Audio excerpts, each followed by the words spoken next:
Cheese pick? Surprise pick? It's just gonna melt the Void Spirit. He's not gonna be able to lane, for sure. I would be surprised if they do it, and if they do, I would be all up for it. It's a strong hero. It's strong against House of Nisal in general. But, yep, it is gonna be the Pango. Like I said, there's a surge of Pangolier players. Especially it is in the meta right now. Now, with that said, let's introduce the players playing.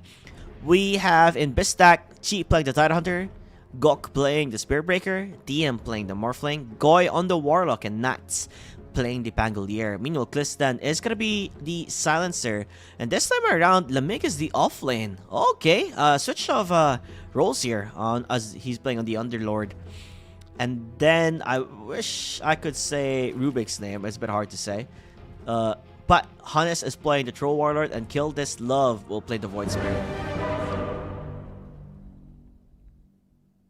A swap of roles. Klistan was playing the off lane yesterday. We've seen how well he was playing as the Dawnbreaker, but maybe because the hero pool was gone for Lamig, and it's decided like, bro, I can't play mid.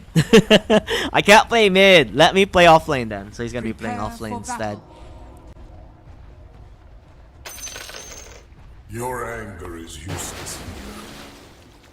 So we'll see how things will commence.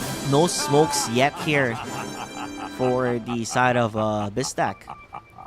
Meanwhile, smoked up would be House of Nisal. Have a short pause here. Probably trying to get things ready. Get your hotkeys up and running. Now ready for the fight, the action. Could be a potential, I guess, 2 for 2 in bounty runes. Unless they are explicitly looking for a fight. And looking at it, it's a bit difficult, right? If you're in the side of Bistak.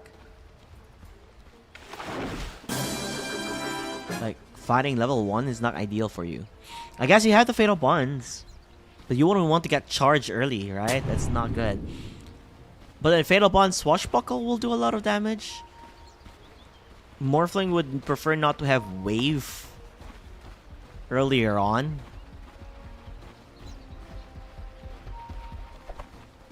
Because survivability in lane is not going to be good. So 30 seconds to battle. Definitely we'll see how it goes here. Like, oh, and again, they're giving a huge shout out to all the viewers. And if, by the way, if you are watching live, be sure to share the stream around with your friends. At the same time, if you want to come to the venue, please do. There is a TV dedicated for Dota 2 at the mezzanine floor. That's where everybody's hanging out, chilling. And if you guys are there right now, hello, hello, hello to people watching. Shout out to you all. The battle begins. As like I said, it's gonna be a 2 for 2 trade-off here in terms of the bounty runes. Now, laning phase-wise, I do think Silencer is gonna be a bit more annoying to play up against, especially if you do get the Glaives of Wisdom earlier on. It will really depend on how well the positioning of the Spiritbreaker Gok will be. As we do commence, so nice range keep taken. Good start here for Real Miracle. And making sure he's able to get the harass at the same time. Forced to eat our wood branch there. But here we have it earlier on. Nice pokes coming from Gok. Same with Chi. Definitely a duo that has been playing for quite a bit. Once you probably get that level, so they're gonna be a-okay for a short while. Goy just has to sustain the end. But like I said, during the earlier stages, he's gonna have a bit of a difficult there, trying to lane things up. Same with the bottom lane though. They just need the levels as much as possible if they can get it. Because this Glaives of Wisdom, it's such a bother to play up against. Chi is really low. He walks into this. Freebie First Blood. Oh. Now he's gonna miss a couple of creeps here and there, but not sure what that was about. You wouldn't want to give a freebie just like that. So if you're in the side of House of Nisal, you're pretty happy with the trade that you got there. There's a bit of a poke here on towards mid between the two. Again, Swashbuckles being a bit more annoying. But a clear indicator here would be the difference between the off lanes. As Lamig is not having a hard time, honestly, laning. Even the lane's being pushed, right? So he's okay with that. He's able to get those last hits. And the smart thing here from Goku and Chi will be pulling the wave. So at least Chi is able to farm because he's having a hard time just trying to get the most out of it. Although Silencer is a bit more aggressive here, so you have to poke him for quite a bit.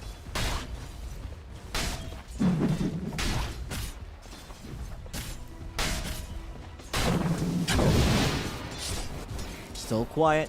Radiant's courier has Only been big killed. difference is definitely going to be the loss of the first blood. And a bit action-packed for mid. Level 3 still here is the Pango. Probably will get that level up. Has more denies though, so that's pretty good for him. Well, Chi's still level 2. This lane has not been ideal. Clifton has just been a constant annoyance. But finally the lane will get pushed, so possible for him to finally get that farm. Level 1 is Gok, needing to get that level 2 as much as possible. Probably once he gets that, the potential to get the kill is there, but they do lose the Tidehunter. At the same time, Honesto.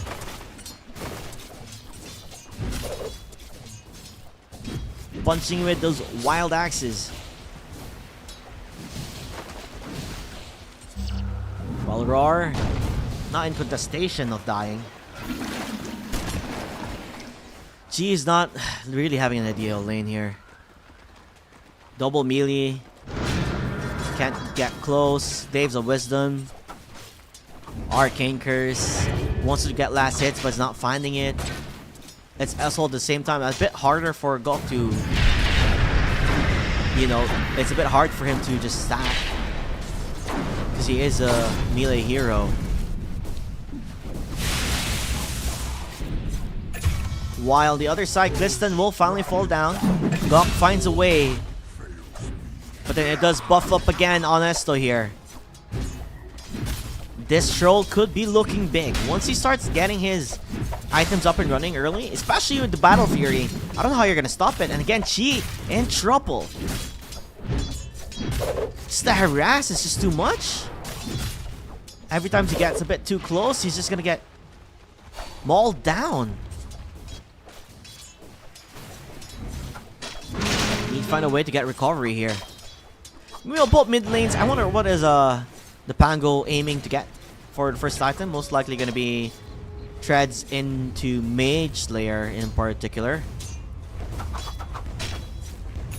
But 6-minute mark will be the start of, rune control here, which is very important for the side of Bistak because you need to make something with a potential rune kill, and you can transition that all the way into a Wisdom Shrine steal. The pings are there. Looks like they're able to spot things out here as the pull has.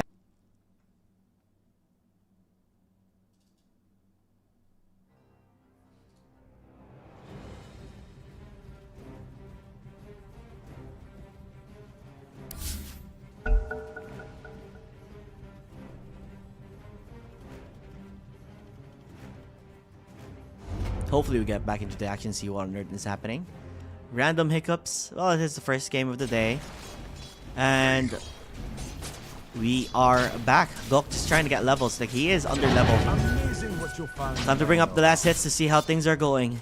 And not looking good. Once this Troll Warlord starts getting his Battle Fury, I don't know. It's gonna be a bit hard, but we do rotate towards Dian. We do have a healing ward. No, he does actually never not a healing ward, but like a way to heal him up with the last word or last word. Radiant are scanning. Goy doesn't have it yet though. Still on the cooldown a bit.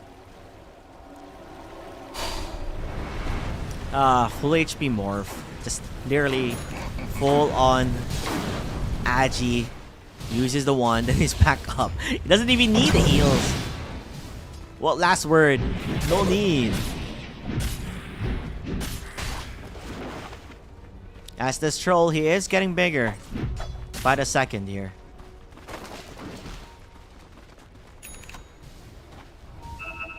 Goy needs a bit more careful with his positioning. Goy will be found and most likely killed. I don't know why he moved backwards. There was a pathway where he could have not been seen. And an immediate smoke now happening here for the side of House of Inisal. Pinging up on towards the mid lane, so they might try and make a play here on the Pango, which, by the way, Gok will be the one dying instead. Real Miracle could actually trade things off here. Does he have any mana? No, he doesn't. He's gonna die! 3 up against 1. Wanted the kill so badly, but didn't have the mana to even use the Rolling Thunder. 6-1. House of Inisal. Not in a heavy lead yet.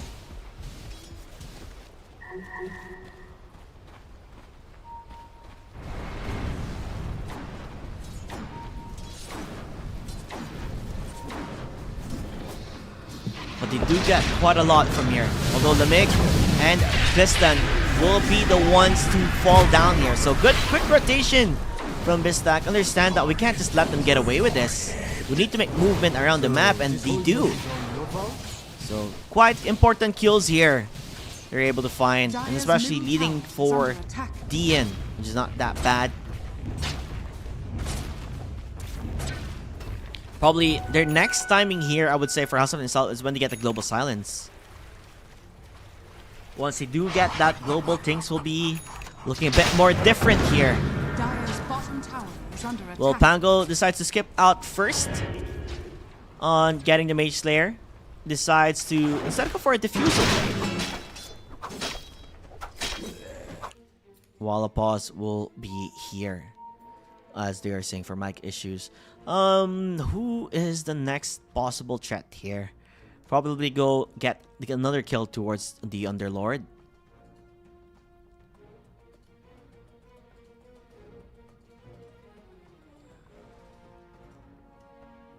And then maybe go for a stack. I think they're stacking also right now for the Troll. So Troll has been left uncontested. Just been farming himself higher and higher here.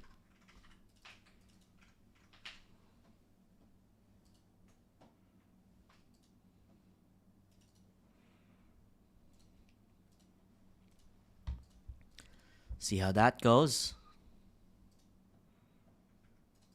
Battle Fury is getting ready. Just a tad bit more. We're probably looking at a 12-minute Battle Fury here for Honesto. And then with the stacks, it's just gonna go fast real quick here. Would be nice to see a bit more pressure from, again, Bistak to make those plays. It is a bit scary once you get that level 6 global.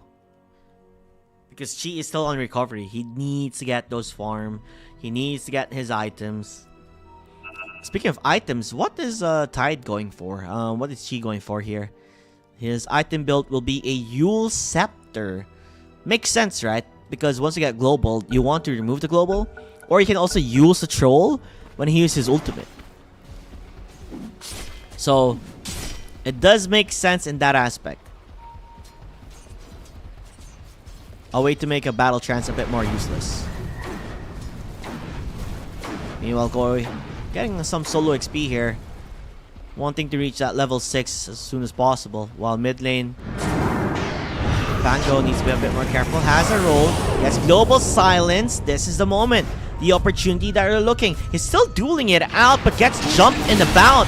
And will fall down, but the charge will be there. One more hit is what they need. No, he's still alive! He's not dying! Instead, it will be on the side of Bistak. Goy does die. Dire's bottom tower is under It's all about that level 6 timing here with the global silence. Does wonders for Bistak. And they're not done yet. You do want to take the push on towards mid. Maybe convert it into a potential tower siege. But instead goes for the smoke play. Vlads is currently done with the Morphling and they're on their way up there. What does the Radiant's middle tower is under attack. Void Spirit have? Does he have a vessel already? Yes, he does. So that makes a perfect sense here. Why do you want to go for a jump? They do see him now. They know where he is. The vessel is perfect. The Fade Bolt as well. Quick and easy pickoff here for the side of House of Inisal. At least stopping that Morphling from getting bigger and bigger.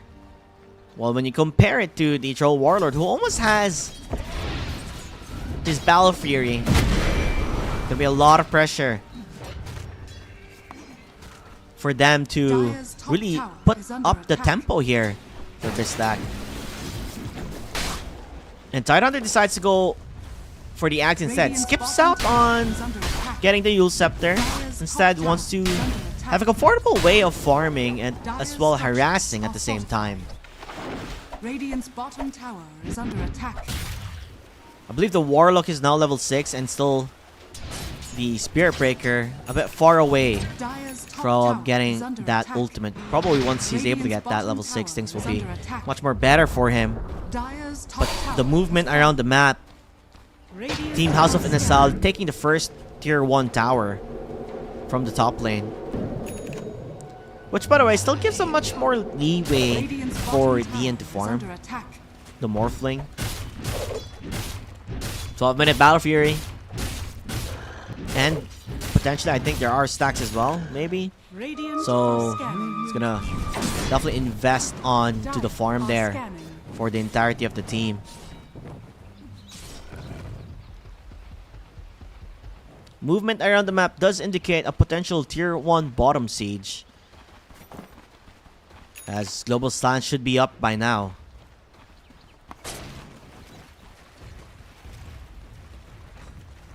And again, they do still need to get farm here, or for not even farm, but EXP to the poor Spirit Breaker. Has been rotating around the map, trying to make space. He is getting a bit closer. Probably another wave or so, but could find out where the Pango is. They're pinging it out. Pango needs to be a bit more careful here with the positioning. Nicely done. Doesn't feed the kill. Still, the pings are there. They can still jump. Probably they're baiting out the Spirit Breaker here. A bit of hesitation here for House of Inisal.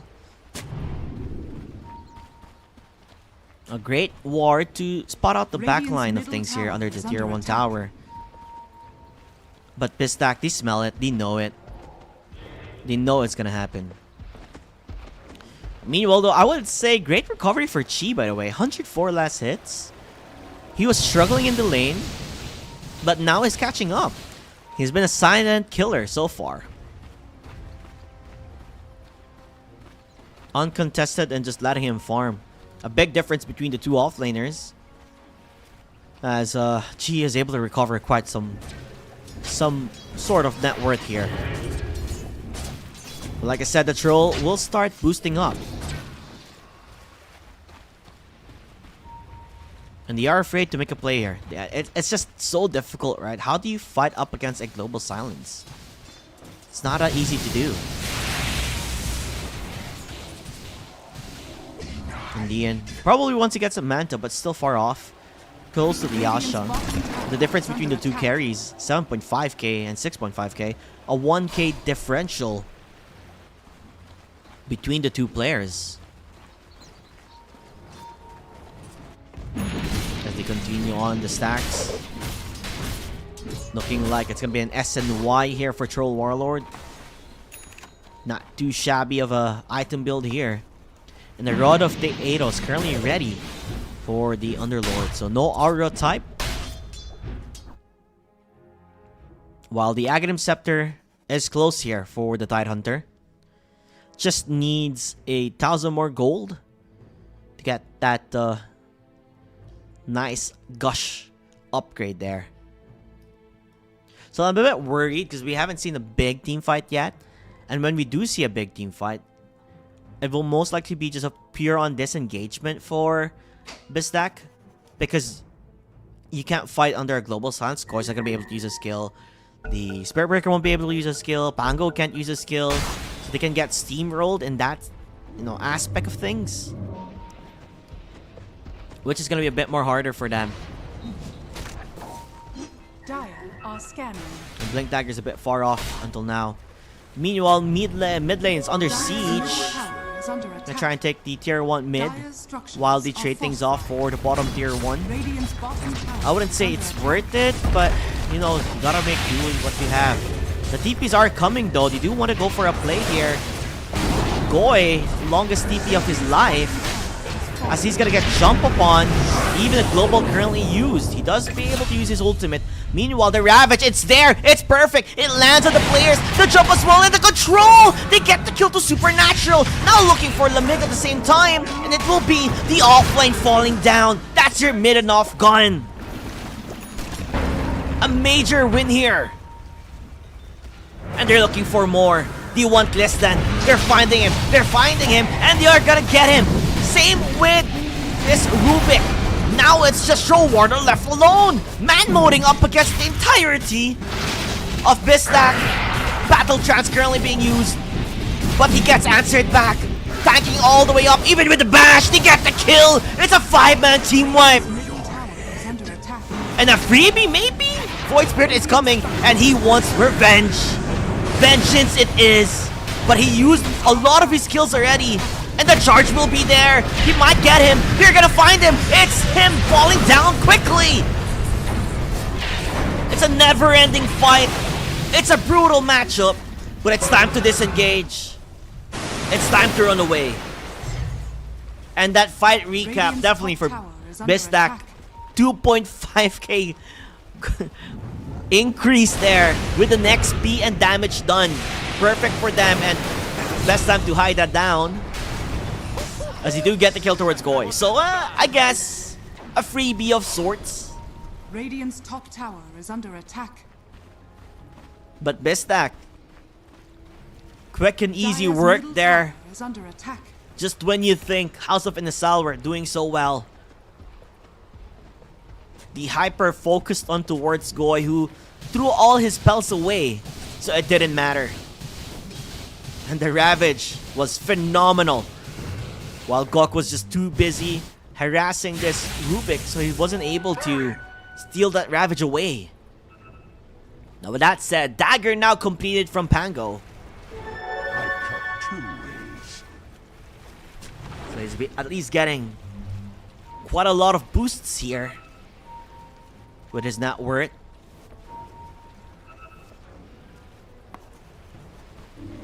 For Warlord. Okay, now he's getting close to his SNY. Looks like there will be a charge. Gok gonna be able to run away. Unable to stop it. Who does he seize? Radiant's It middle seems like tower it is gonna be the under Void attack. Spirit.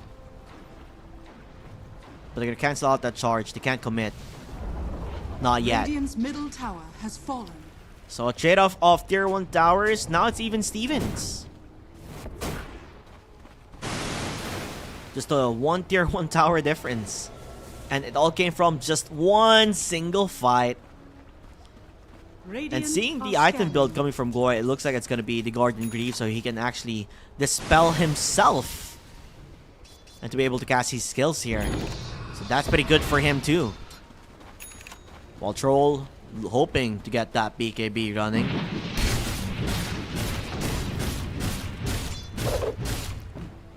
Still leading the net worth.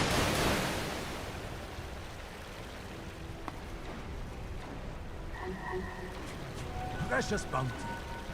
I would like to see what Tide is gonna go now. He has the Ags, right? So Tidehunter has the Ags. The Underlord only has an Atos, which is not necessarily the best. But they are charging him. They see him, and they're looking for him. They have a way to control him. Charge is coming. The roll needs to be ready. Depending on who you want to go, it's a bit scattered here. But you do find the Rubik, and they're looking for, the same time, the Underlord. So good decision making here from this stack. Getting a buy one, get one free offer. And finding those essential pickoffs. Consecrated Wraps is the decision here for the Tidehunter. Beef up some more. Tank up more. Make it much more difficult. While the Morphling, he does have his Manta now ready. So a way to dispel the Global Silence in the bottom lane. Gok! Looks like he dies down Radiant's there. bottom tower is under attack. Overstep his bounds. Gets easy picking for the Void Spirit at least.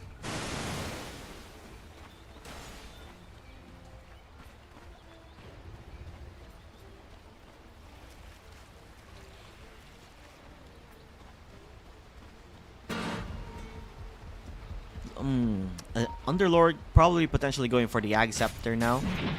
Just continue controlling as much in the team fight. Another Pit of Malice. Make it trouble. Make it double. While the charge is just to scout out where the players are. He sees two on top. That's Honesto. With the Underlord.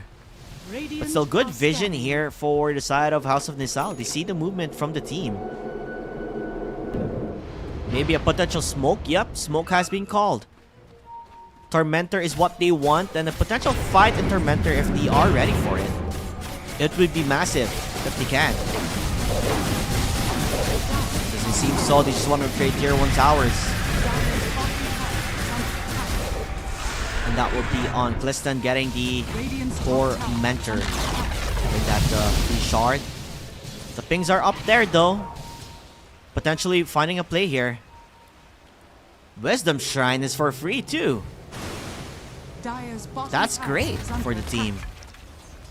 Goy also has already a way to dispel the Global Silence. Guardian Keys being activated. And a potential fight here. The jump will be there. On towards this. The heals? Hello? Guys? He just literally jumped by himself. And Morphling just dies. Did he use his Manta? Free Global? And she just dies like that? Free Roshan now. That's a bit questionable on the play there. I'm not too sure. Why'd you let it be just like that? And it looked weird. Goy was holding on to his Guardian Greaves. Didn't pop it up immediately. Would have been best to stop it out. Now we have the Pango here. Just causing havoc here. Bouncing between the two. Somebody stop him!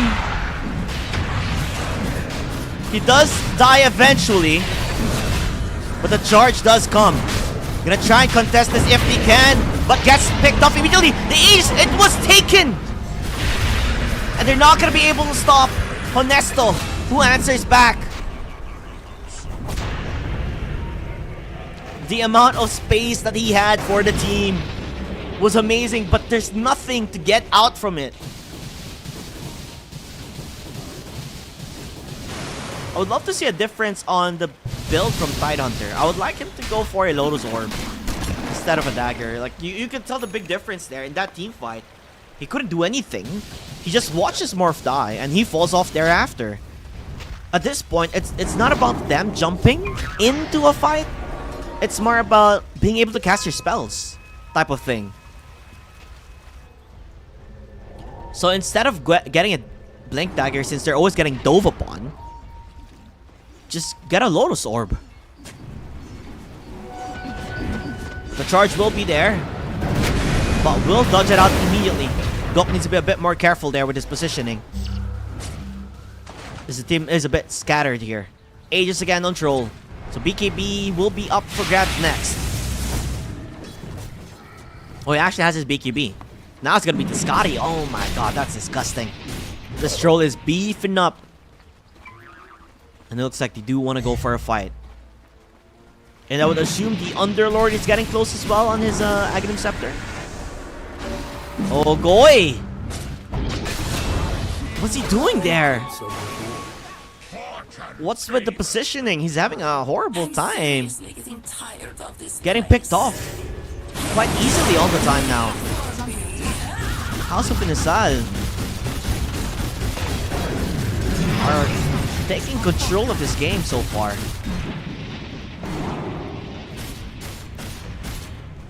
But look what they're doing. Do you see the Pangolier? He's cutting the wave off. But it's too late. The damage has been done. Honesto is able to find the tier 2 tower.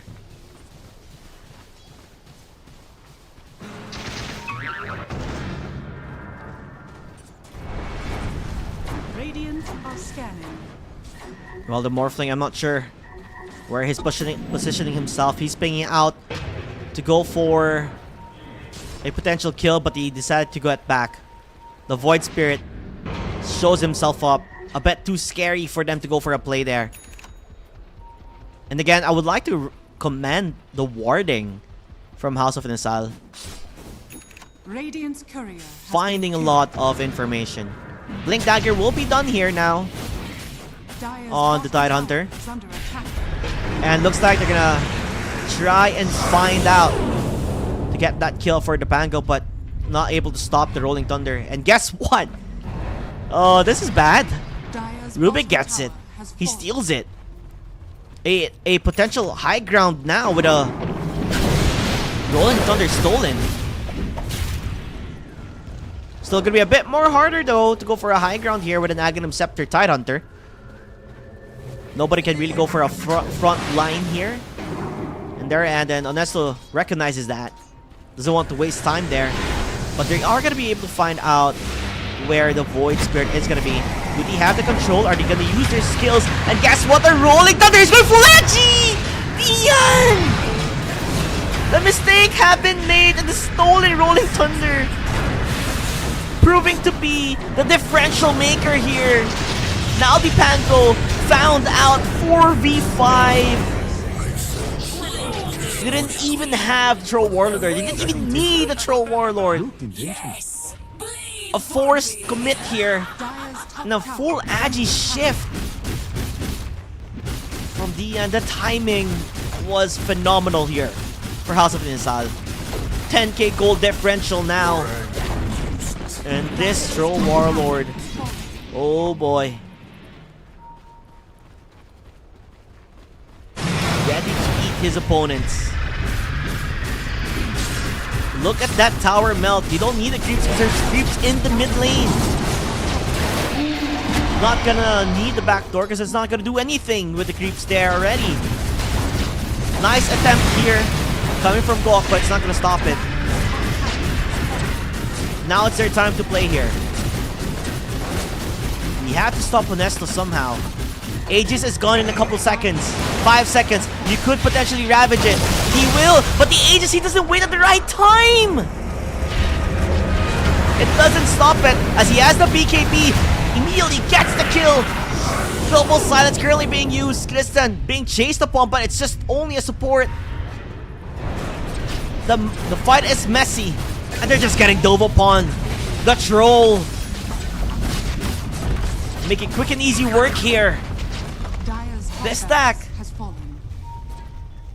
And this Dane, they don't know what to do.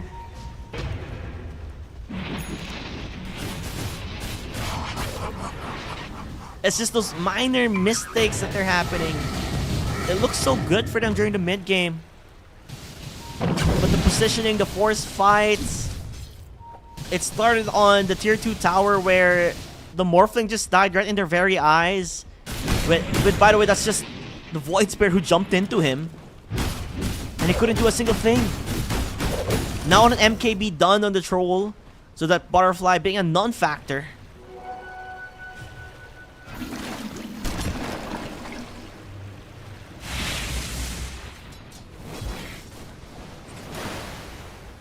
At this point in time, it's been difficult. The Blink Dagger from Tide, not a good investment there. Didn't get much in succession, and I think he jumped in towards mid. Oh, he's getting jumped upon, but able to at least run away. And look who are they looking up next to. Goy. This guy has been dying and getting picked off multiple times. Bottom lane though, Dian is alone. They're looking for the kill. Goes for the Manta. And easily, they just get it done. That's her carry gone. Farming so deep. Meanwhile, Supernatural jumps into the fray. Wanted to create havoc here. But again, House of Inasal are still taking control. Vanished, but not gone. Especially when they carry. Getting picked off just like that. And look at that jump. You want to get the kill towards Goy, and Goy is just done and dead. He couldn't do a single thing. Bottom lane now under siege here. Look how fast that tower crumbles. Look how strong this Troll Warlord is. They just can't stop it. They can't do anything about it. And then old chat looking at locked on to their potential opponents here, Axe Mina. Unless they can finally do something about this.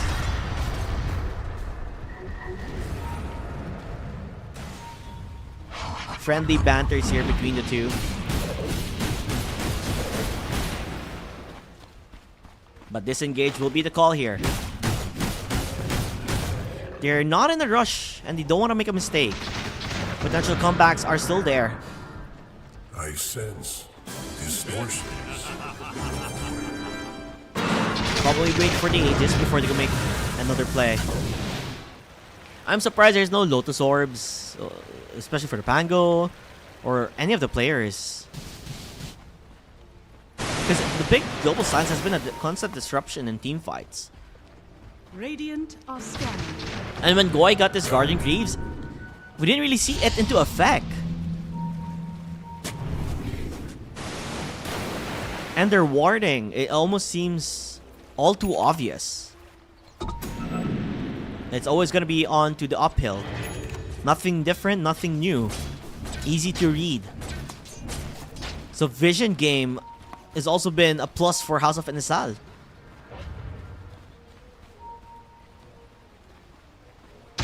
Ace Goon ready now for the Void Spirit. With the Linkens as well. I don't know. It's looking tough here. They just need to find an ideal team fight. Maybe pick off this Void Spirit. Actually, if you do get a kill with the Void Spirit, that would be nice for them to have.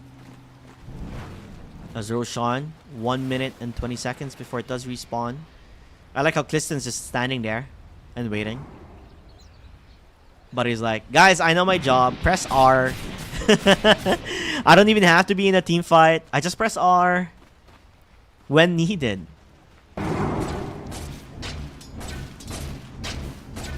Oh boy.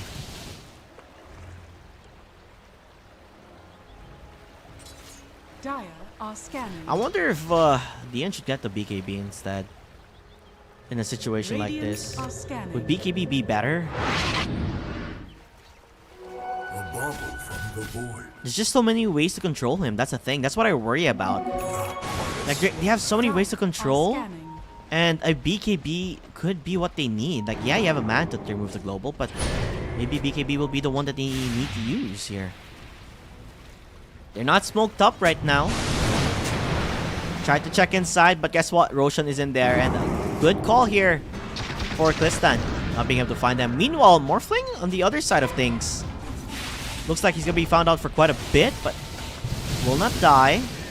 Roshan will spawn in 5 seconds.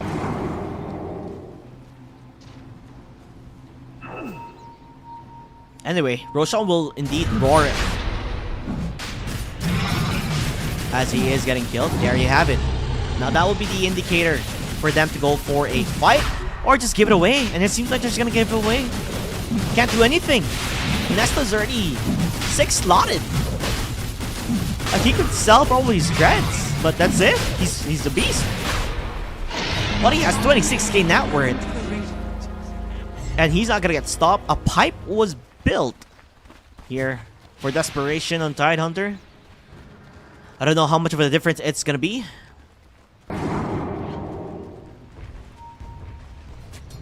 But we shall see. This time House of Missile is gonna be knocking down the very doors of Bistak. The Ravage will be there. It was stolen! He gets the Ravage! He can even counter Ravage when he needs it. Use Scepter up above, getting ready for the Ravage usage. Not using it yet. Backline Goy does fall down. Global Science currently being used. There you have it! That's a stolen Ravage use!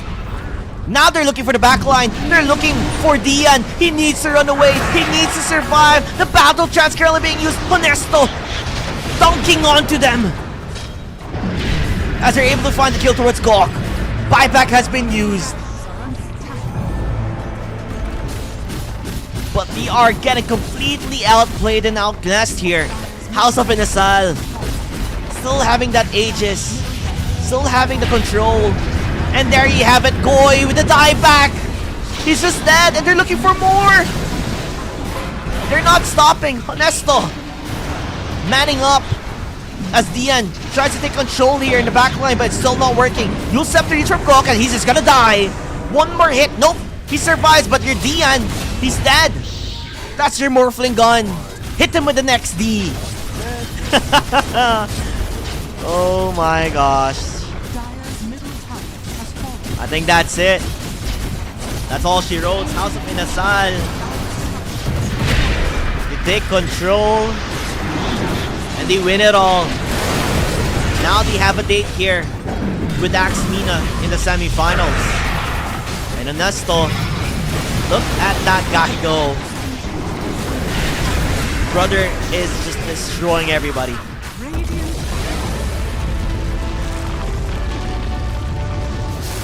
What a match between Bistak up against House of Inasal. I was expecting to see it a bit more closer, actually, but I guess it comes to the pressure from Bistak that made a couple of misplays. Not even a couple, a lot of misplays in this matchup.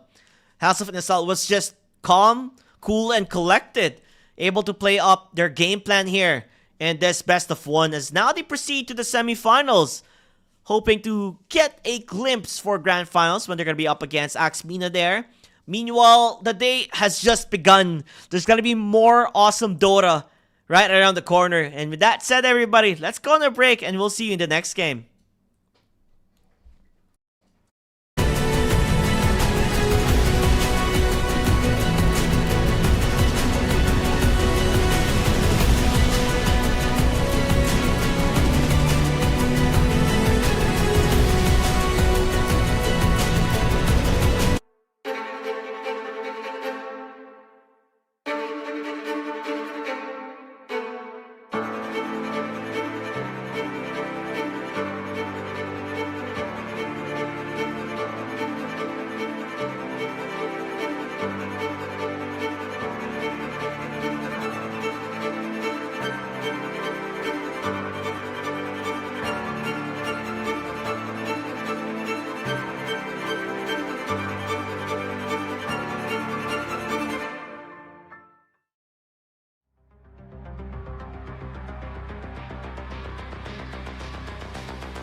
too. We're having, I think there's even the stream downstairs when we ran out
this guy just left like probably this few months ago.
And we are back, ladies and gentlemen. This time around, this is the first time we'll be ever seeing this team right now because they didn't play a single game yesterday. Kapunan ni Miko, also known as K&M, a team I've played up against before, a team that I have noticed how well they play as a unit. I would say one of the second favorites of winning this entire tournament, up alongside Axmina. So a lot of expectations will definitely be coming from them to perform. And this time around, they're playing up against Chaos Manta, which is, by the way, they know each other. And they've played with each other against each other in a community we called AOH. Big shout out to AOH community there. It's been a blast to be part of the Filipino community for Dota. So if you guys, short shout out to them. If you ever see, or if you ever want to be part of, great community. Other than that, Chaos Manta up against Kapunan ni Miko. In terms of the picks, we did see just a while ago on how well the Silencer is. Radiant team back. With the global silence and being a constant annoyance to play up against. So it is a way to counter tempo, I would say. And with that said, perfect time to pick the Storm Spirit. You counter the tempo out. Global silence, he jumps in. Remaining. Doesn't need even to get an Orchid. Full on damage. Bang, bang, bang, and get the hits done. While Chaos Manta, it's more of a wombo combo. Magnus into Lich ult, into Tiny Avalanche toss. We did see yesterday, they did like the Tiny pos 4, and they did use the Magnus. This time around, Kapunan ni Miko will ban out the Drow Ranger, making sure they're not going to have that carry. Although potentially Razor could be the carry, right? It could be the carry Razor or a mid Razor. Personally, I think carry Razor is way more better than the mid. Just because you want a mid who is able to be mobile, be able to move around, and just make a lot of noise, right? Radiant team pick. Snap mid is pretty strong too. Would be also nice to see that. While Kapunan ni Miko, it seems like a support hero is what they need to lane alongside the Templar Assassin. I mean, there's a lot of support still up and running. You could still get the Ogre. You could still get the... Oh, Keeper? Huh! Okay. That's interesting. We're gonna get a Keeper. Strong in the lane. Provides mana. Has burst. Depends on the positioning that you have. Meanwhile, the PL pick, I like that PL pick. It's pretty good. Natural Manta hero. So able to disjoint the global silence. Although you are up against a Slardar who obviously does get a shard afterwards. Be able to spot the real one out. And Psyblades do make a lot of damage, so it depends on the execution here on how they play it. So let's introduce the players. Bongal playing the Silencer. What a name. Oxen playing the Slardar. Well, we'll just continue introducing them once the game does start. A bit late on that one.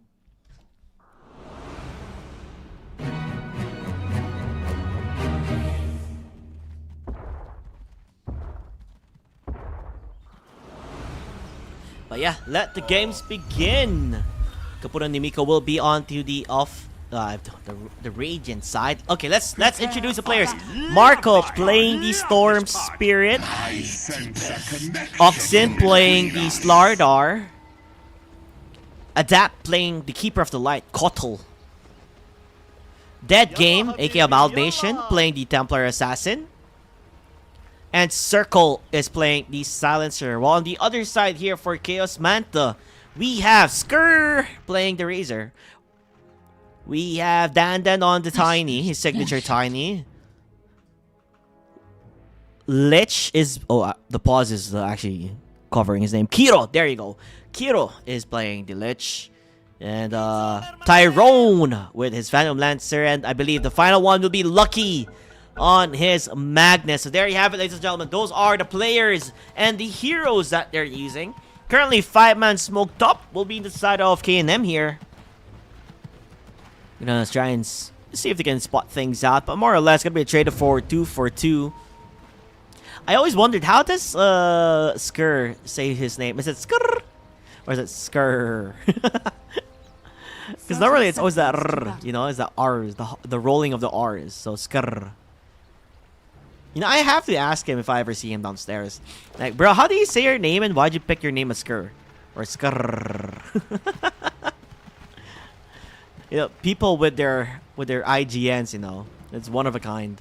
But nonetheless, 2 for 2 on the wards, the bounty runes. The battle Looking at it, begins. trying to decide on how their win conditions here. The win econ here definitely will be the early to mid game for Chaos Manta, because late game wise, K&M is a bit scary to play up against. Like, there's no complete quick catch on Storm Spirit. There's no insta hexes, and if he does get a BKB, he could just jump in your backline and get kills. So a bit scary. Nice blocks here and there. Marco gonna miss the last hit. Does he miss one more? Nope, he doesn't. So it's gonna be a mid. Oh wow, Oxen gonna be in trouble here. They're looking for the kill towards him. He did get Slithering Crush first, but will get quite pestered here in the lane. That's a good heads up play for them. Try to shut down the off laner here immediately. Meanwhile, we have seen this happen here with the with the silencer, and how annoying he could be with the Glaives of Wisdom earlier on. It's so hard to play up against. Look, he's boxing him out, bro. Like, hello? He's almost getting the kill to Skur. Tiny is here trying to make something out of nothing. But look at the damage, bro. The Glaives of Wisdom. It's such a stupid skill.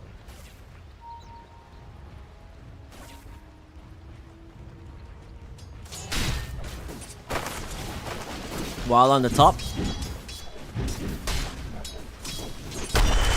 getting a Slithering Crush here and there. Oxen's able to stabilize it at least. Had a horrible way to start, but Hero just used a lot of mana. This is time where you'd love to see your early position 5, if you check the items of Lich. Like, it would have been nice to see a lot of consumables ready. I mean, he does technically have, like, I would normally get 3 mangoes, a clarity if needed, and just keep spamming skills. He did get Sinister Gaze, which I'm not a fan of Sinister Gaze earlier on. Maybe because they were hoping to get the kill towards Oxen, but it just normally Frost Armor is still the best way to do it.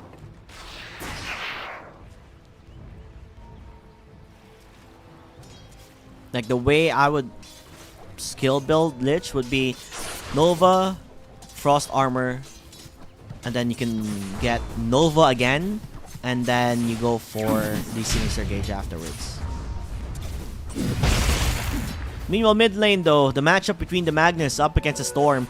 That's why I was a bit surprised. I was expecting to see the Magnus on the boards of bottom lane. Maybe they didn't want to sack the lane too much and give Malnation to have a better time, but he is having a good time. Not really contested as much. Even get a lot of denies here to stop Skur from enjoying his life. Maybe they're looking for early levels for Magnus. That's the reason why the lane has to swap here. Oxen again going for the jump. The Sinister Gaze currently being used. Gonna get pushed back quite a bit here as they do get the first blood because of the Lotus. So that's the off lane dead. And they also get the counter kill on the board to bottom lane. Or Circle. Look at him, bro. That's a position 5 silencer. Now you know what you guys gotta do. Ban silencer in this tournament if you have no clear indicator on how to play up against him. He's just so annoying to play up against. And Lucky, oh, I feel like he could have done a skewer in towards the tower, actually. Marco was being a bit too zealous with his positioning. Like, these type of opportunities that you see, like the possibilities of trying to get a kill, like that would have been one of them here for Lucky. You can't be too passive in your lane. Find those opportunities that you need. And with Marco playing a bit too, or tad bit aggressive, that would have been nice. Meanwhile, Tiny is coming in, hoping to find the kill. The skewer, it lashes. There you have it. Quick move it from Dan Dan. And a voice line of "Are you kidding me?" Lucky. Happy with that one. Although Dan Dan took the water rune away from him. That would have been a good bottle refill. Now he's gonna be low in the lane.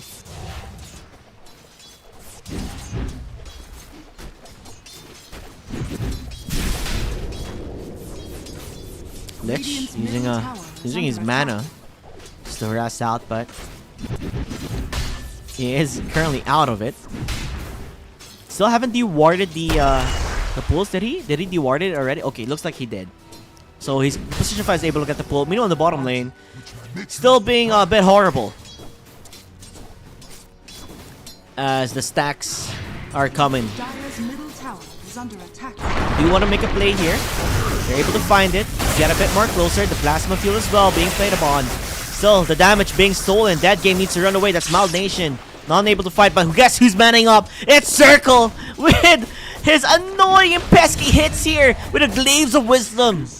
He knows he can fight it. He knows he could chase it. It's just crazy to see. Tyrone, though, still gonna go for the fight here. He does have the Frost Armor. The Sinister Gaze is well being used. The stun is there.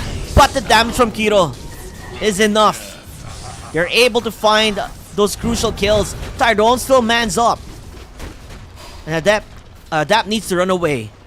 Can't man mode this. Because this Lich is dominating them so far. Meanwhile, mid lane though, Marco level 6. Hoping to get the rune. Denies the rune. Right in front of his face. And he does have the mana with the rotation. But the stun currently there to save. Lucky. Will he survive? Yes, he will. Dan Dan. Quick rotation there for his teammate. But now they have the level 6 Thorn Spirit. And I love the heads up play here. Coming from the side of Chaos Manta. They saw that the Slaughter was alone and they started harassing the heck out of him. So far, I would say the lanes are okay. Other than the bottom lane having a bit of a struggle earlier on. I think there's a stack for Templar. Can we see Templar? Is there a stack? Yup. So this is what the Silencer has been doing.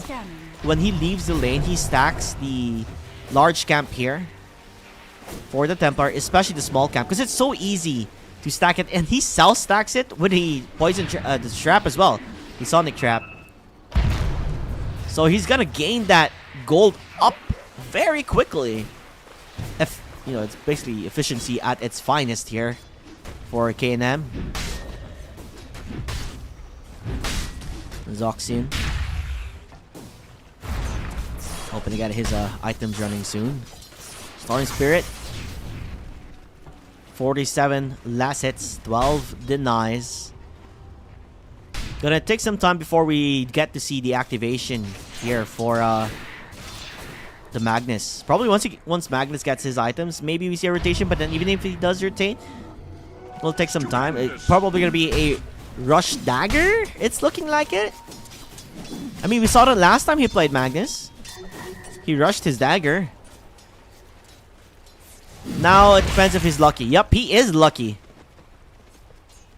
Lucky as his name. Being able to get the regen bottle.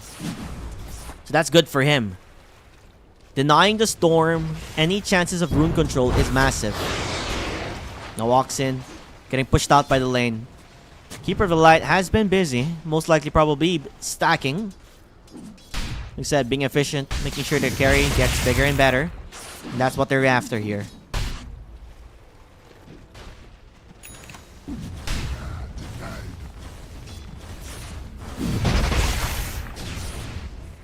I would love to see Lucky do an aggressive play if possible. Radiant are scanning. Zoxian, even if he's alone though, he's okay. He's not dying. He's still getting the farm that he needs. Even the XP solo, so level 6 will be up sooner than later. Dire are scanning. Top lane, I think Slardar is being gone upon here. Yep, okay, he's gonna get level 6 soon.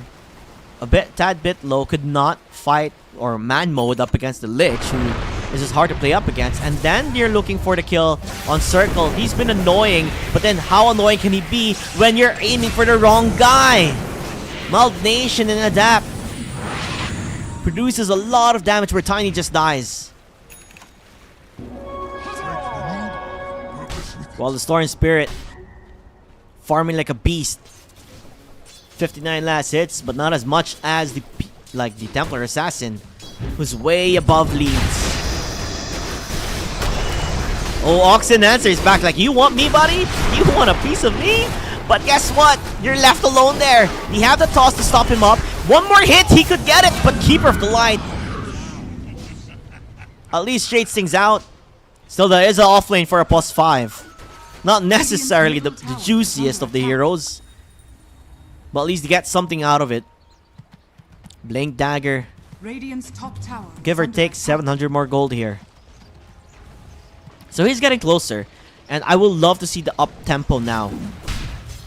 Once he buys that.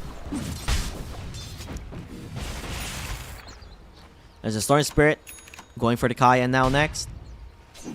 Could he make a play towards mid is the question. They are gonna try to set things up. Even the last word currently being used. Oh, the stun. Able to find it with the RP to get the kill over Zealous on that attempt. No global yet, and they feed off a kill. Magnus. Lucky happy with that one, because that umps up his farm for the Blink Dagger. Radiant's middle tower That is was under attack. not the play there for the team. I mean, it goes to show, right? If this is a team that hasn't played in the first day, it's gonna be different because they're still trying to warm things up with the setting of the tournament. Comparing it to KS Manta, who has been playing the game so far since yesterday.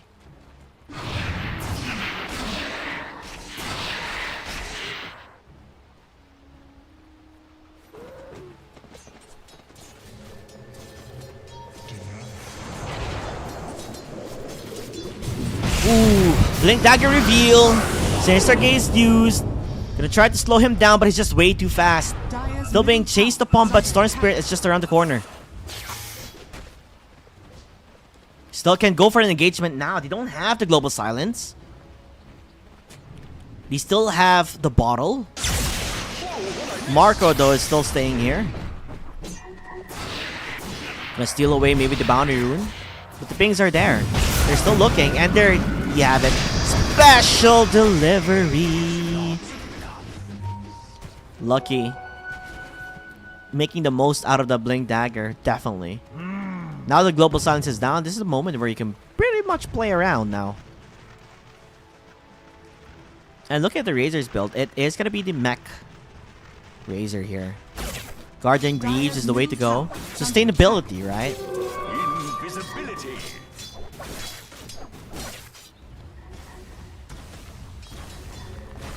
Missing middle. As it is 4-6 as of the moment. Bottom lane could be the eye of the beholder, where things can start looking up because Storm Spirit is invised up. Decides not to go for it. He does rotate quite a lot where he's not really getting anything. Storm, though, once you probably get the Kaya, that's when you start aiming up. Still, the Templar Assassin, they're bagging on it. 7.1k net worth on him.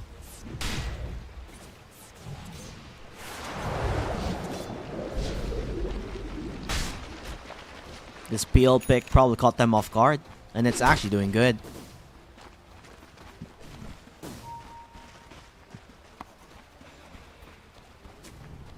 Blessings. Smoked up, though, will be the Silencer and the Keeper. Dire's middle tower is under attack. Gonna smoke up with Marco. Maybe find a pickoff. They do see where the Tiny is. Still a position 4 though, so it's not like the best pickoff you have. Nice stun. We'll toss him back. Nope, actually just toss him right in front of him, but still they do get the kill. There is nothing that can stop this man! Dan does fall down.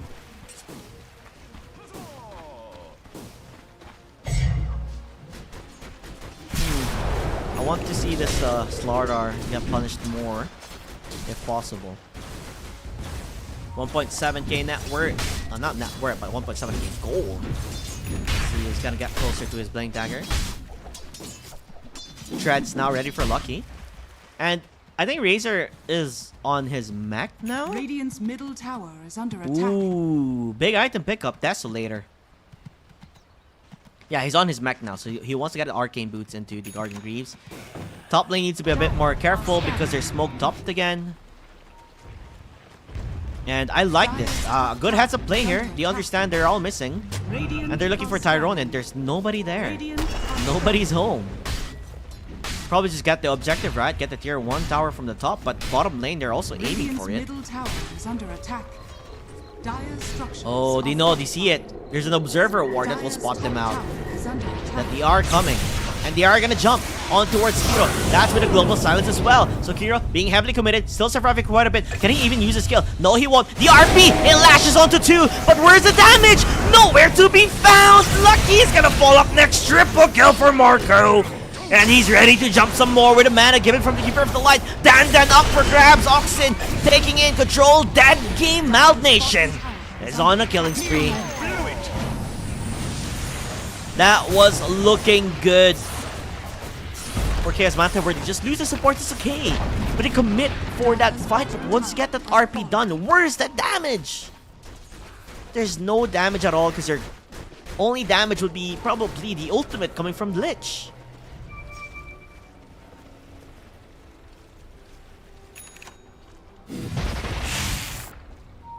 Blink Dagger revealed mid lane again. Now they're looking for it. You want to get the kill towards the Magnus. Let's bring him back to stun. It's perfect. It latches and now it's an overdrive of kills.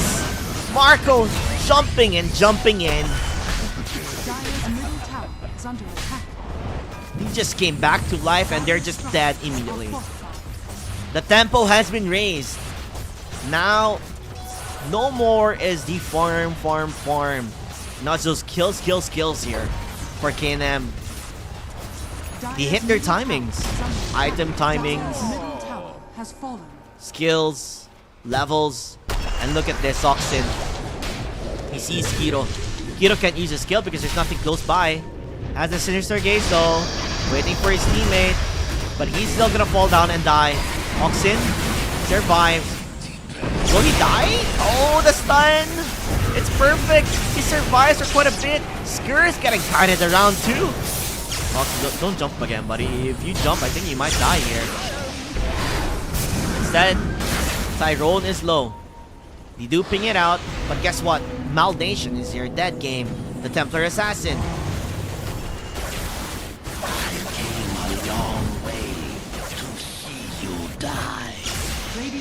So in that entire engagement, they do only lose the Lich, but a lot of rotations towards the top. You're gonna smoke up, but where are they gonna be going is the main question here. I mean, maybe try to contest for the tier 1 top tower.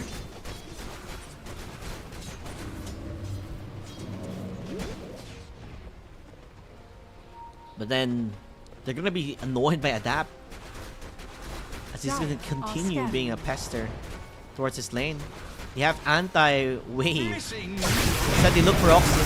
They find him. The stun is there, but no way to stop him with the global silence currently being used. You do have a toss if you want to use it. Hypnotized perfectly done with an RP. Do they get the kill though? Is the main question. No, they don't. They jump out. They come back in. Oxen taking control with Marco, who's just zipping and zapping. Dead game though. Mald Nation, he needs to run. He's rather low. Do they have the detection? No, they don't, but they have the static field there. They turn it around. Chaos Manta. Radiant's top tower is under attack. It was beginning to look like a disaster. Structures are fortified. But this PL with Kiro and Skur fighting it out, they duke it out, and they win it as well. Tier 1 tower, top gone. Still gonna be a 6k gold differential, but a lot of signs of life there coming from Chaos Manta. Radiant's middle tower is under attack. They do have finally an answer with the global silence, which is gonna be the Razor's Garden Greaves. A way to stop it. Now, Tiny going for the Blink Dagger. 19 minutes into the game, not ideal, as he is currently lower net worth than the Lich. Probably go time will be the next Aghanim Scepter, but for the other side of things, K&M, DC Skur. Skur, is he able to run away? He had the Skewer in. They're going to be able to put Oxy under the tower. He does have the sustain for quite a bit, but they're answering back. Lich, most likely going to fall down. The Chain Frost bouncing in between the supports here. Hoping to stop it. Marco, the unstoppable, will be found out, but the stun is there. The global silence as well. He's able to skitter away. They're just getting kited. Now a 4-man wipe. Looking for more. Lucky's next to the chopping block. Will he jump into it? No, Oxen, you don't be too greedy, my man. It's 18 then 9. One mistake, it's all it takes, and they take it away from you.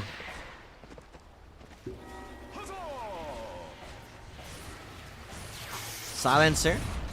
Now aiming for an Aghanims, bro. Look at the amount of intelligence he has stolen.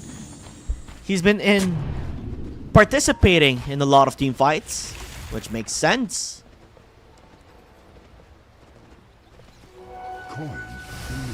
The only problem here for, I would say, Chaos Manta is that when they get initiate on, they're not ready for it.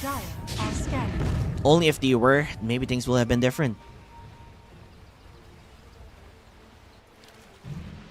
Still, 800 gold. Might have been 800. 1,800 gold still needed. Dire's top tower is under attack. Then we get to see this PL maybe make a lot of noise here. As Tiny decides, you know what, I can't get a Blink Dagger. It's best to go for Arcane Boots into a Glimmer. Maybe be a bit more defensive if possible. Because the thing is, it's so hard to initiate, right, as Tiny. Like, you jump in, if you get global, then what? What do you do, right? So, instead, decides to get a Glimmer Cape. But personally, for me, maybe Yule Scepter would be better. Because Marco could still jump and have vision. RP used. Oh, buy one, get one. The stun, it's perfect. But the toss, it's not that good. He tosses the illusion. Oh no. Big ults used. That's the RP as well. And they're looking and looking, hoping to find Oxin. They're going to be able to find him. Do they have the control? They do have the stun. But Tiny's already dead. That's Malnation taking control. Now they're looking for Skur and Marco jumping on the backline, aiming for the Lich. They're able to find it. He's just bouncing around. He's just too mobile with an Arcane Rune. Lucky is next. Same with Dandan. He needs to run, but he cannot hide. That is 4 heroes gone. By the time you blink, 23-9, K&M. They are so far ahead. Just when you think Chaos Manta was just doing so well in the early game, then you see this guy, Storm Spirit, just bouncing back and forth and back and forth. No way to catch him out. There's no insta-hex or off the swords. So it's just so difficult to try and find him. And Tyrone again, hoping and praying to get that Aghanim Scepter. But even if you do get an Aghanim Scepter, I don't know. It's still lacking.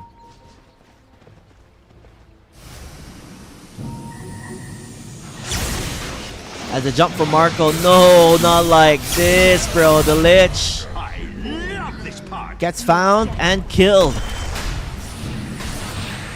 And now they're probably gonna start knocking down the tier 3 towers with an Age of Immortality up and ready for Malnation dead game.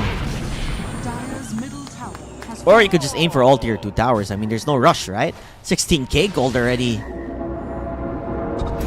under his name on terms of net worth. 18 gold difference. 18,000 gold difference between the two.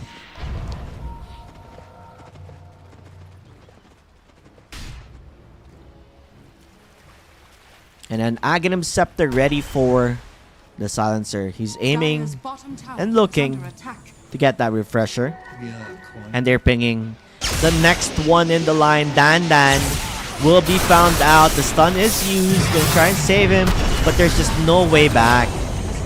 Like, that's how easy it is for them to get pickoffs.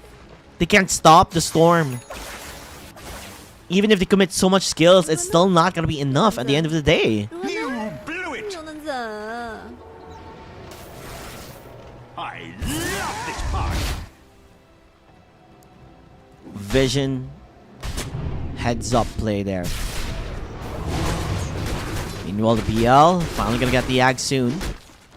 Actually, finally finds it. So, Aghanim Scepter is ready.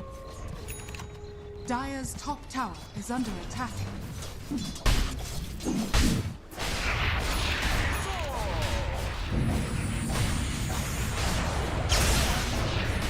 And I really don't think they're gonna stop this anytime soon.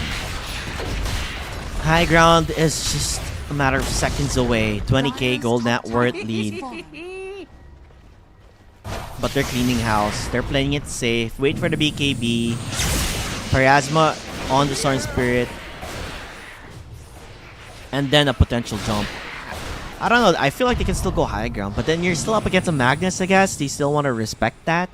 But the Global Silence should be technically enough to stop any funny shenanigans.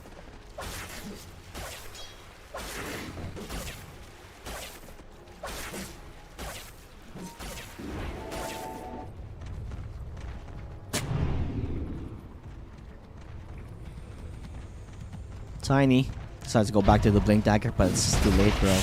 It's just too late. I don't know, like, even if you get the Blink Dagger, I don't think there's a way for him to initiate. More or less, I feel like he's the one who's gonna get initiated upon.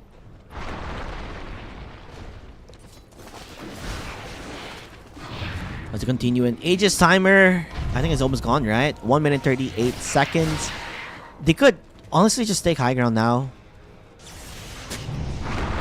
But more or less, really reducing the resources here for Chaos Mat. But they've been stuck. I don't know if you've been noticing, but they've been stuck in their base. They haven't been able to get out. Like, the only one who's been able to farm is the Razor and the PL. And that's it. No one else has been able to get out. As the bottom tower looks like to be the up target here. So they're knocking down the tier 3 towers. Hoping to stop the Templar Assassin with a 1 minute away in the Aegis. But I don't think Malnation cares as much. As the jump again from Marco. But only mana, bro. Only mana. I feel like the Frost Shield was supposed to be used not on the illusion, but more on your towers. Oxin does go for a jump just to annoy them a bit. But other than that, the Storm Spirit, if he wants to go for it, he can. RP is there. They do have the global, but the Chaos. Oh, the ultimate from Lich. It does land, but they do get the kill. It's just too much. They're too strong. Even with the amazing play that they're doing, it's still not enough. And look at that. The Lich is dead. Demolished. Deleted. As Marco jumping in again and again and again. Tyrone wants to run, but dies potentially. Ooh, special delivery inside the fountain. He's still in there though. You have to stop him from blinking in. But there's no one left though in the team. Ultra kill for Marco. And he wants to get that rampage. He's diving it. But where's the storm? The storm did not bother going for it. Bro, that was giving heads up play, bro. He was giving you the rampage, my man. Didn't want to overcommit. Malnation does die in the end.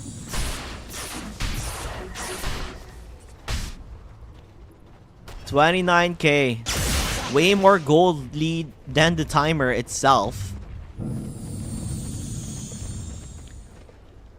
Tad bit late, I would say, for Global Silence from Circle. Would have been a bit better if it was a bit faster. Still getting close to the refresher here. So double Global Silences would be massive here for the team.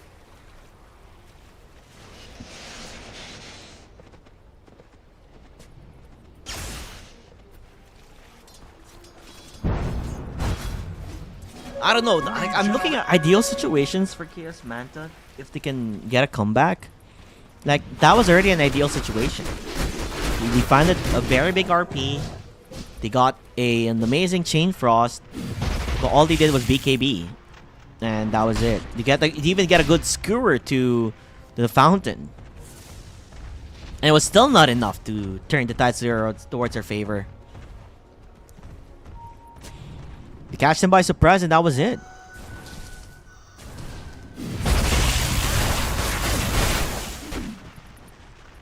BKB getting closer for Lucky. Meanwhile, items for the Razor only is still stuck on the Guardian Greaves, where he's been stuck there for quite some time. He's been trying to find the farm that he needs, but it's just so hard. 8.6k, 9k net worth. The supports are way more farmed from the other side of K&M. It's like no matter what they did, it's not enough. Although K&M is just playing way too safe though. I want them to up their tempo again and push. Dragging it longer than it should be, I assume.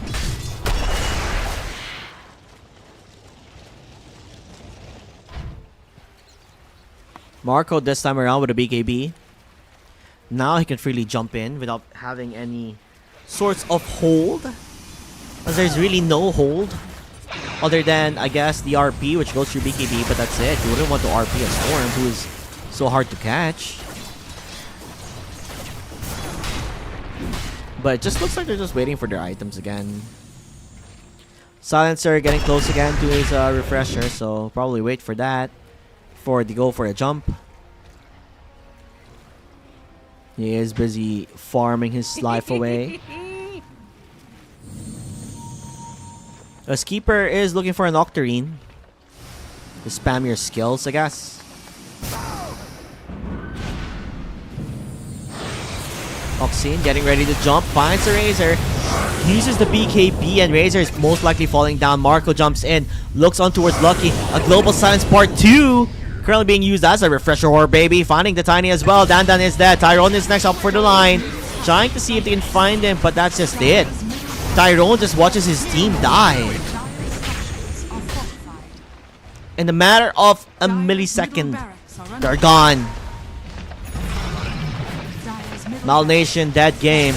Just busy with his tower sieging as Tyrone is found and killed.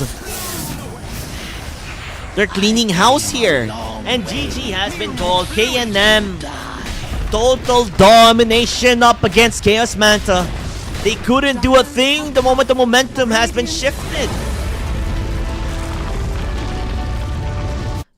It was looking rather close between the two during the early game, but after the timings were up now for K&M to play, they just steamrolled Chaos Manta. Beautiful RPs here and there, but it was just not enough to get the victory. Nonetheless, well played to Chaos Manta. Sadly, we're not going to be able to see them as they are not going to proceed anymore in the brackets as they get eliminated. K&M is now waiting in the semifinals as we watch the next series of this game, which could say who their opponents will be. Will definitely be an exciting game. So we'll see you guys after a break. Ciao.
Welcome back, ladies and gentlemen. We are here at Rove Gaming Nights, Dota 2. In case you guys want to come over at Rove City Center, Dubai.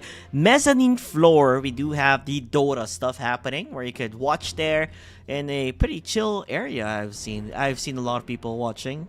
Hello, shout out to you guys.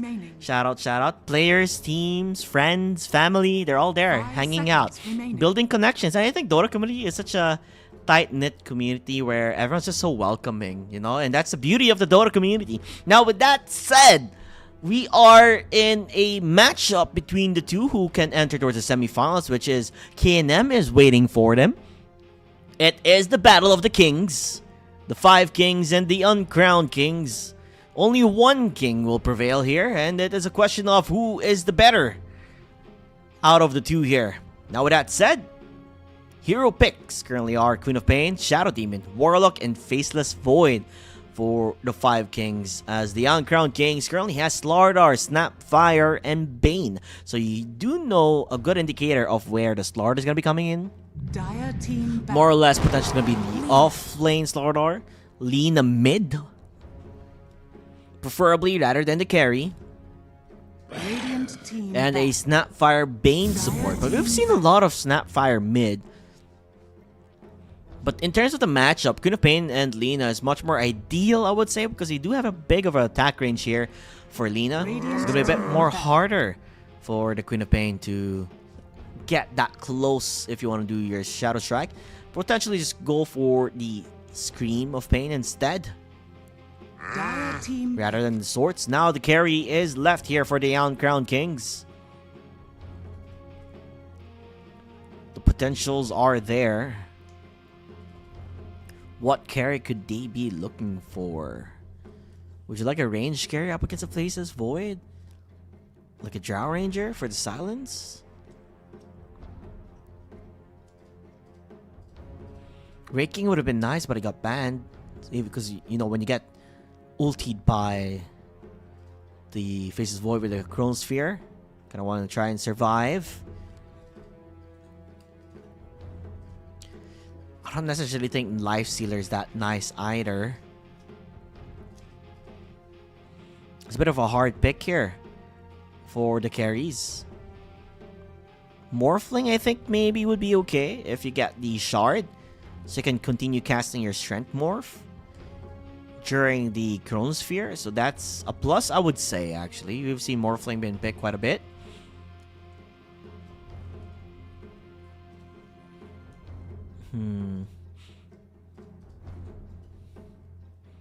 There's not a lot of options on deciding. Murta, I think maybe. Maybe, just maybe, Murta. Because if you got Chronosphere, magical damage you're going to get, it's going to be from the Queen of Pain, right? So there is that.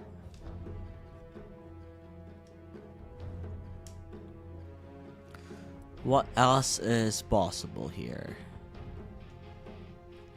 Yeah, I think Morphling or Murta seems like the ideal ones.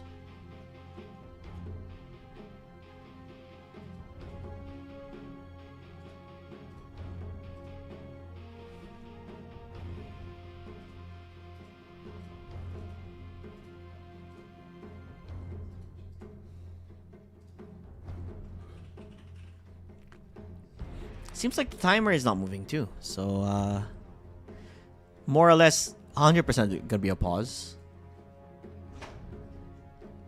Maybe tech issues are happening, but then during the draft, okay, I think they could have paused it after the draft, unless it's about picking the heroes. Then it probably makes sense.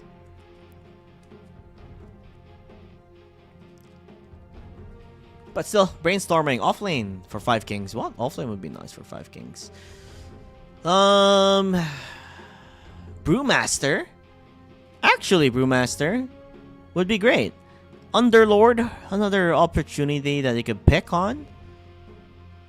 I have not really been seeing a lot of center. Timber Saw is also pretty strong if you know how to use the Timber Saw. Could go crazy.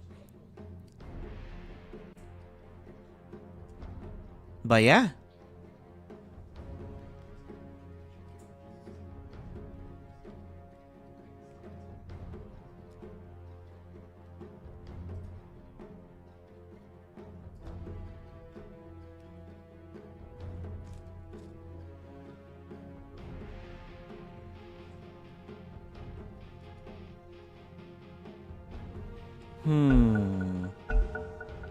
Looks like there's gonna be an on pause right now. So timer is gonna continue going down. But yeah, off lane, like 10 I think seconds Brewmaster, Underlord is still there. Yeah, there's no tide, but it's okay. 5 seconds You remaining. kind of just want someone to make a lot of annoyance. Timbersaw if you want. Someone who just really frontline and produce a lot of damage. Meanwhile, carry-wise, Muerta I feel like is also good. Not like the one we saw yesterday, which was pretty bad. It was difficult for him to lane. But considering on the heroes, I think you are going to be okay as Muerta. Who else? Morphling, yeah. Honestly, these are the only two I see. Unless you got Joe Ranger, which is okay. Joe Ranger is fine. Like, it's fine in the sense of it does a lot of damage. Yeah, you also have a built-in silence on one of your skills. And you produce a lot of damage. All you just need is your Bane to really save you from danger. Radiant team pick. Ooh, so it's gonna be the Lifestealer instead. I was thinking about like the Lifestealer doesn't seem that nice to see in terms of like the picks. I feel like it could be countered out quite easily, but we'll see on how the laning phase goes.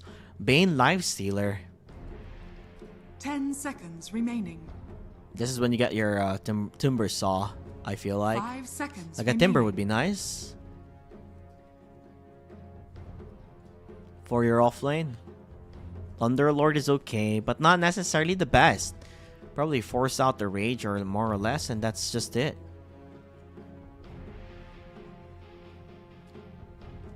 Unless Queen of Pain offlane. Which is a bit of a psych type of pick for the 5 kings. I mean, we've seen Queen of Pain offlane being picked, but I don't think it's gonna be it. It's the Pango instead. Huh. As a Pango enjoyer, I don't mind it. It's okay. It's an okay Pango game. As it's best introduce the players now, as I still can. BK playing the Queen of Pain. Low playing the Shadow Demon. Ixu on the Warlock. Megatron, aka Khan, is playing the Faceless Void. And Patrick will be on the Pango. Meanwhile, on Crown Kings, we'll have Samo 1 playing the Slardar. Francesco playing Snapfire. Artem is playing Bane. Mortrid playing Lina. And KZ Sam is playing the Lifestealer. That's gonna be Uncrowned Kings up against the 5 Kings. Only one true king will prevail. As we see, by the way, Snapfire has a pretty cool set. Pretty badass. I kind of like it. Nice. That's a nice set you got there, buddy. Kind of want one now. Me and my Dota purchases. Kind of looks cool. While the rest Faces Void also looks pretty cool, by the way. Oh, look at Shadow Demon. Damn. Man. And then Lina. As basic as it can be. To be fair, I feel like a rework on the Arcana of Lina would be nice. Because Lina Arcana, comparing it to all the other Arcanas, aren't that nice. And another Grandmaster. Is that Grandmaster? Am I tripping on the Queen of Pain? It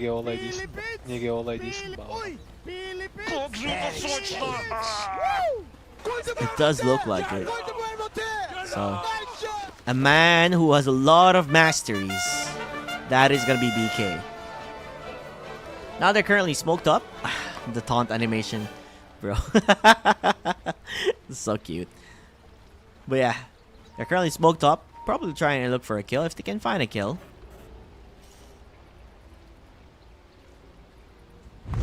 As the rest, a lot of drawings here and there on how do you want to play. Probably go and look for a pickoff on towards the top lane, it seems like. As the players do go for the move, and looks like Shadow Demon will be first. Oh, he just walked into it! He wasn't even looking! What the? First blood. Where was he looking at? Like, he canceled the smoke, and he still continued walking there. What was he looking at? A bit of a rough start here for the 5 Kings, as they do give first blood away just like that.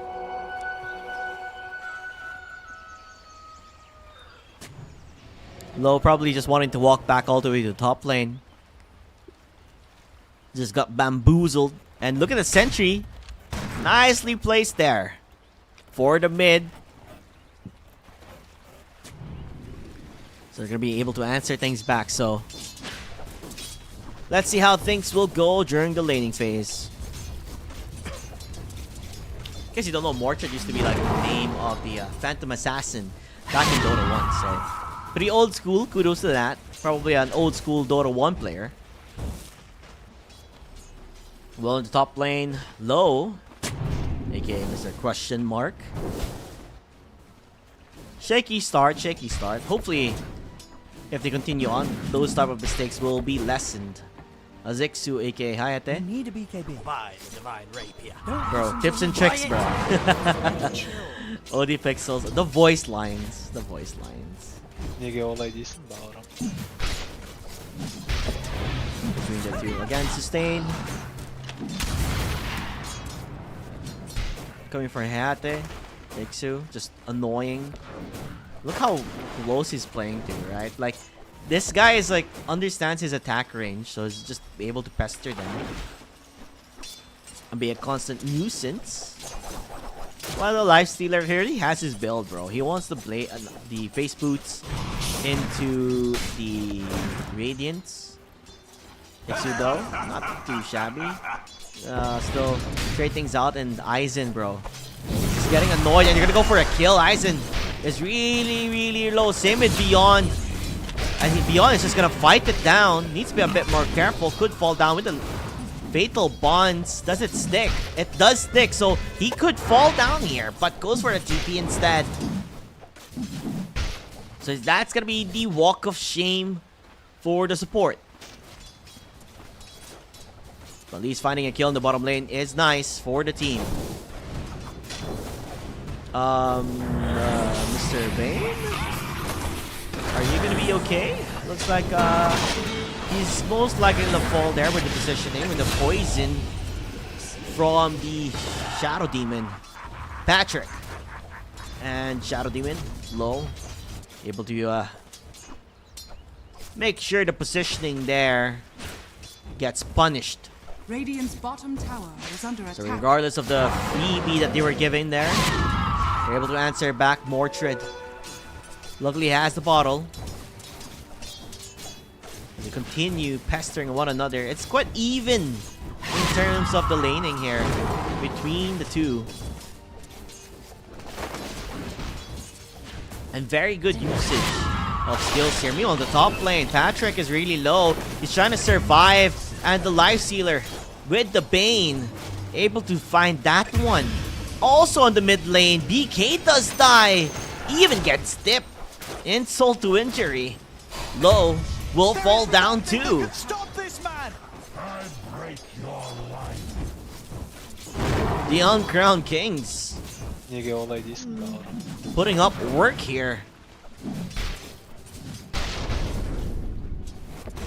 Radiant's middle tower. A tad is bit under attack. shaky, I would say, for the beginning.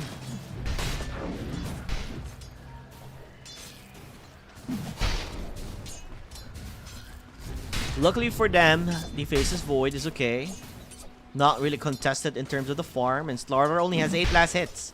Comparing that to the Pango, who has way more than that. The laning phase in terms of last hit wise, they're gonna be okay. They're gonna be happy with the trade-off. You know, the other thing I've seen the big difference is that Pango off lanes, well, for me personally, what I do is I don't skill on my lucky third skill. Because it's not necessarily needed. Anyway, in the bottom lane, they're just trying to see if they can get as much damage as they can onto the Faceless Void. And look at that, they're just getting popped after popped and after popped. Perfect last hits here for Khan, aka Megatron. And again, Beyond. Oh no, Beyond needs to run. Is he able to survive this? The over damage per second?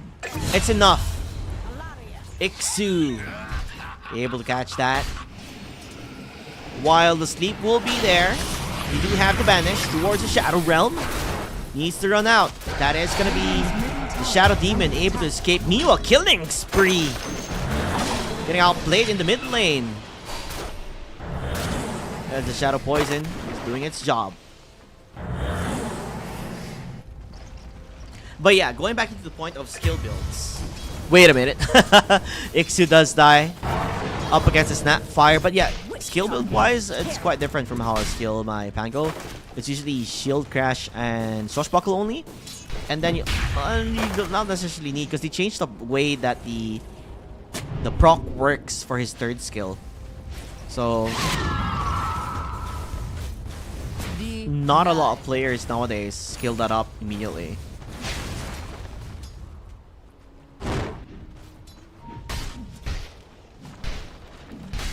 Though bottom lane, still not a big difference. I feel like the mid lane is where the action is at, hoping to find the rune, but the rune will be on towards the top lane instead. So Mordred, who has been having a good time, like I said, like matchups between the two, like the Lina has been nice, and the Haste is up and running, going towards the top lane as fast as he can. The Pangolier needs to find a way to survive. Stay under tower. Don't show yourself. As the Shadow Demon spots him out, so information has been given. You do want to go for a dive here. You have the sleep, but it should have been called too, that he's gonna be there. Where's the banish? From low. A bit too late because the Queen of Pain is coming. Hoping to get the play with a Sonic Wave. They're finding it. At least the trade-off is there. The counter tip. They sack it off for a potential there. 7-minute mark is gonna be major here. And there's no way they can contest this. There's no way they're gonna fight this, because they're not that strong. Dire's bottom tower is under attack. Slardar, Aizen. If Megatron gets his level 6, it will be bad for you. Although he could get sleep though. With a setup there with Bane. The possibility is always there. The usage of the time walk. To get his HP up and running. Bottom lane, I really don't think they should go close. If they do, I feel like they die.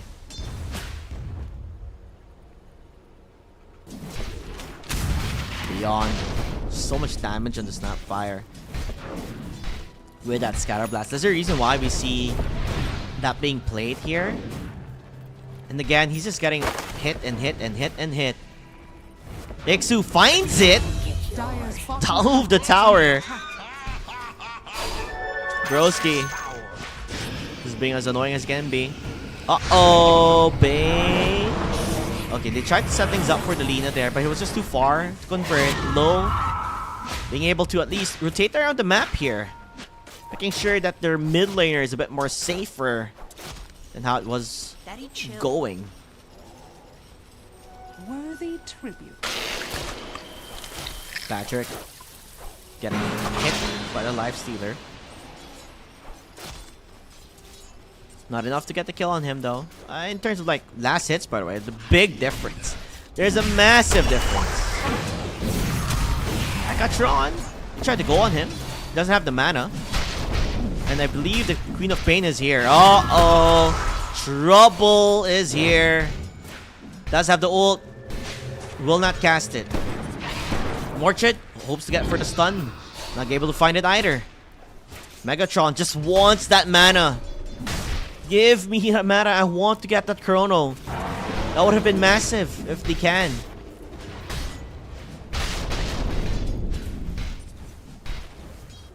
But Bane being in the bottom lane now. They spot them out with the Observer Ward. So they see where they're coming from. Not gonna take the bait there. And yet again, Megatron. No mana for chrono. Just gonna wait it through.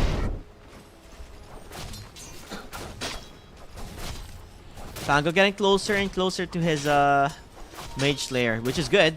He has the sustain. He has the way to survive with the perseverance. Now they use the fortification. Mid lane could be a potential if they look for a kill here. Same as the bottom lane. Clarity even used on towards Megatron, so Con is happy. Dire's They middle both have tower is under ultimates, attack. so they could make for a play if they choose to do so. Scatter Blast is to tickle him quite a bit. Slardar even using the stun and not really latching onto anybody at all.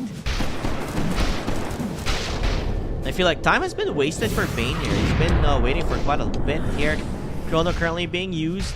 Gonna try and stop this Snapfire from being as annoying as he can be. And the TP with a Golem currently being used. Guess what? Everybody's here in the bottom lane!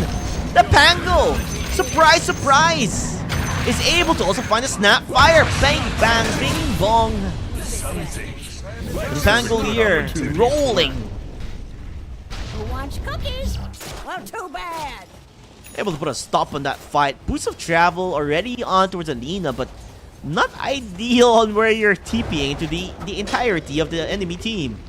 Dire's The middle 5 tower is under attack. Kings putting up work here up against the Uncrowned Kings. Dire's Mid structures tower are quite fortified. low. BK should get Dire's stunned. middle tower Fights it a is under bit, attack. but will move back. Radiant's top tower is under attack. So I also have a raindrop and the shield rune, so not afraid to get picked off. At least Lifestealer is having an okay time. Lifestealer is not contested, not having a hard time in terms of farming. Still hoping to get a quick Radiance if possible. It's still gonna take a lot of time. If I'm being honest with you, 15 minutes of Radiance you get. So manning up as much as you can. Look between these two. Slardar, you really want to fight Megatron here. It'll be a bit more difficult to do so.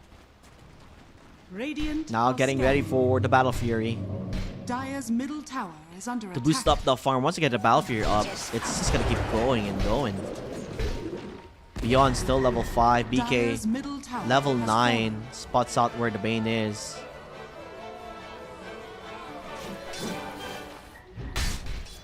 They're just putting around pressure on the map here. Now towards the tier 1 top tower. I think Lifestealer is found out towards the top lane. He's trying to run away actually.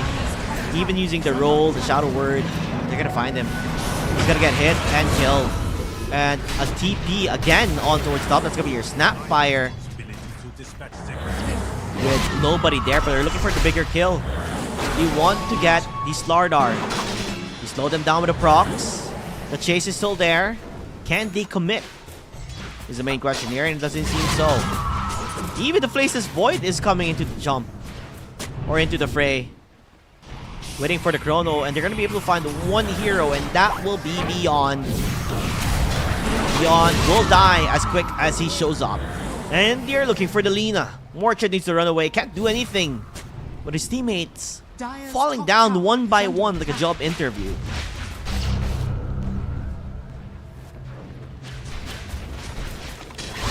Power in numbers. Team 5 Kings show up as 5 and continue to be as strong as they can. Dire's top Now tower has Lifestealer fallen. in the bottom lane will be found here. They're potentially looking for a kill. Gonna get slowed down with an opening coming from the Shadow Demon. Trying to even go for it and infest. But an easy Chrono stops him at his tracks. Oh, wow. Wow. All chat easy. Dire's bottom tower. A bit of a banter here between the two. I mean, that is Dota, right?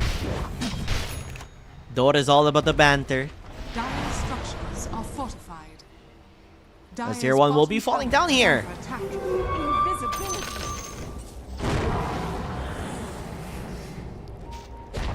Look, they're gonna find out probably the Bane. The Bane has an ultimate, by the way. Gonna cast it on towards the Bane, hoping to get the stop on towards him, but the Queen of Pain still surviving. And the Rolling Thunder is there. They're gonna be able to send him back and make sure the Queen of Pain will not die. Quick and easy picks. And that's just full of tips towards Mortred. A way to answer back with the Radiant's top tower early, is under early attack. voice lines and Mortred tips as well. This time he eats his own medicine as the 5 Kings show up. And they're showing why they are called the 5 Kings. Dire's middle tower Now is aiming under for the attack. Aghanim Scepter here for the Queen of Pain.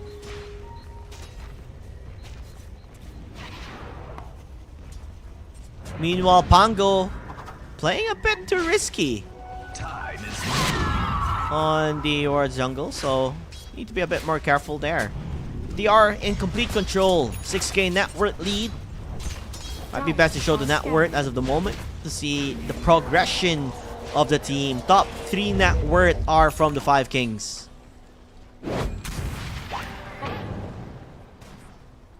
While in the top lane, the Pango getting closer to a potential Blink Dagger, and they're looking for Delina Morchid. He's just gonna TP out. Somebody save me. I can't fight. Radiant's courier has been killed. Biggie scorer will fall down though during the entire engagement. But nothing will stop them from pushing towards a tier 2 tower if they choose to do so. Just to Dire's top tower is under attack. poke around them. But this Faceless Void is leveling up. Battle Fury done. Now goes for the Ags soon. In case you guys don't know how the Ag interaction works, when you do jump, you get the bash on. That's pretty cool. Meanwhile, Patrick will be fouled out. He's able to run away. Wait, did Bane not have ulti? Is under attack. Bane has ulti. He just didn't cast it. He could have just ultied and the bank would have died. What was he doing? Stakes remain there for the Uncrowned Kings. That was a freebie, as the bank was a bit too deep. No players were close by. That should have been a free kill for them to at least slowly come back, but Pango runs away. And this Radiance, oh boy, it's taking so long. Snapfire shows up, be able to spot him down, but decides not to go for a push because they're very comfortable with their pacing as of the moment. Like, there's nothing there to stop him. Meanwhile, the dynamic combo. You have the Snapfire. Hoping you get the kill towards this, but the chrono is perfect. It lashes onto 2 with the Sonic Wave, being able to, close things out here. The 5 kings.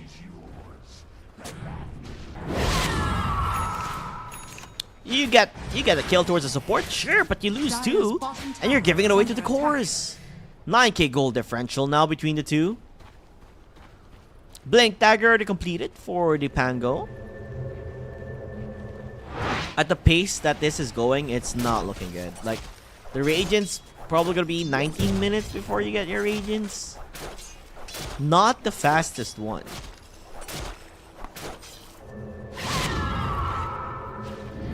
Does Slaughter have a Blink Dagger at least? I mean, do you want to make a play? Slaughter is so far off for the Blink. Like, who's gonna jump first? Queen of Pain. Oh, Queen of Pain is from above. They do have an ultimate. Tried to stop him, but he's gonna get vanished immediately. Thanks to the Shadow Demon. So he's gonna be alive. Now the Rolling Thunder is coming. Bing bong, bing bong, bing bong. They're all getting hit back and forth. It's gonna be a disaster for the Uncrowned Kings. Even tip up towards Mordred. The jump in coming from Queen of Pain was questionable. But they're just gonna find the kills. It's okay. It does not matter. They're getting the major kills. And the Shadow Demon? He just dives in, finds out on where the Snapfire is gonna be, poison him till his death. That means 3 players were dead and killed just for the Queen of Pain. Meanwhile, Ag Scepter is completed for the Faceless Void. 10k. In terms of net worth, they're just drained out by resources for the Uncrowned Kings.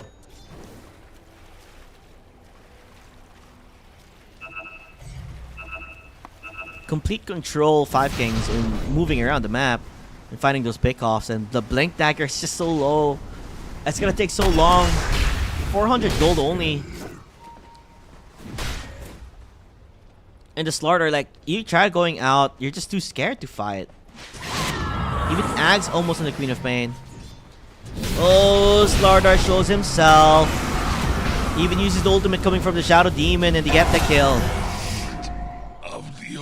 This is turning into a point of no return for the Uncrowned Kings. And that even might be the reason why they are still uncrowned. Is under attack. The difficulties playing up against 5 Kings here shows the technicality and how well they're playing as a unit, as a team. Dire's bottom tower has fallen. Wages of fear. Lifestealer though, finally gets his reagents. It's just gonna take so long before he even activates, if I'm being honest with you. Dire are scanning. Like, who's there to initiate?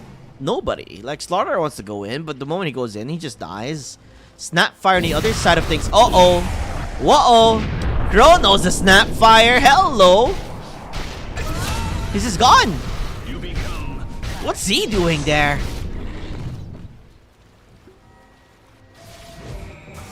Now off, hoping to get the Manta. There's gonna be the Faceless Void. They all have their item timings. Uncontested in all their farms. As a top lane, just annoying the Lifestealer, instilling fear upon him.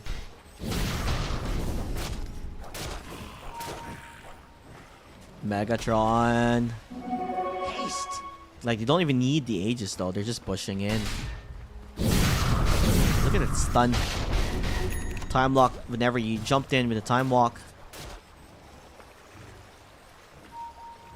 Lifestealer does show himself now in the lane. Will get stunned for quite a bit, so he'll move back. Invisibility. Look how crazy Ixo has been playing. He's not afraid, bro. Like, bro, slow that. He has to sleep himself. Oh no, not good. Not because he used his sleep. Now he doesn't have it. But they don't continue the chase. Don't continue the jump. And the Infest was used to. So that's gonna be on cooldown. If you choose to go for high ground. I don't know. They have so many ways to answer the Bane. Dire's top tower has fallen. And Nixu. Just looking around. Chrono will be up in 38 seconds. So I could imagine another tier 2 gonna be taken from mid and then probably go Roshan. Or they look for a fight. Like, they've been evading all team fights here. Like, they can't even look at Megatron. They don't even want to look at him. Dire's middle tower Where he's jumping in. Blink Dagger on Mordred, but will be found out. Purge him pointing a bit. Hoping to slow him down. Stuns him as well. But they're able to run out. Ooh, Panko ult. Same with the Warlock ulti. Nice Chrono. Lashes on towards them. Now hoping to get the kill towards Alina. Alina just fall down. Sambogia will also die here. They burst them all. Guess who's left? Snapfire and Faceless Void. And they're looking for more. That's gonna be beyond. Gonna get slowed down. Scatter Blast into his death. Queen of Pain. Oh, wow. Bro, the performance being Radiant's played bottom here. tower has fallen. That's a statement if I've ever seen one. Luckily for the Slardar, he does get a kill. Fine, slow, and that's 840 gold. That is a lot of money, so I could imagine Blink Dagger should be up now. Amazing. But the funny point is, he gets his Blink Dagger. Guess who's a Blink Dagger too? It's the Warlock. The Warlock has a Blink Dagger.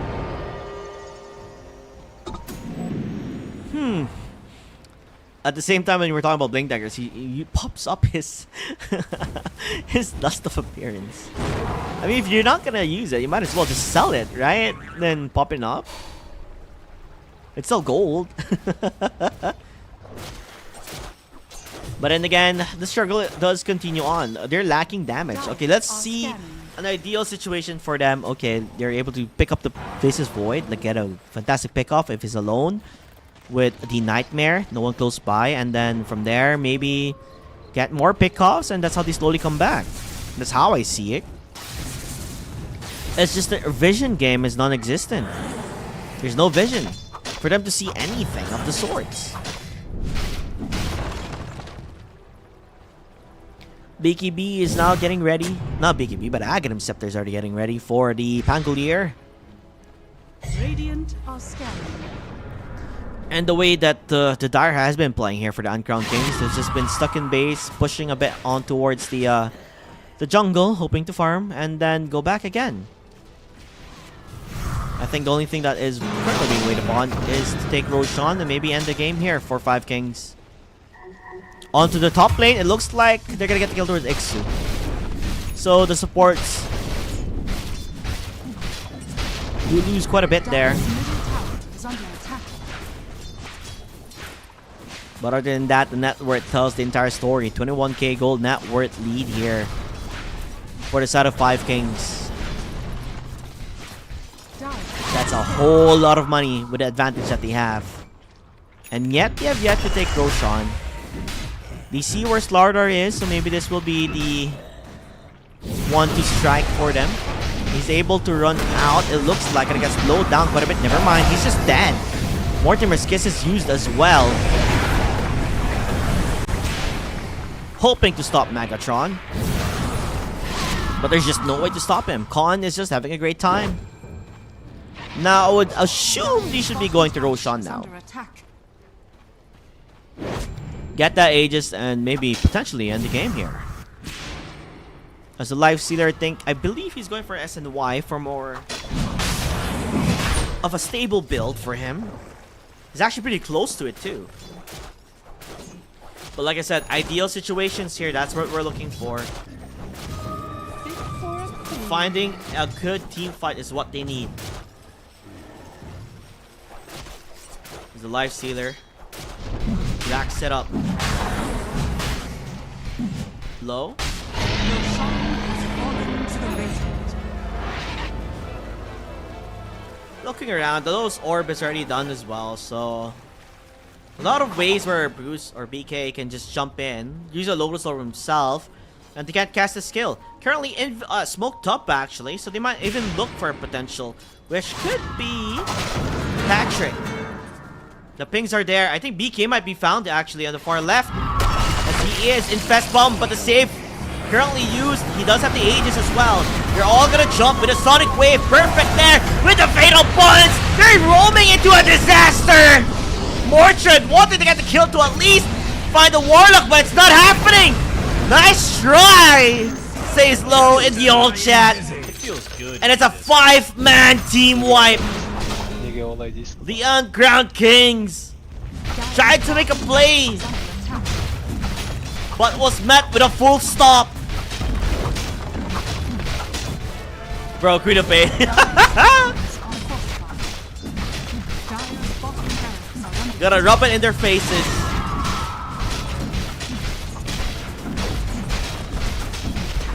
Welcome to Dota2, everybody. Snapfire shows up way too close. He's just dead and gone. Hoping to make a way to stop them from the push, but completely drained out.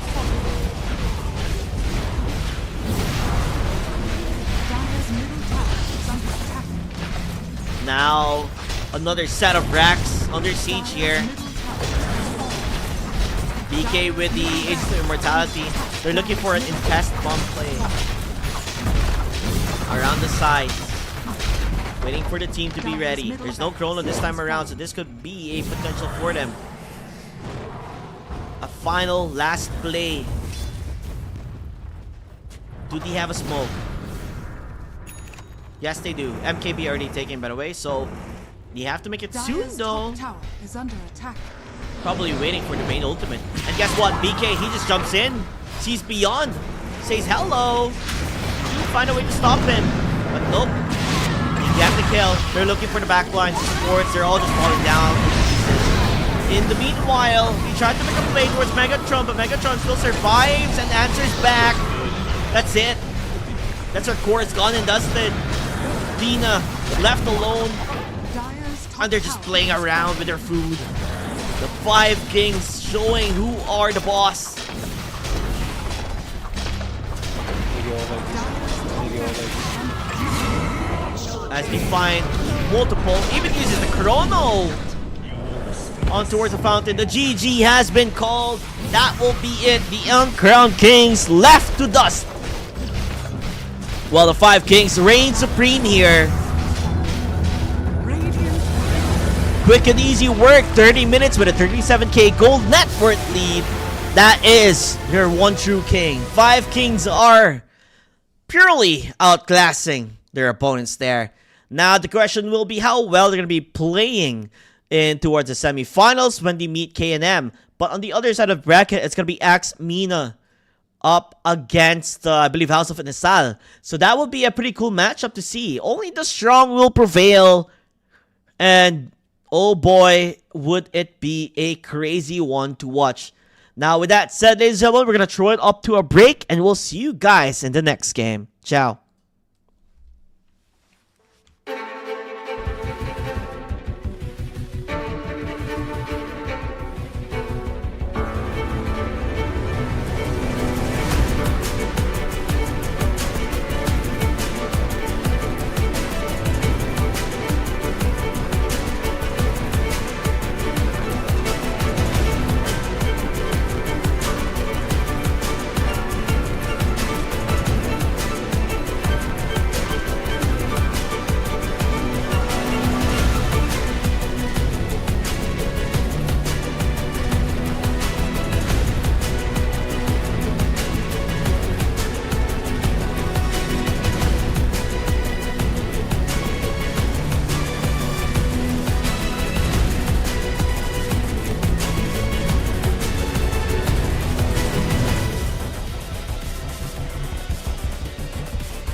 Ladies and gentlemen, welcome back to Rove Gaming Nights Dota 2!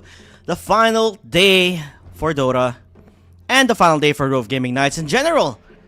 We are currently in the semi-finals up against House of Inesal and Axmina. So whoever wins here will be proceeding on and have a chance to go to the grand finals, which will be a best of 3. Now with that said, let's see the heroes currently picked. I just noticed Mars' shield is blocking Klink's.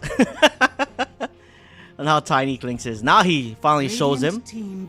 But yeah, Silencer, Invoker, Mars, Klink's for the House of Inesal. Meanwhile, Axmina, they go for the Shadow Fiend, Underlord, Queen of Pain, and Tusk. We do see a couple of respect bans here too. Natural Warlord being banned because we saw how crazy he was during the first game of our day, which is up against PSDK. And then most likely banning out heroes potentially to be a position 5 because Tusk has already been picked, right? So they need a good +5 that goes well with this team with Shadow Fiend. As we look, Silencer, Invoker, Mars, Klinks. Like, the funny thing is, both of these guys, or these teams, know each other, know what they play, know their favorite heroes. This could be a good indicator of how close this match could be between them.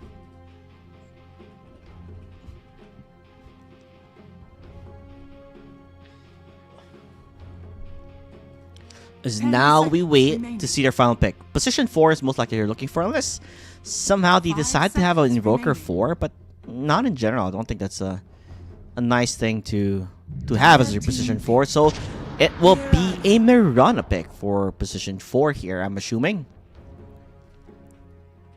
Meanwhile, Axmina still need a good +5 here, unless you go for +5 Tusk, which is okay. Actually, that's still fine. 5 Tusk is okay. It's pretty good still. Or you change things around. There's no Silencer. There's still the Jakiro is okay. Ogre is pretty fine too.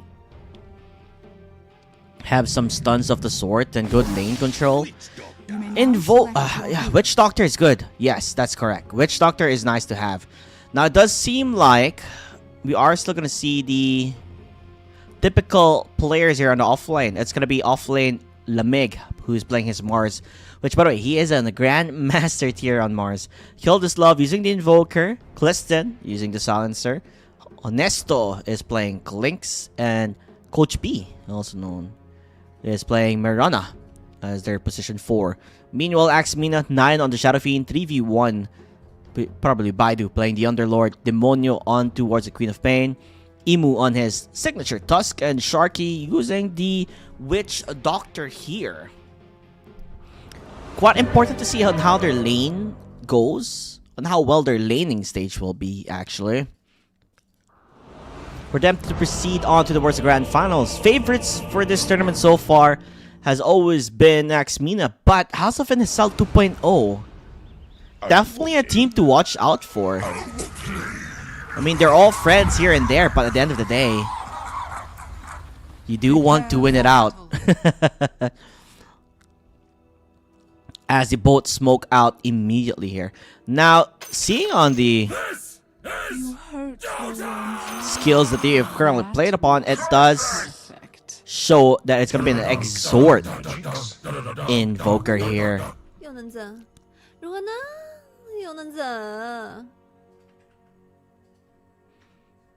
Potentially, if they go for a level 1 team fight.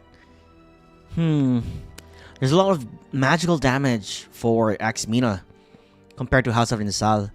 Yeah, Arcane Curse is pretty strong here and there, but still could be a bit too tough for a team fight with the bounce around, with the paralyzing cask. So probably depends on who jumps in first will be the main question here.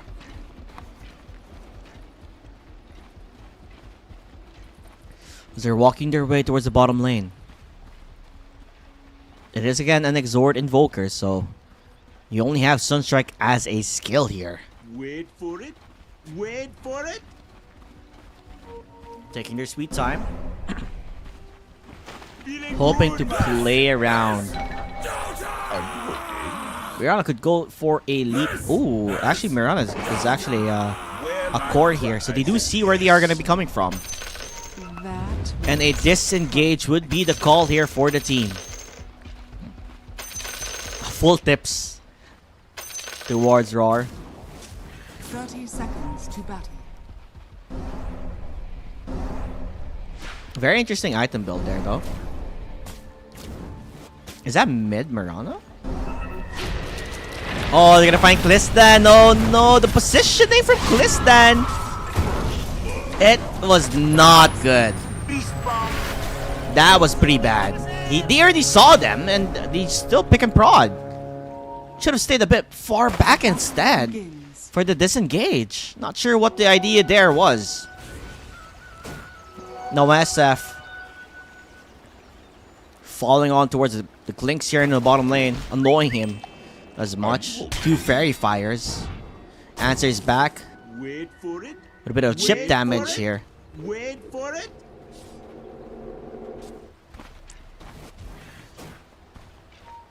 Is Lamig. Might even try to get a kill. They do have the stun. It does lash. They have a leap charge to kill him here. Uh-oh. They do. Yes, they do. Okay, so you do get that kill. Good for him. They trade off the kill, but looking at mid, look at the last hits. Having a harder time to last hit here. Even using the Sunstrike, which doesn't even land. Oh, that's gonna hurt here for Supernatural. Well, I tried. Lucky for him, Forge Spirits are rather strong with the Invoker lane. My type of Invoker too, Exhort Quaz. A lot of creeps there in the bottom too. So hopefully the Bonket is able to farm it out as much as possible. And look at this, Klistan. Now being the constant annoyance with the Glaives of Wisdom. He did this last time. This time around though, Underlord is a bit more tanky. And his positioning would matter. Not to tank too much damage. Box him out. Now I wonder if they could do a potential jump towards him with him being a bit too greedy or aggressive on his lane. Look at this, even the Tusk, bro. Can't get close, can't get close. Dire's courier has been killed. As the SF is doing okay, and the 2 supports. Uh-oh.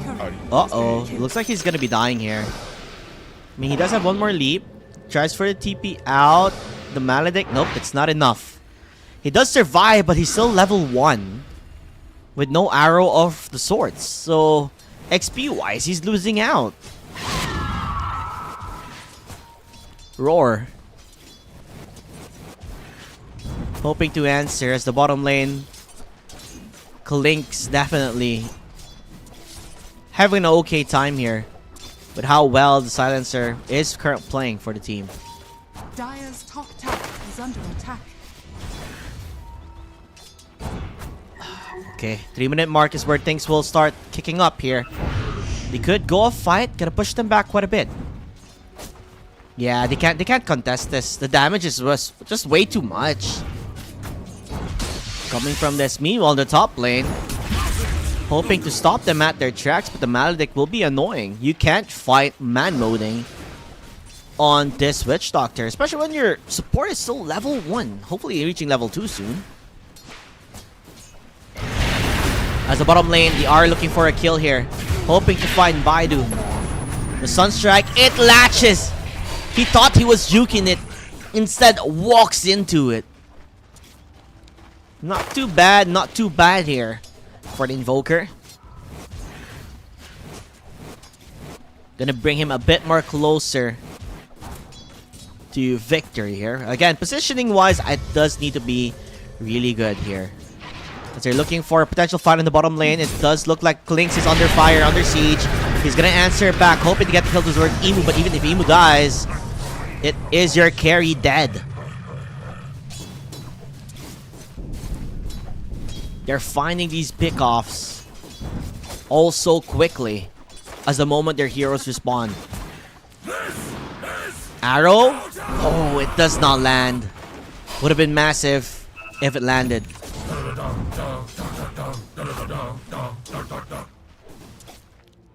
And the pause will be there. Okay, looking at the laning wise, it's looking a bit more even between the two. But in terms of last hits, that's where things are different. 29 last hits and 11 denies on that SF. Then we're going to start racking up. And again, it goes to show it is a position for Mirana. It's not the easiest one to execute. It's very crucial you're able to get your levels and also your arrows. Normally, if you're not having a good time in your lane, you do arrow or neutral creep, so you at least get that gold up and running, at the same time getting XP from it. It's really, really important. Again, they're gonna go for the jump here, hoping to get the kill towards Honest.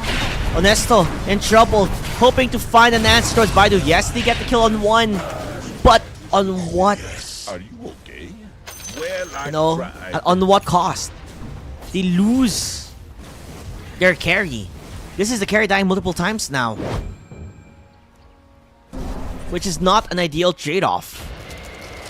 And they're looking for more. They're looking for Glisten. They're jumping onto him. And guess what? Demonio is also here to clean things up. Fast rotations from the team. Under attack, a screamer. No such thing as being passive here. As the Emu is taking control. Dire's middle tower is under attack. Fast rotations from every single member for Maximina.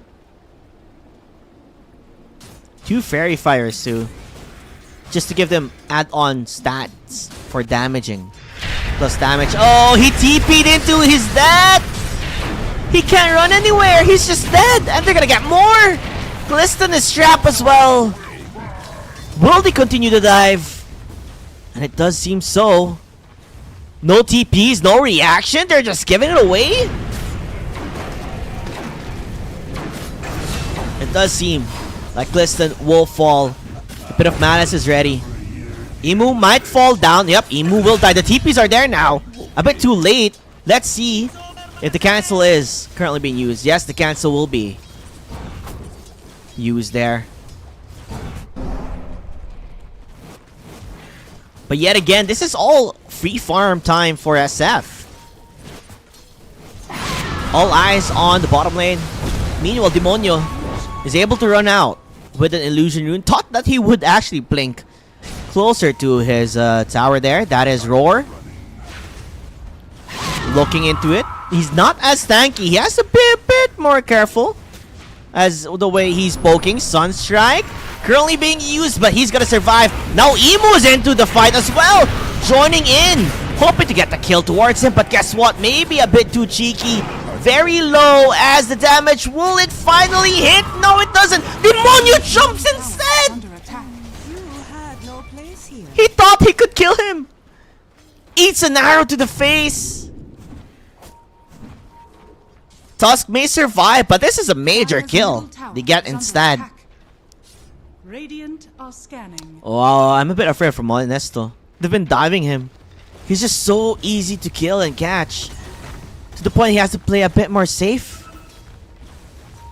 Probably once you get that level 6, it will be a different story. But they're just leaving this SF again. The monster in the making. 68 last hits, 15 denies. Trading off farm is what they're doing at least.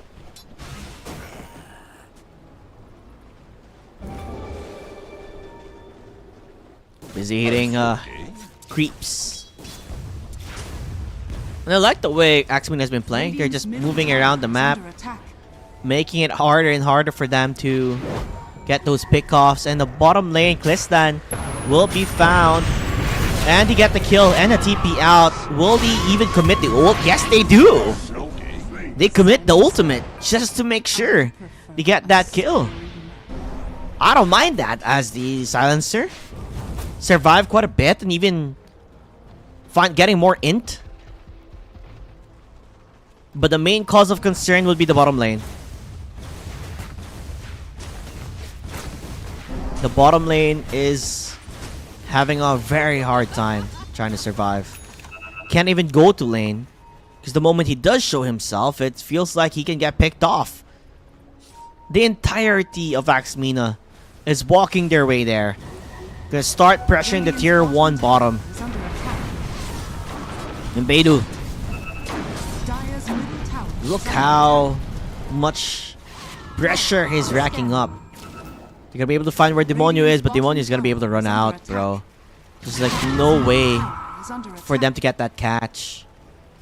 Like I said, space created. Radiant's bottom tower has fallen. The raid boss SF. Already level 9. And a potential fight towards the mid, it looks like. They are wrapping around.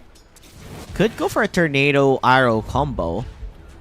A smoke was used. And they're hoping to put pressure towards top. Level 6 Glisten. Are scanning. That's a global silence now ready. So the potential is there. The pings are used and they're gonna go for a disengage. So nothing really comes out from the smoke. But you do at least have the global.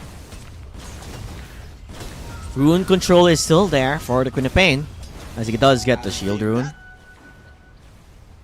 And you can tell the difference from higher skill tier levels, honestly. The movement around the map has been insane from both teams.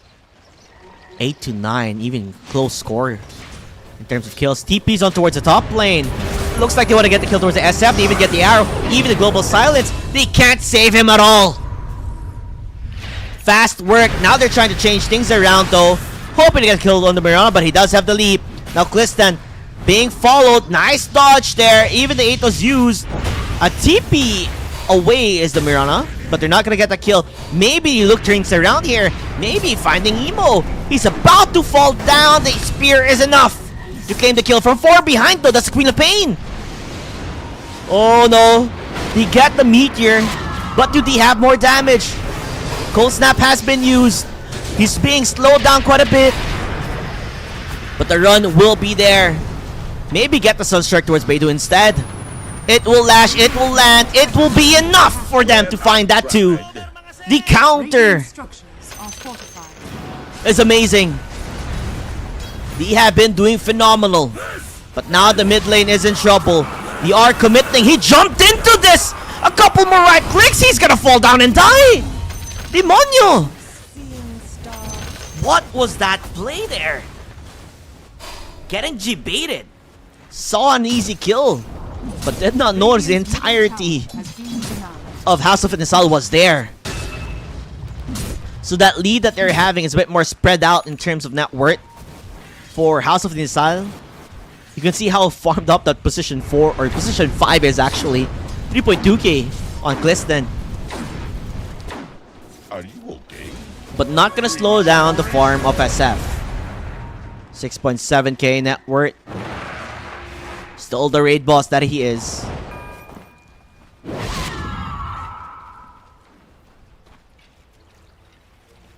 Maybe the tempo will start to raise once the blink tacker, most likely going to be from Mars, is up. Oh, actually, he does have the blink already.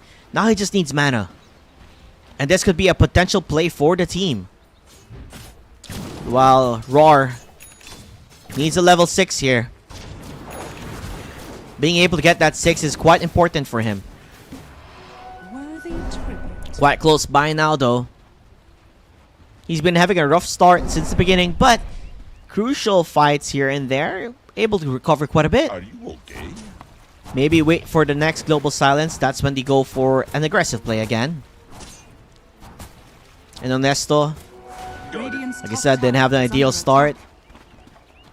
Still slowly climbing back. Currently, the top 3 net worth will be from the Axmina side. attack. Radiant's An top emo. tower is under Bro, attack. what is this? They're just jumping. You see Sharky. And they get the kill. That is bad as I want to be dead. Heavy commitment there on skills. Moving on the bottom lane. I think they're also looking for more Azim was able to run out. He skitters away. But the vision game, they know it is warded. Dire's middle tower is under attack. As a good way to stop that. Pesky finding for Clinks there.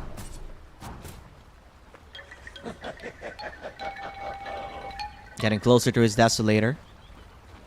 Skips the Falcon Blade. Life has been hard Dire are scanning. as this SF builds up again. DD will be on the bottom rune. That's big. Oh, Mars jumped. Mars jumped here, hoping to get the kill. Now they're gonna get a free double damage, and Queen of Pain can turn things around. The arrow, it latches and it hits. But where's the follow-up? Nowhere to be found. Demonio, he's gonna be okay. It's a bit of a messy scramble here. But it's still gonna be the Meteor Hammer. It falls down perfectly on the Witch Doctor, as Witch Doctor does die. Queen of Pain waiting for the perfect opportunity to go for the jump. He's just on the side with a Sonic Wave and a Scream. He gets the job done. Now, the Spear, it misses! And also, Nestor's in trouble! Queen of Pain will jump again! As he finds the opportunity to strike. Now it's just Lamig, left by his lonesome. And they're just kiting him around. He's still gonna continue the chase, and he finds it. Miranda needs to be a bit more careful. SF is just around the corner. And the stun will be there, but nice spear back. Pushes him away. Dire's bottom tower is under attack. Still, the advantage will be there for the side of Axmina with that entire team fight happening. Just on the sidelines, Queen of Pain was just watching with the amplifying damage rune. And survives through it all. It's been hard for them to play up against this annoying Underlord with his bit of malice. Onesta could not do a single thing about it. Still needs a lot more items before things could turn towards their favor. But while that's happening, they've been playing 4v5. The Shadow Fiend has just been farming the entire time. No contestation. Dire are It's like they forgot about him. Instead, I would love to see this team move around the map once they have the global silence up and running. Maybe make a play towards mid or something when the global is there, instead of trading off farm. They have been only responding to the fights instead of starting the fight itself.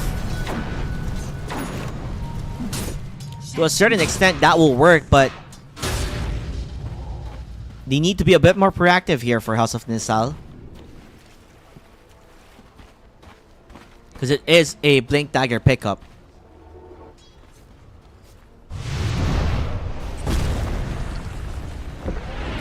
Now aiming for a Road of Ados. This is Supernatural.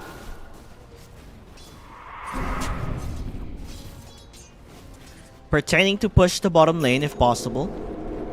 But I believe SF has a Shadow Blade now, right?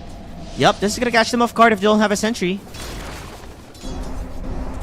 If there's no sentry here, this could be bad. But instead, they are looking for a fight in towards mid instead. If they can find it, but they're not. Honestly, it's so hard to find a pick-off.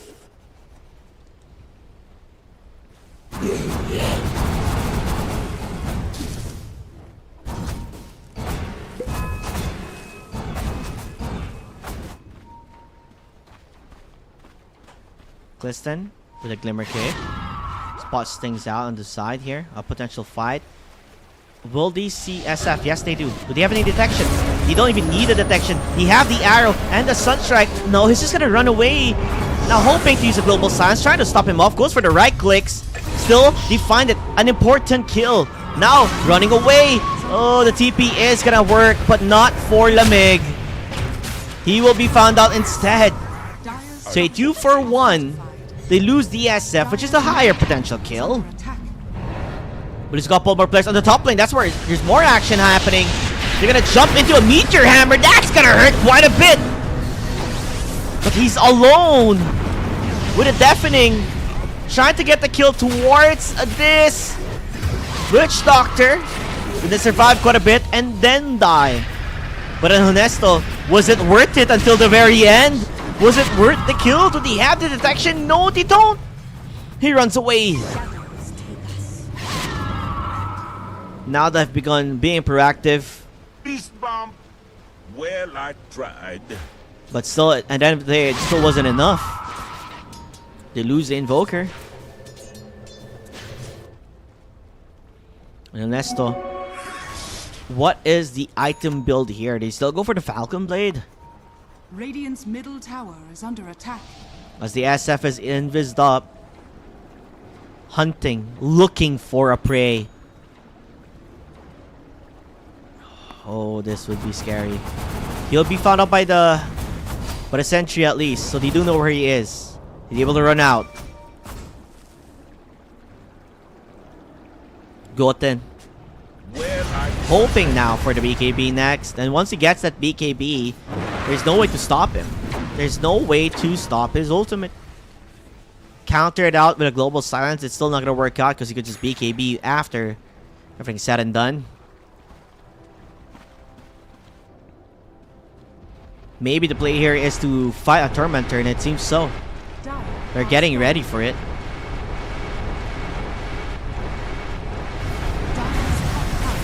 As they are currently smoked up. It's gonna be a very fast one though. As the Witch Doctor almost does die. And Umu's gonna run out.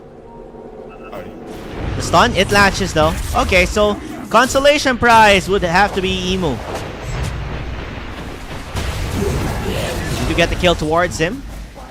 And that's slowly climbing back in terms of the net worth at least. As Beidou still stays on towards the bottom lane. He could get jumped here, but Lamig will get hit.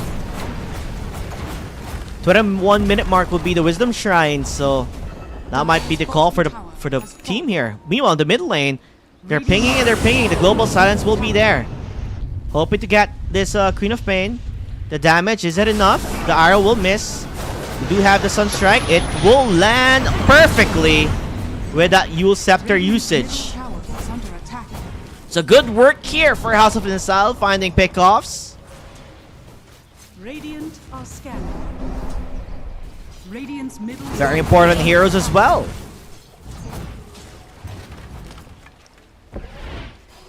I'll take that. Gotta stand with a just looking Well, I around. tried. Currently Well, Invis I up is still tried. the SF, so they need to have detection. If he goes jump into a fight. If he chooses he wants to go into a fight. But you know what? It's a safer bet. Just farm your BKB. No need to force it at all. Dire's top And that will be the call. attack. 6k gold lead now again for Axmina. But not that far off. Honesto, with his farm, slowly, like I said, coming back. Timings will definitely be once that Blink Dagger is on the Tusk, and also the BKB Radiant's for bottom tower your is under SF. attack. But as I want to be also has a Blink Dagger as well, so that's the Witch Doctor being able to reposition himself during crucial fights.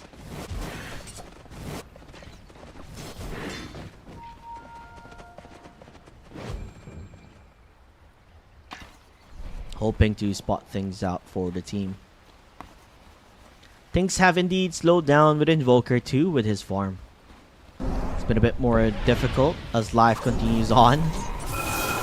Tornado and to the Meteor Hammer has been great, but still not enough damage.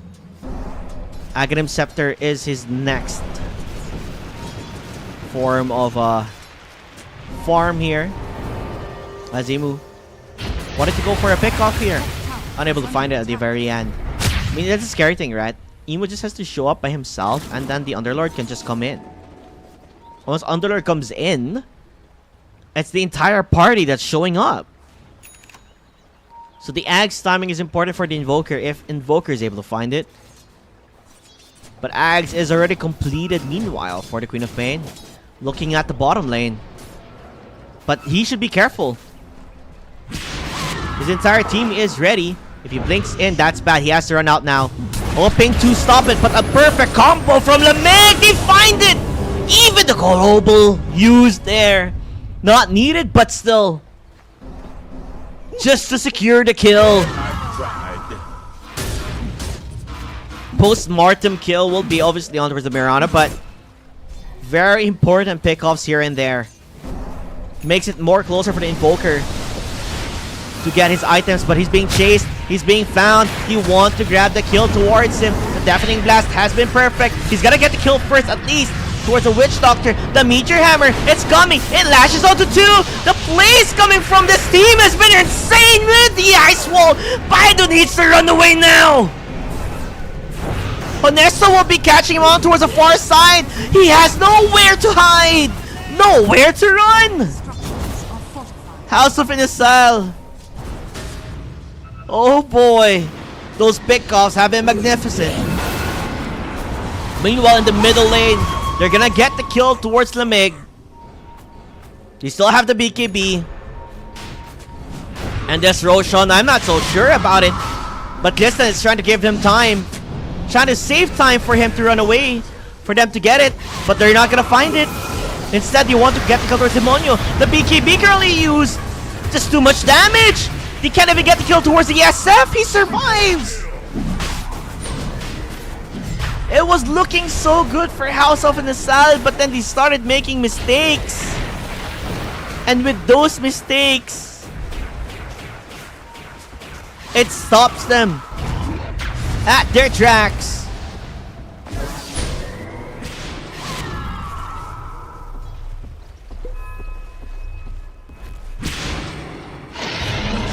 As they do take the Aegis. Well, I tried. It's just a matter of seconds when it was so good for them. The advantage was gone. Lameg just overstayed his welcome in mid. And then both supports getting picked off. So now they start walking down towards the bottom tower for the tier 2. See if they can continue with their role here. As the SF. Radiant's bottom tower is under attack. Look at the amount of damage he has. 7k net worth under his name. Radiant's bottom tower. Now as they continue going through, Honesto is going to be showing up himself. But the bit of malice with a push here and there will counter it out as much as they can. Dire's middle Mid tower lane is though. under attack. Dire's They're looking middle for tier tower 2 towers is instead. Demonio will be trapped, but it's okay. There's just nothing really happening. Nothing that important. While Supernatural finally has his Ag's Scepter, I believe that should be the Cataclysm combo. So once you have that combo down, that would be great. Lamig will be found and jump. They're immediately using the BKB. Even the arrow is gonna be missed. It's just an illusion. Lamig needs to run away. They get the kill towards the support. But Demonio is continuing on towards that chase. Now Goten with that BKB ready for a fight, a duel, and they get it. He's just going man mode, beast mode. Clinks falls down and dies. That's your carry dead. House of Inisal feeling the pressure as Axmina are definitely cooking them down. is falling. Dire's top tower is under attack. Tier 3 tower. Up next, Deafening Blast just to try and stop them, but Listan, he showed himself to the hands of the SF! Unstoppable, still has the Aegis. And meanwhile, Demonio's just around the corner and just pestering them. Tornado used Cataclysm! Meteor! Radiant structure. Not enough. Oh, wait a minute! Witch Doctor walked into it and died. So a moment of silence now for House of Inisal. They need to start recovery. They need to recoup as much as they can.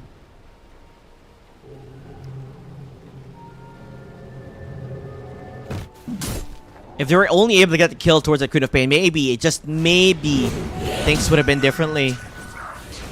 But this SF, man, this SF. Almost 20k, actually now 20k net worth. He's just so hard to counter out. But he is alone in the bottom lane though. So this might be it. Do they have any detection? They don't. Are scanning.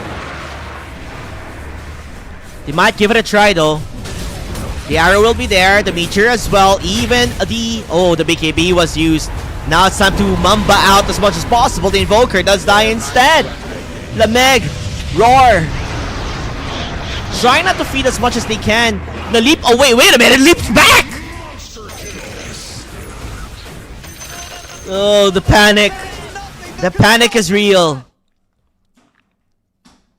As you could expect, they're gonna be going towards a tier 3 tower.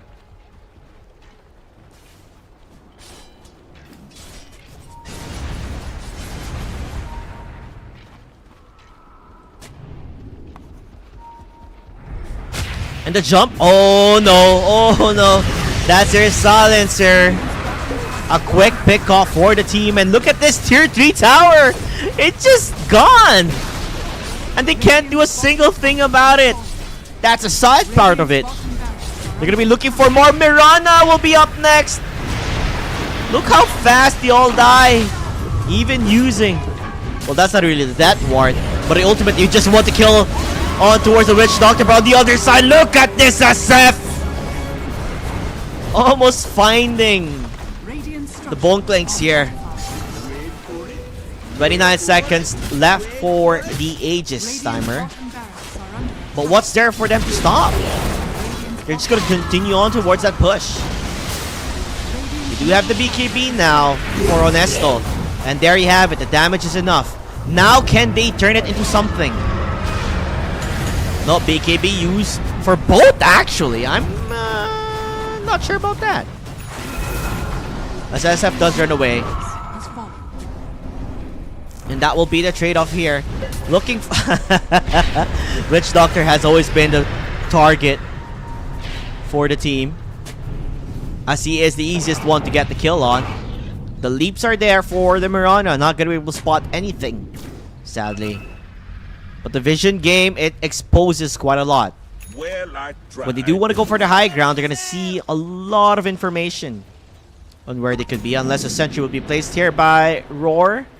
As it's they're paying top lane. There's no BKB left. They want to get the kill towards Goten. He's getting slowed down. Do they have vision? Do they even need vision? Oh no, he whiffs! But they do have the detection. They do find it. So that's the SF Dad. 1k gold given. Money in the bank there for the team. And I don't think they want to fight more. Arrow. If Emo wasn't there, it would have landed for sure. But even if it does land, it's still scary. Tormentor will be the call here for the team. Gliston, buddy?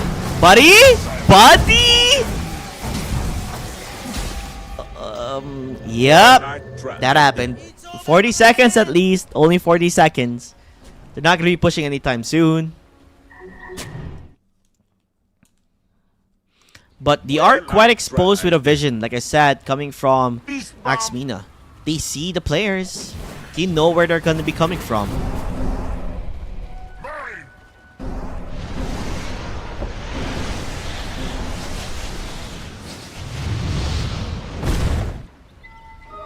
Fit for a queen. As Honesto. Hurricane Pike, BKB, Desolator. Has a lot of ways to survive. Radiant are scanning. Maybe just wait for the Roshan could be the play here, but no, they're looking. They're currently smoked up. They're gonna be able to find the Witch Doctor as he does get jumped upon, even using the Ice Wall. Gotta try and fake it out. But he's still able to run. He's still surviving. He's still... Oh my goodness, he doesn't die! Meanwhile, the other side, the Queen of Pain just jumps. A BKB now used. Hoping to see if they can get something, and it's gonna be the Mirana only, who's most likely gonna die. Demonia not afraid to go for a jump. Even the play! The BKB was still there. They couldn't stop it. He jumps back front and in. He wants to make a fight. He wants to make a statement. It doesn't matter if he dies, but he survives. They have to sustain, and this might be it. The final nail in the coffin. Axmina, complete cleanup, not losing a single teammate. Are scared. As SF says, literally outplayed. Walking down towards mid. Hoping to end this down. This game. Axmina. Full built SF. Waiting for probably his Silver Edge. Radiant's top tower is under attack. And they are in complete control. They don't even need Roshan, actually. The final hurrah without their clinks. Nice wombo combo. Just gonna remove the mana from SF. But an amplifying damage rune will be spawned. That's major. Some would say even massive to just end the game with it. In a matter of seconds, Roshan will now spawn. If only that ice wall landed. Yeah. I think that would have been great. They're going for Roshan now. Potentially. As the Witch Doctor stays on towards the side. Not showing himself. Emu might be the one they're gonna find out instead. Well, I tried. As he tries to survive, but will be found.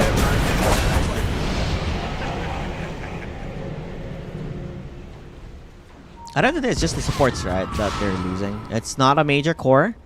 It's not the mid lane. It's not the carry. It's not the off lane. These are heroes they're okay to lose with. Potentially, you do want to find the pick-off maybe towards the Underlord if they can.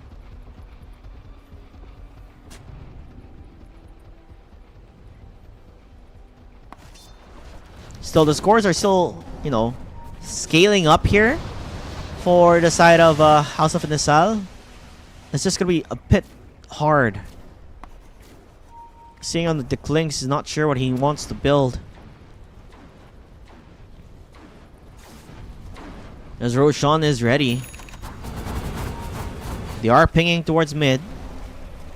There is an Invis rune there too. Meanwhile, Witch Doctor is just around the corner. So a potential fight might happen here. And it does look like Mars is just around the corner on the side. They're gonna find him. Why is he just standing there? What was the plan?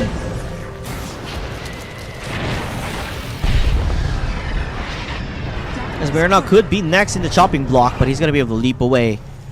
Okay, I'm a bit confused what Mars was doing there.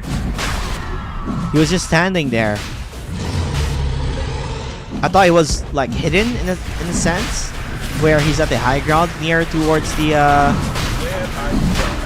shrine, but it's not gonna work. He just dies. And they're gonna get a Roshan here because of it.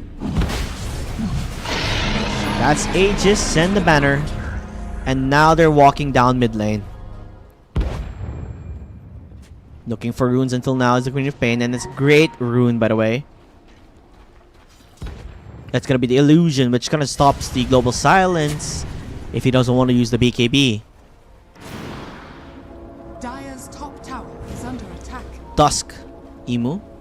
He has a BKB of himself. They're gonna spot out where Ernesto is. He tries to run out. Can he survive? Uses the BKB, but dies immediately. That's just it. I think that's over. That's game.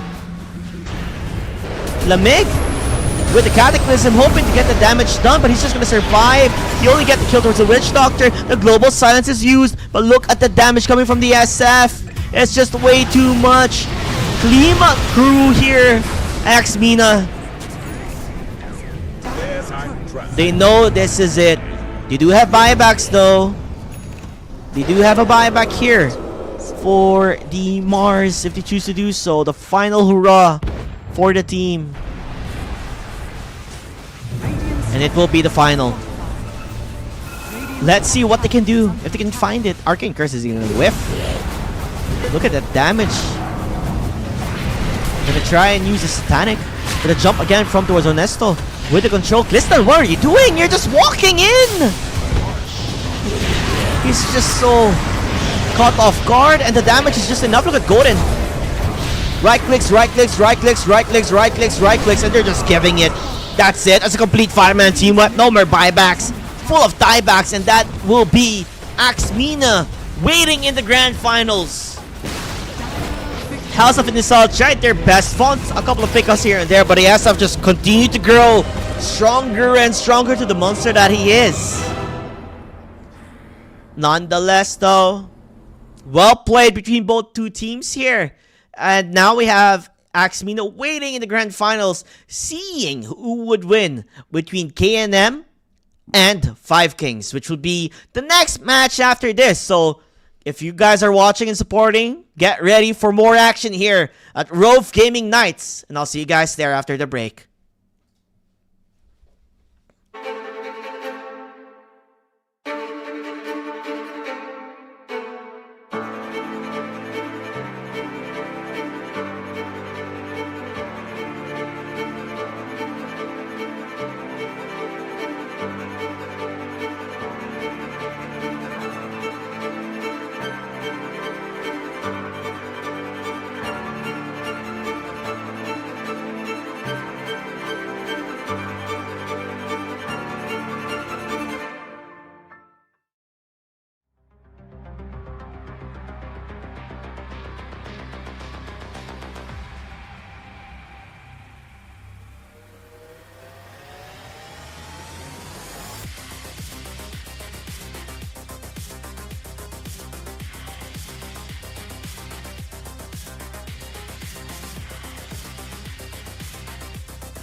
We are back, ladies and gentlemen. Rove Gaming Nights here. Semi-finals, the final semi-finals before we go to the grand finals. As we saw Aximino currently waiting to see who their opponents are going to be at. It could be any of these two teams, depending on who will rise to the pressure. 5 Kapuran ni seconds Miko, remaining. K&M, up against 5 Kings. Quick insight here and there. These two teams have already fought each other and screamed against each other. So there is history. They both know how they play. They both know their advantages. And you can tell on how they are picking. First pick Puck. First pick SF. This is just the chorus being picked so early on. Dire team pick. Well, K&M, the GOAT decided to get for the Mars Hoodwink. FYI, by the way, I thought that the tree that the Hoodwink plants with his Q, that you could actually spear into. That is not true. You cannot spear into the tree that Hoodwink brings. That kind of sucks. I thought it would work, but it doesn't work at all. Meanwhile, 5 Kings very quick on their hero picks here. We have the Shadow Fiend, Undying, Dark Willow, and Ember Spirit. So that means we're not gonna see anything else other than the offlane still missing, unless 10 seconds Undying remaining. offlane, which to me isn't as crazy as it seems. It's pretty good 5 actually. seconds It's pretty remaining. strong as well in the lane. Just decay. Raise a tomb and survive. Again, I would love to say that the Undying shard is pretty cool as well, Templar Assassin. because you can put the hero inside the tombstone. So that's also a cool interaction to see. Now, a Templar Assassin pick. Gonna try to farm as much as he can. This is Mild Nation, aka Dead Games. His favorite hero to play. We saw him play it just a while ago. Up against Chaos Manta, right? And it did really well. He carried that game. Did not have a hard time at all, and just walked around the entirety of that team. This time around, he 10 wants to do it seconds again. remaining. But we'll see if he'll find the opportunity to do so. 5 seconds Now we're remaining. gonna see a lot of position 5 bans here potentially. Unless this is a Hoodwink 5, which you could still kinda take it into account, I guess. It's not as bad as it is. Radiant team ban. But what would be nice with a Templar Assassin? Dire team ban. Some front line support would be great. Maybe we might see a potential Witch Doctor again, but then I still worry about the Undying Tombstone. There's not really anybody who's going to be hitting that. Other than the Templar Assassin, I suppose, or I assume. 10 seconds remaining. While off lanes are being banned here 5 for the side of seconds K&M, they don't think Radiant that the team Undying could be an off lane, but they decide to ban it out instead. It is going to be a Phoenix ban, which is obviously a good combo. A wombo combo with Mars. Put the egg outside and then arena. There's a way to stop them from trying to destroy that egg. 10 seconds remaining. Still wondering if they're going to stick with a Hoodwink 5 or a Hoodwink 4. 5 seconds And get a remaining. different 5 here instead. Witch Doctor is still up for grabs if they do want to go for a Witch Doctor.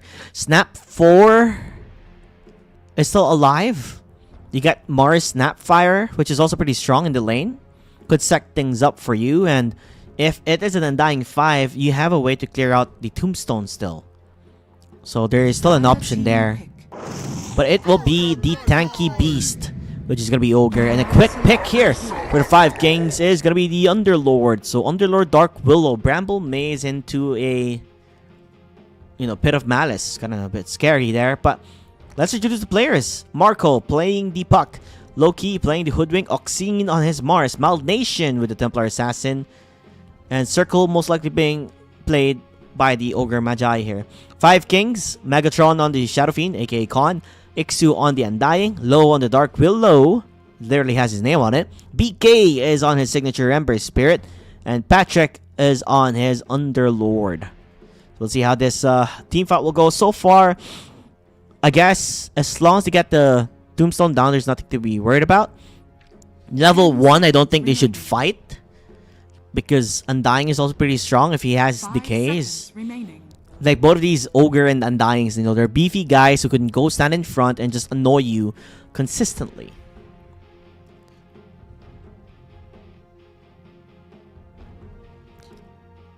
So finding that harassment that they're gonna be looking for from Meld Nation, I don't know. It really just depends on how well their laning phase are gonna be.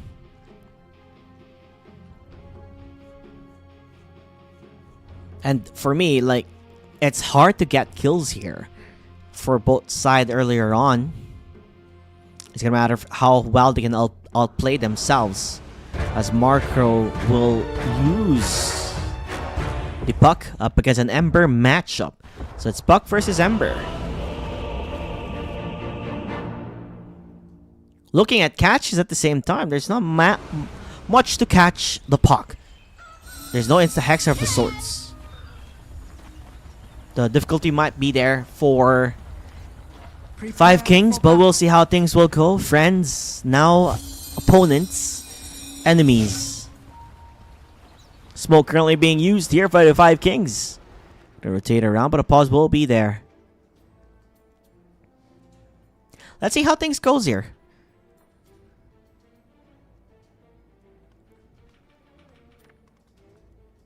There's a sentence. That's the mouse sense, the DPI. You know, a bit too quick, a bit too slow. Just need to find the perfect one. Circle just says it's since. As he gets ready. Movement around the map. We'll be being a bit more defensive here. Would have maybe, just maybe, I think I would have loved to see them play a bit more aggressive. But the pings are there. They're currently set up. Oh, they're going for a fight. They're smoked up now. In both sides. The high ground is there, but their drawing was a wraparound, it seems, of the sort. They're gonna go around the sides. Might can't catch them off guard. Who's the first one they're gonna see here if they do go towards that route? It seems like it's gonna be the Underlord. Oh, the smoke is gone. Now they see the Underlord. They're gonna wrap them now, but the tombstone is there. Gonna get caught. Go for the tombstone immediately. Try to stop it. That game will be the first one. Most likely to fall down. He has to run. But they get the kill. Now on towards the Ogre. Ogre does die as well. Could look for more. Oxine is still alive, but the Firestorm, it's raining upon them. As he does potentially fall down, they might get the kill towards Marco, as Marco does die. They're losing everybody. It's looking like a team wipe here. As they trade last hits. It is a 5-9 team wipe.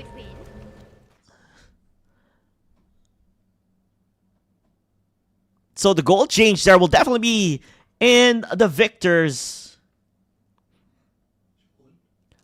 off the side of Team 5 Kings. They're quite happy with that, as they did get the first blood at the same time. So big victories for them. So the top lane, let's see how things are going to be there.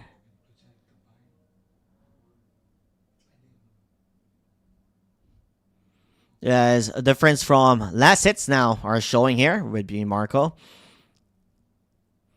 Since Ixu did go for the tombstone first, not gonna be able to harass out this pesky hoodwink. Look, oh, Ixu, you're trading hits, bro. That's 3 fairy fires. +2, +2, +2 is equals to 6. Well, guys, I can do math, but like, that's crazy. He's annoying out this Undying, but finally gets the decay. So he can stack things up there for himself.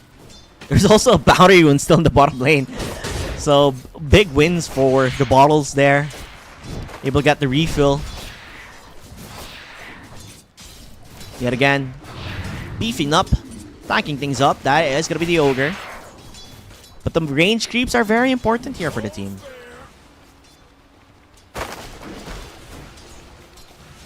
Quick level 2 for Ixu. Because of his survivability. Look at the damage, bro. Damage is so annoying to just play up against. Oxine, though, still got 7 last hits, so not too shabby for him. He's actually pretty happy. As in terms of the laning phase, they're doing A-okay. Ooh! Snipes him with the raise! That is not good. That is not good. Now Meld Nation Not having the freest lane as he wants it to be. Yeah, you have an ogre to protect you as a bodyguard. But these two players, they're doing a lot of damage here. Meanwhile, Megatron, really low, but will Juke and Jive survives! Now Oxid is in trouble! One more hit as the zombies are following! Left 4 Dead is what it is! And he does survive there, even tips his previous teammate. Like I said, these two teams have history. And that's showing. Meanwhile, Puck and Amber definitely see the harasses, the painful harasses from Puck. As I do think they're looking for an opportunity to go for the dive. Oh, Ixu. Just like I said, being annoying. Just using the decays here and there. Doesn't have much mana though. But they are pressuring the tower.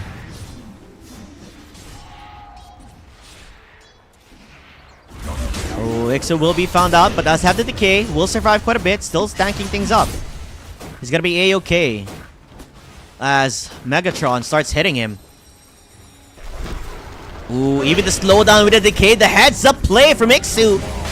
That man is built differently. Neo Marco wants to go for the water rune. And he will find it. Gets the rune control. BK is in trouble. Not having the consumables. A way to survive. But in terms of the laning phase here, so far so good. For the side of 5 Kings.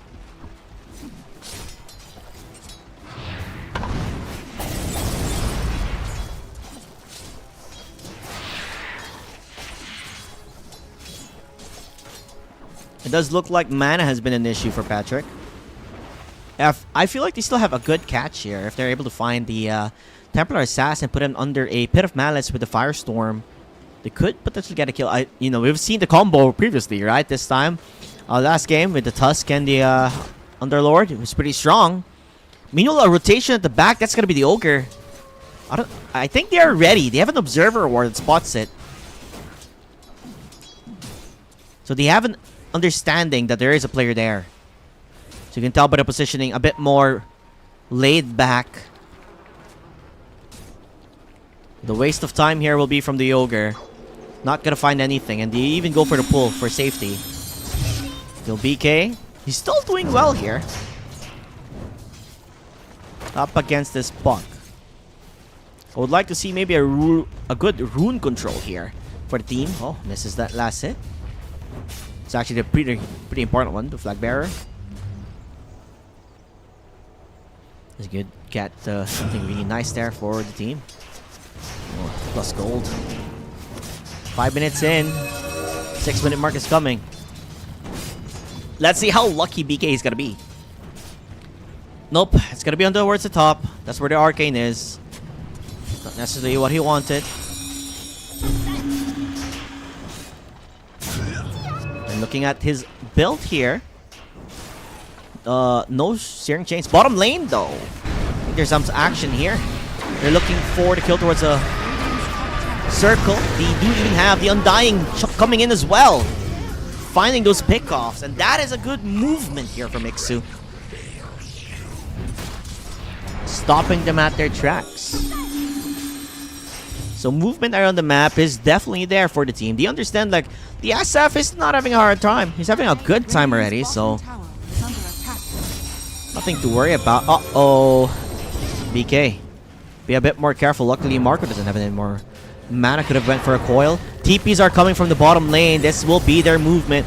A lot of TPs as they get the bushwhack in. Patrick definitely going to fall down. Not going to be able to survive that one. They used quite a lot of resources for that, but it was needed here. Middle tower is under attack. For the players of K&M. Now from behind will be the Ogre. immediately gets away and goes back. As a change of supports here. Now being the Undying and the Underlord instead. I don't know. I don't think Templar Assassin can lane here anymore. Meanwhile, mid is just a trade-off between the two. Nothing major different. But the rune is the most important one. Like, BK needs to get a rune. And the rune will be towards the bottom lane. So that's good. He catches that. This time around, he gets the +1. As SF is just building up. Like we saw in the previous game. If you leave SF for far too long, uncontested, it's a bit more scary to play up against. SF has been a favorite hero here so far in the tournament.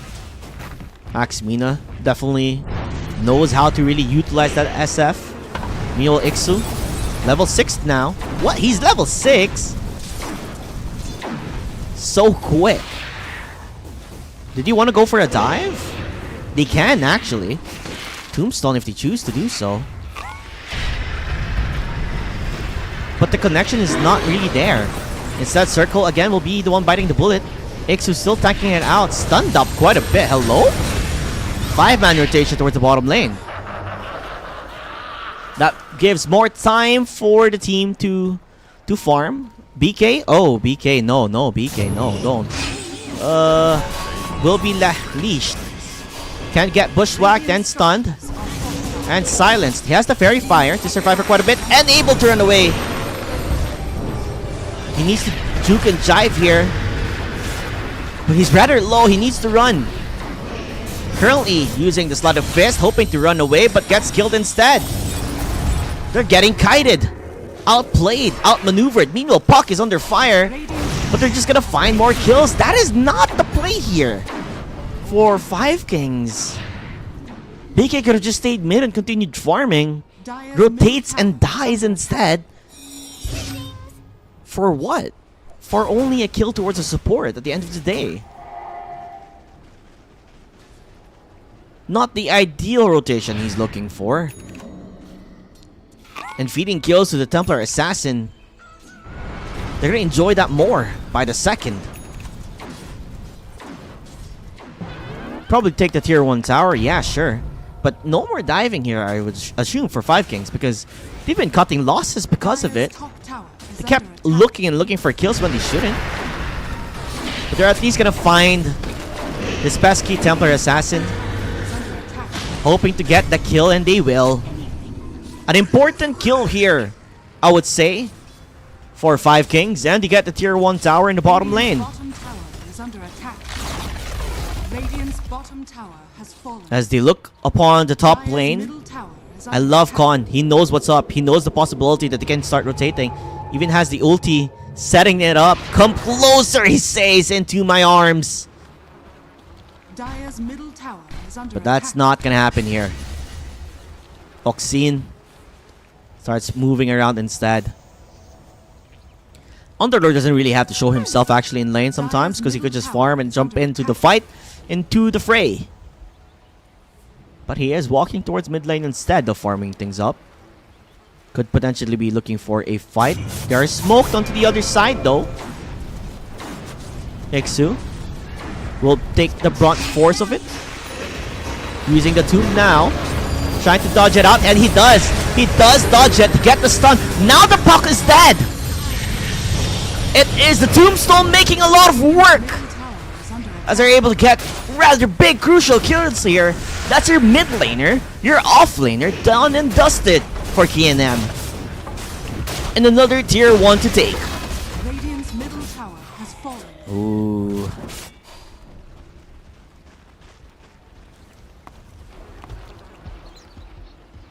Very not ideal for the team.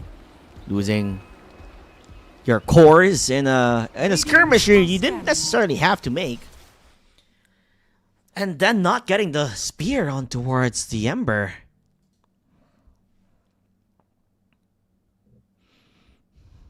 Stops them at their tracks. Templar just continuing his farm. And they're not going to apply more pressure or push. BK sees an opportunity to steal some last hits. Wants to use a sleight of fist. Oh, look at that. He's just stealing farm. He's just being cheeky. Nice dodge as well, bro. Styling on him. But they do have a coil, right? Yep. He's able to run out. Wasted their time.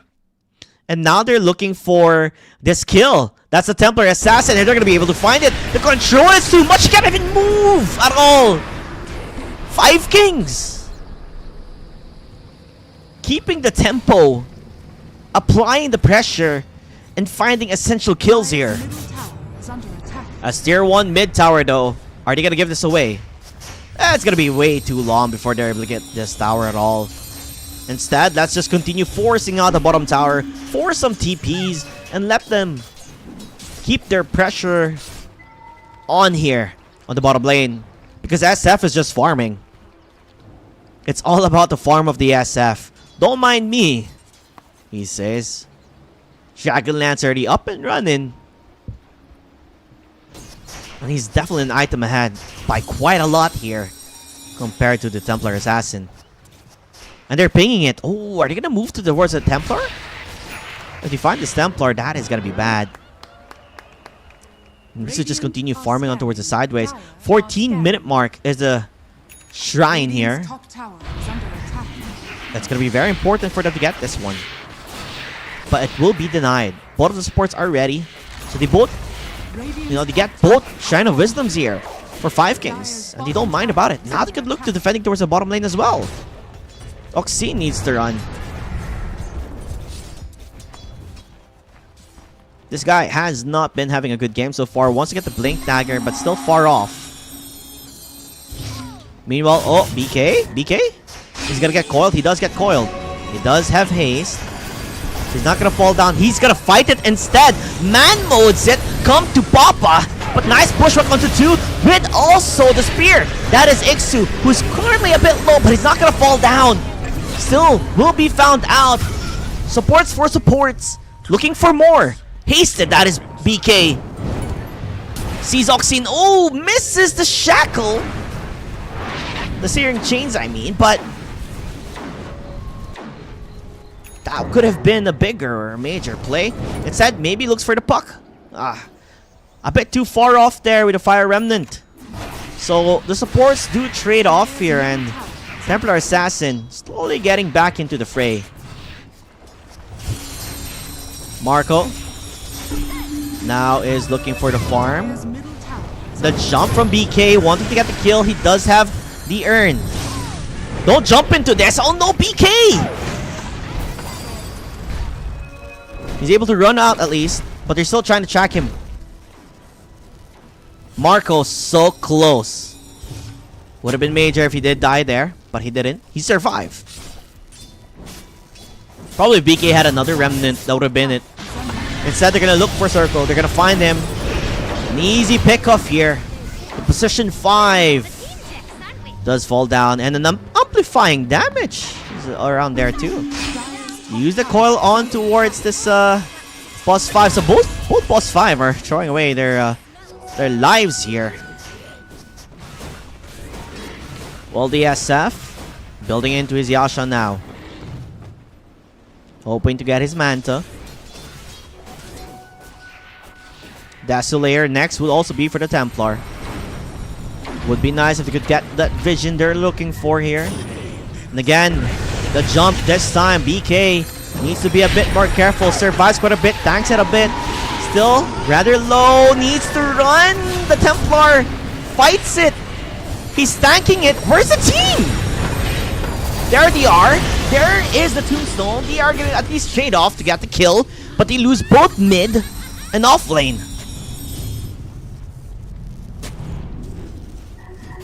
Was it worth? Definitely not.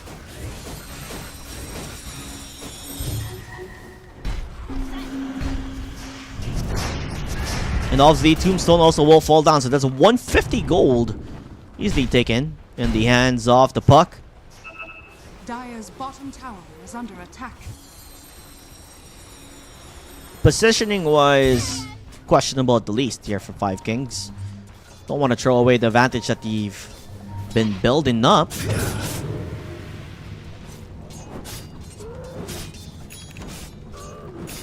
Definitely, the course could not initiate there. They should not initiate in this situation. They should only fight when the supports are there and ready. Because of that tiny skirmish, Desolator is now up and running for the Templar. So the tempo is there for them to make a play. Oxine also almost falls down, but SF could not get the kill towards him. Rune will be towards the bottom lane here. They do have vision. So tier 1 tower mid will fall down. I'm surprised it didn't even get denied.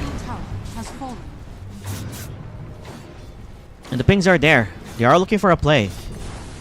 Currently smoked up. As the pings have been shown. I don't know, BK, I don't think he should be the first one in contact. Nice coil onto 1. Nice arena onto 4, but the terrorize is perfect. Stops them at their tracks. Puts them in the bramble maze as well. They're gonna continue on towards this disasters of a fight. SF picks off. Now they're looking for Malnation. He's tanking it. That's Exu. That's my job. And he doesn't even die. Puck falls down. A tremendous play here. With Low. Using that terrorize combo. They could not stop it at all.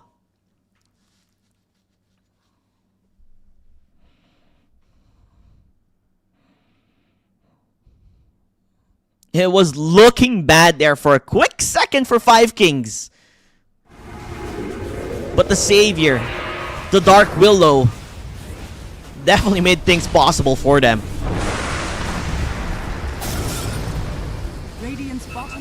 And again, the tower is now under siege. That's going to be the first tier 2 tower going to be taken here. In the hands of 5 Kings if they continue for this push, and it seems like they will. And the SF almost near with that Manta. Now setting their sights upon a BKB afterwards. So really good itemization here. As Marco got caught off guard with that terrorize. I was expecting maybe a phase shift being able to survive. Although, looks like in the bottom lane, they're going to be able to spot out the Puck. You've seen him. They know that he's coming in.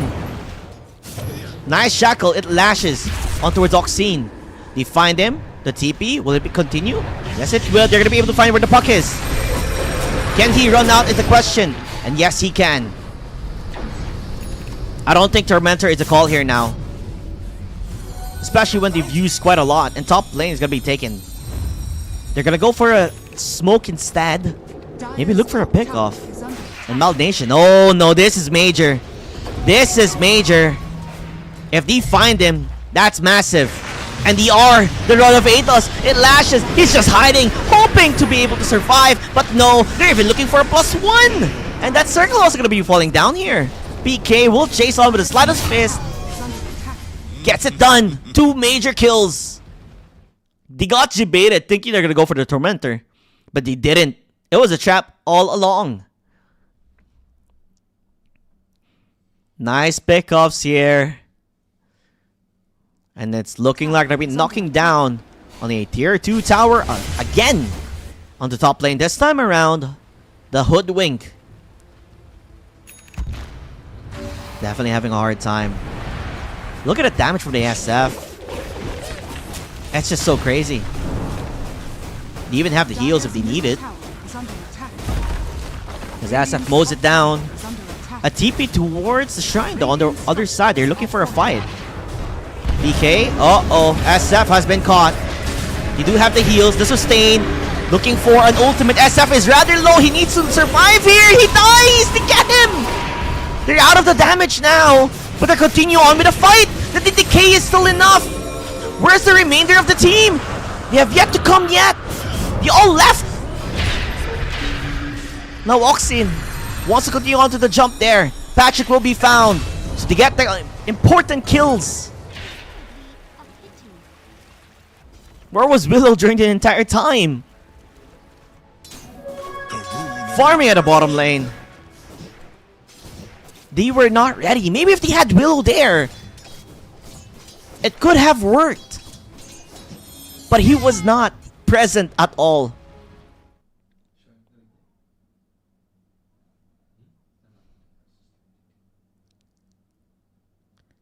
As you can see, the struggle, it was so close. If they just had the numbers, it would have been a different story. Still, Roshan is still open. If they choose to go up for it, the possibility is there. Templar Assassin. Gonna get quite a lot of money because of that mishap that he had in the 5 Kings. Advantage being thrown apart. As they're looking, oh, Templar Assassin, if they get this one, that's massive. But instead, it's the guy who keeps tanking the team fights. Oh, poor Ogre. I mean, what can I say, right? It's better than nothing, right? Circle has been the epitome of tanking the fights. You know what they say, 2 are better than 1, and I think that's the next level play that he was thinking about. Tier 2 tower, though. You don't have any fortification anymore. Even if they get this tier 2, it's not going to get a reset. They're still comfortable here for 5 Kings. And as that BKB get closer and closer, it will be much more harder to burst down Megatron, aka Khan. As they're already aiming for the tier 2 top tower. Dire's bottom tower is under attack. They are pinging for it to be defended, but it's just gone, bro. It's just gone.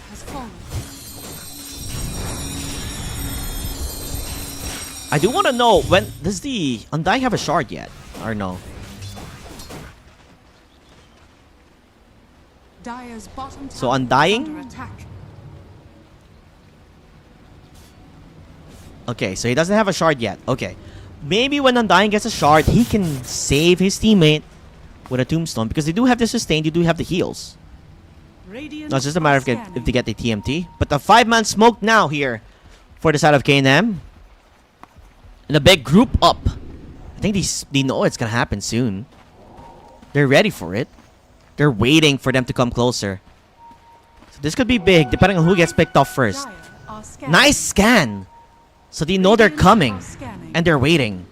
Look at the positioning coming from, you know, 5 Kings. Oh, they're gonna spot out the first one. Underlord will be seen, but the Rec Room pushes them back with the Terrorize being perfect. That's the 2 supports gonna be falling down. They're not gonna be able to get the kills towards the course. Now it's time to run away. Yule Scepter currently being used to stop the Templar. Now Templar will be found. No man is an island, but Templar just gets demolished. Complete outplay, as you can see. With the Terrorize and the Requiem pushing them back. That coil did nothing in that fight. Because they were just too ready for it. They scanned it and knew who to show up first. And that was the Underlord who showed up first. Now, they do have the shard. Currently on the hands of his teammate. Which is gonna be obviously Iksu. Roshan though, oh, I'm not sure about this. I'm not sure about this. This is a bit too scary here. If they're ready for it. Do they have Tomb yet? But they do have the BKB. Tomb in 8 seconds. Okay. Okay, possibility is still there. But Puck is just being annoying. Trying to catch things up. But they could go for a play here. It is going to be low, showing himself immediately. But they are going to try to make a play. He does have the Yule Scepter. No, he doesn't. He's just dead. Bushwhack as well, just annoying them. You want to get the Roshan, but the Roshan's almost dead as well. Is this the right play here? The BKB currently being used. Templar Assassin is not even there. A coil would be amazing. They find a good spear here onto 2. Buyback now. Currently being used by Dark Pillow. Puts him back in the tombstone though. For the Ember to survive. So yeah, you gotta buy back, I guess, for the Dark Willow. But it's a Willow at the end of the day. Ember Spirit's getting close to his BKB as well. Just a couple more gold there with the recipe. So once he gets that BKB, he can start tanking things up. making sure the puck will be a non-factor this time around when he uses spells here. So it's getting a bit harder now for 5 Kings to, to die once they get those BKBs. Meanwhile, the damage department, Templar Assassin, I believe now has a Daedalus. Next time would be once he gets that BKB. But potentially, do you think this is the moment for, I guess, 5 Kings to go for high ground now, right? Or maybe just wait for the BKB, which would make sense. You get the BKB up, since it's very close for the Ember, and once you get that Ember BKB, then that will be the major difference here for the team. Meanwhile, Underlord is now working on the Crimson Guard. So this is good to, tank things up for the team. Aura type, basically. And it does work wonders.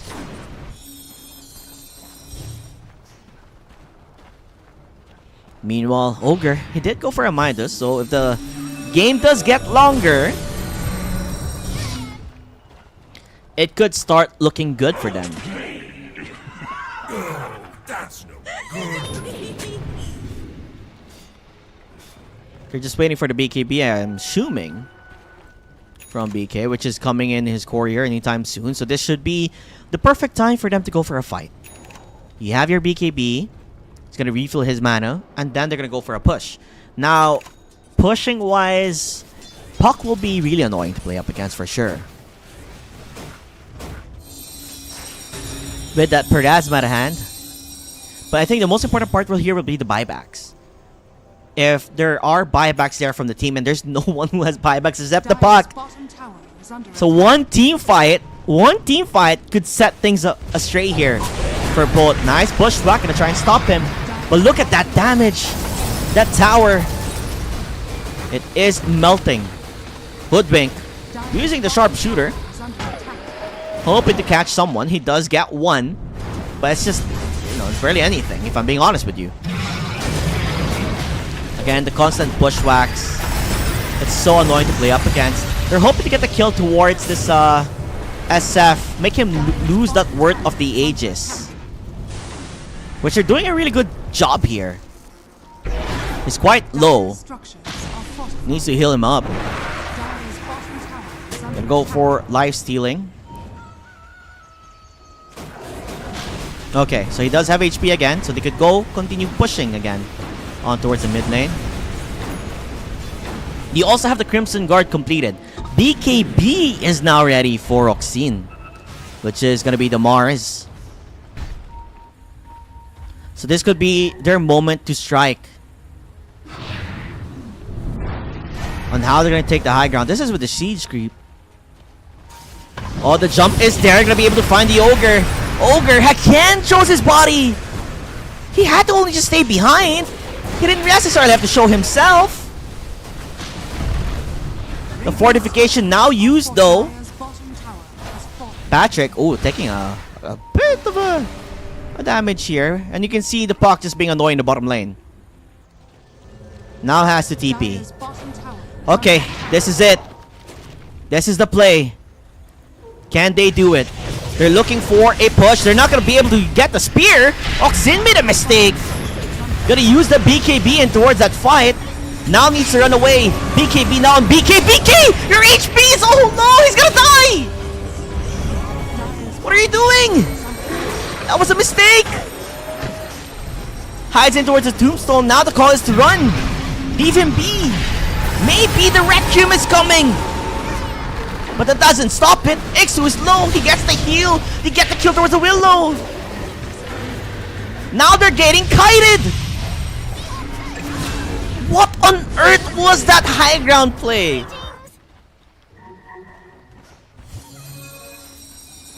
BK jumped into the fray way too greedy.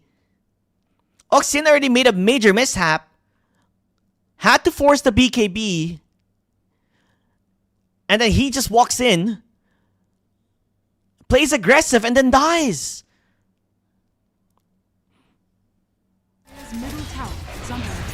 Mistakes like these are crucial. The advantage that he had is almost gone.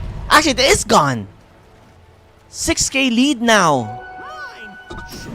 for the side of K&M. Not being able to go for high ground. Even the Aegis being gone.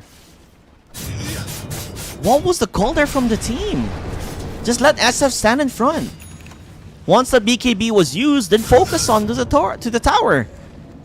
That forced fight that they were doing, that was just not the call there.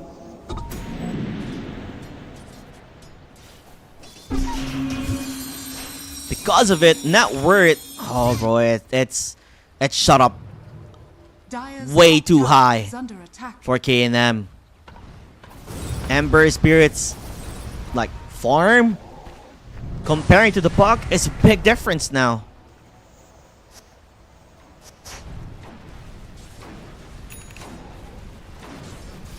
They're back to scratching their heads here with the mistake that they have made themselves. K&M just takes advantage.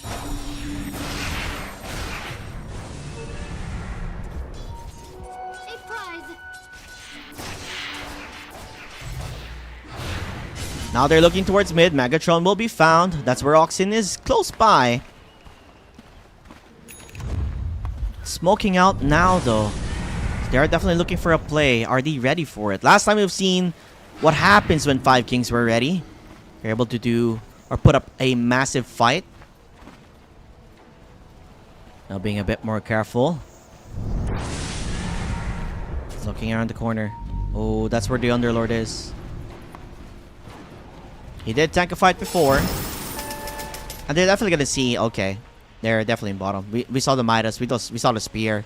They're smoked up. And looking at the supports farm, when you're up against a Ogre who has a Midas, it's gonna increase and increase and increase higher and higher. But this is now a counter smoke. That will find where the puck is. Oh, the puck! He jumped right in front! Do they have a way to stop him though? No, they don't. The Terrorize is even a miss here. It's time to run away. The puck with a coil. Amazingly done. Tombstone is currently being used. Dual Scepter up. That's the SF using the Requiem. But there's nothing to stop it at all. A disaster of a fight again. Coming from the 5 Kings. Trying to TP out, but he find Patrick. Choking at the late game. 5 Kings advantage. What on earth am I seeing here? K&M really capitalizing on it.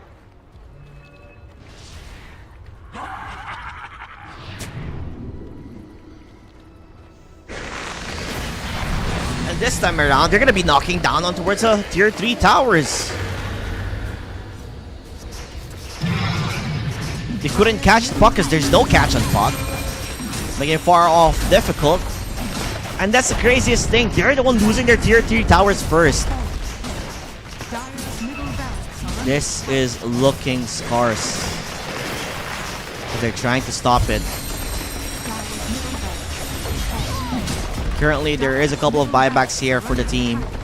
Dire's middle But they're gonna let them take it away from them. Now rekindle. The Templar Assassin, he's just way too strong now. Their advantage is just gone. Had a difficulty trying to get a high ground, which I don't even understand. How was it that difficult for them? I feel like Underlord could have just been standing straight, used the Guardian Greaves, used the Crimson Guard, and just tanked the tower while SF just hits. If you try to initiate them, there's Tombstone anyway to answer back. It's like they don't have a clear idea on how to do high grounds. And that cost them potentially this game. As the Ogre, what's Ogre farming here now? They have a Sight of Vice on Mars. Ogre is pretty rich. Could go for a Sight as well. Has the Guardian Greaves, has the Force Staff. And like I said, as the game goes by with a Midas, it's massive here. Like he's been tanking team fights and all, which is great.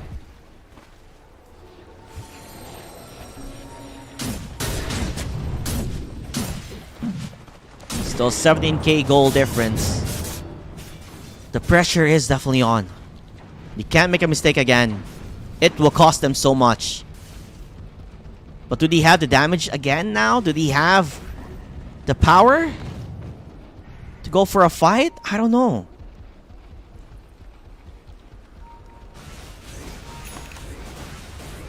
The smoke will be there. Now they're looking for a fight. Who's gonna be the first one found? That will be the Dark Willow. You do have the tome to hide him in. They're fighting on towards the high ground, so this is great for them. Zoxin needs to run away. Currently using the BKB. That is gonna be the Templar. Meanwhile, they're only gonna be able to find one. Ogre takes the bullet for the team. And they're looking for more. Oxine again will be found, but guess what? The Templar, if they can get him, that would be massive. But Dark Willow is the one dying instead. Patrick, his HP is falling, but this, the Yi, he dies! Massive damage, and the shackle towards 2. BK making wonders here. No, Oxine has to run. Can't he chase him out? But he gets the blink. This game is not over for 5 Kings. But Underlord dies. Getting outplayed by the puck. BK needs to run as well. This puck is deadly. Dire's top tower is under attack. This assassin.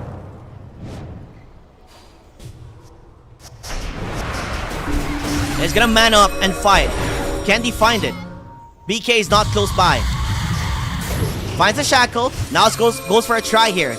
But an Octarine core puck is not an easy catch. And the coil will be there soon. So BK needs to run. He needs to hide. They do have the hex. The coil will be used onto 2. They're both found. No BKB usage. Just when you think a team fight was also good, they just die. And now they're getting kited. It's the Marco show. As Oxine does jump in. Where's the team? They're still dead. And look at this puck! Somebody stop him! He's trying to run out. Still survives. But will be found. Okay, this might be it. Funny shenanigans might be gone. No, bro. He's getting outplayed. He's outplaying every single player from 5 Kings. There's just no catch here.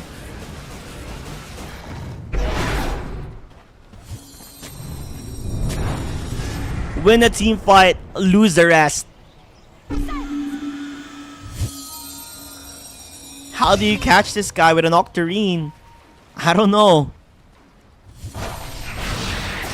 But at least now we do know they do have the damage here. They have the damage to get the kill towards a TA. A scrappy fight like that could set things good for 5 Kings here. Dire are scanning. The Vision Gaming as well. Great for the side of K&M. Now Roshan is being under siege. Do they have a smoke? They're taking their sweet time. What's the play here? What's the decision? If they can get this puck, that would be big. But puck is just gonna be able to run out. And no, they're gonna get found out here by Oxin. BKB currently being used. The spear, it misses. The Requiem, it's coming. Hoping to run out, but Patrick definitely gonna fall down. The Grinsome was used. Even the Requiem just trying to run away, but gets stunned. He gets leashed. He walked too late, too early. Now they're gonna get wiped in the face of the earth. Megatron is dead. K&M, they're doing it. They're getting outplayed and outclassed in every single way with a Hex as well. On towards this Ember. The Ember, will he survive? Yes, he will. You want to get this bestie puck done, but he's just way too good. 3 buybacks are forced. My oh my, a game that 5 Kings, it was so close in their hands.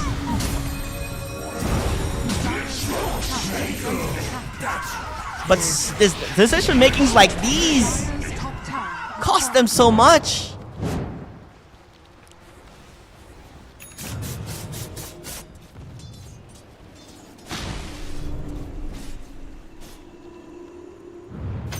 I mean, when you look at it, they didn't really need to siege high ground anyway. They could have just continued farming the resources around the map, top, mid, and bottom.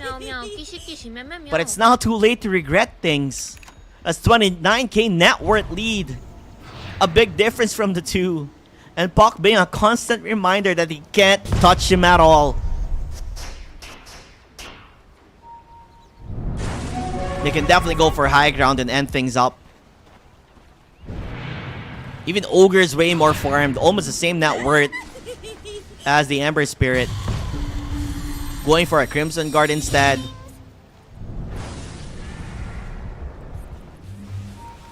Now is the time for them to make a play. Ooh, it's gonna be very tough here. Can they hold it is the question. Look at this Buck, bro. Come on now. Playing around them. Now hoping to maybe get the kill here. Oxin will jump. Sees where Ixu is.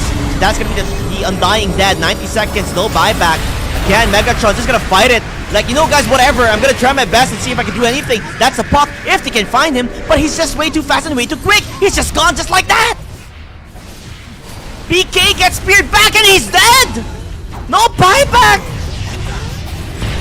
What can they do as the Puck just jumps in front? The Wrecking been used. Just maybe gonna get the kill towards Circle. They're not even gonna get the kill towards the Ogre anyway. They lose Patrick and that's it. It's a CG. A disaster of a bushwhack and everything of the sorts. 5 Kings are gone. And K&M, they take it home. Going to the grand finals. Saved up with a date with Axmina. But this time around, it's gonna be a best of 3. Only the strong shall prevail. And today, K&M was just the stronger team. Calm, cool, and collected. Outplaying them in every single fashion. With, Marco taking the reins as the Puck. Unbelievable play here. Now we're going to be jumping into the grand finals soon.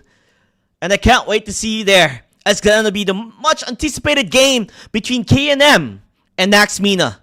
And it's definitely a sight to behold. We'll definitely see you guys there after a break. Ciao, everyone.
We are back, ladies and gentlemen, to the grand finals of the Rove Gaming Nights, organized by 404 Esports, of course. And looking at how things are going in this best of 3, the picks have been made. It is KNM versus Axmina. So Warlock has Snap Axe has been decided for the side of KNM. Meanwhile, Axmina, Dawnbreaker faces Void Techies. So it's gonna be a carry Void, a Dawnbreaker offlane, a position for Techies. Snapfire could actually even go towards mid if you want to go mid. Snapfire still viable, or you could do the regular combo Axe Snapfire combos, Cookie into a call, and it does a lot of damage here for Snapfire. Storm Spirit, meanwhile, will be on towards the mid lane. So very quick and fast, very mobile hero, someone that can go in and out quite easily. So I like that pick here, coming from Axmina. 10 seconds. So this is when you start banning out heroes for the mid lane, where Storm Spirit will definitely, hopefully not get a harder time on. And there you have it. Invoker has been banned. We saw the puck a while ago from Marco. They banned that out as well. Now, more or less, you start banning +5 heroes. So there you have it. Grimstroke has been decided. Not necessarily what they want to play up against. What do you think about the Undying 5? They'll lock... Oh, but they lack stuns, don't they? Do you want something that can control, I assume? 10 seconds remaining. You could still do Witch Doctor, right? You put the that ward outside, and if you have the axe, it just bounces between everybody, and that's insane as well. You do still get sustain. It's pretty strong with the Maledict. You can definitely take down the tanks by just right-clicking with the Maledict. I wonder if you're gonna ban that out, because we did see them pick that last time up against House of Nisal. While for the bans, Scarlet Mage, someone who can control with the silence, be annoying to play up for sure. Kind of stops KNM on choosing what they're used to. They do like playing their Pango, as I know. Void Spirit is still up for grabs if you want Void Spirit. He does have a built-in silence with the Aghanim Scepter. I'm not sure about the matchup, if it's going to be okay up against the Storm Spirit though. Dire team pick. And Lich will be the one banned. I guess Frost Armor with Chain Frost. I think here you could just get Witch Doctor. It's okay. Like, I don't mind the Witch Doctor. It's pretty okay. It's a decent pick actually.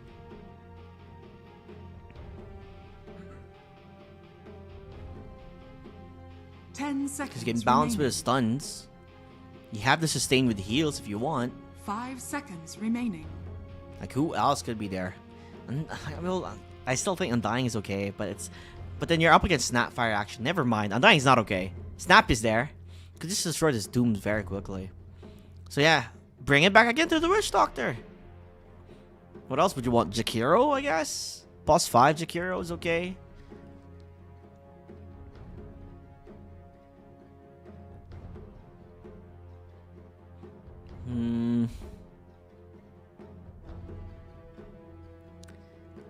Pugna 5 is also fine.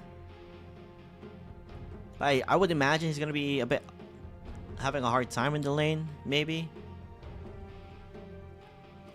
Because there's no global silence, there's no silencer anymore. And you wouldn't want to have an ogre in your lane either. You're gonna get kited out.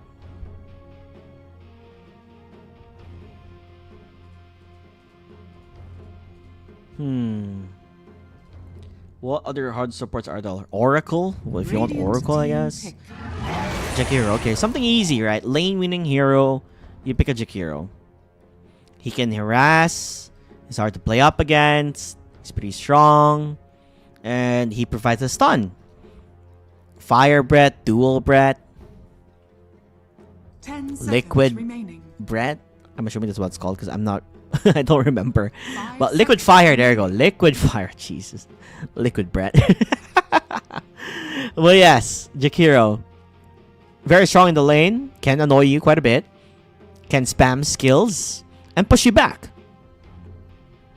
That would be the decision made. Meanwhile, KNM what would be their mid lane here?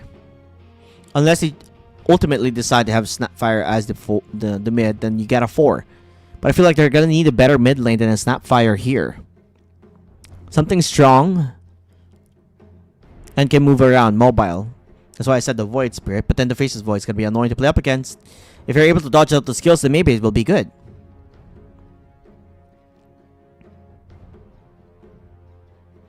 Time is running down here for the side of K&M. Still having a hard time deciding on what they do want to play here.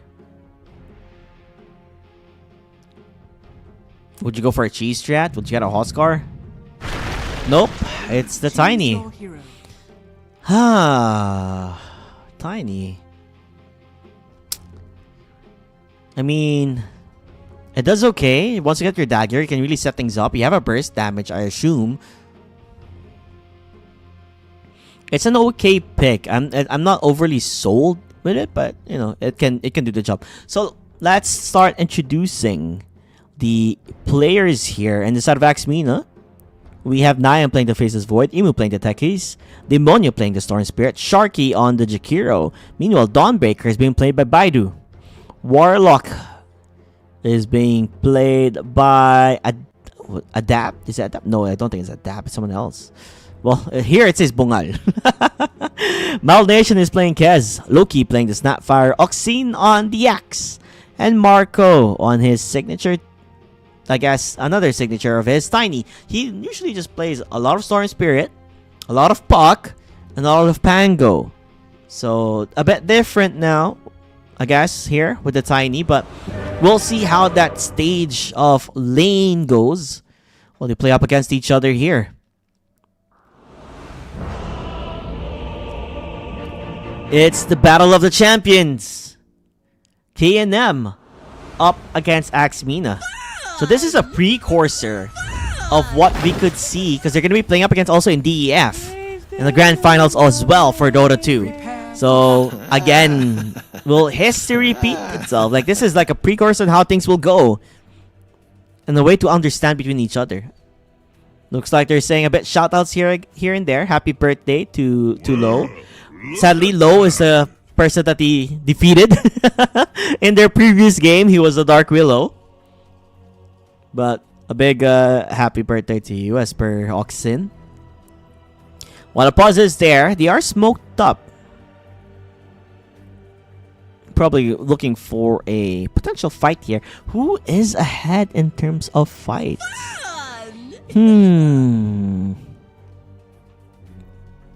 It does look nice here for K&M. Rock'em sock'em.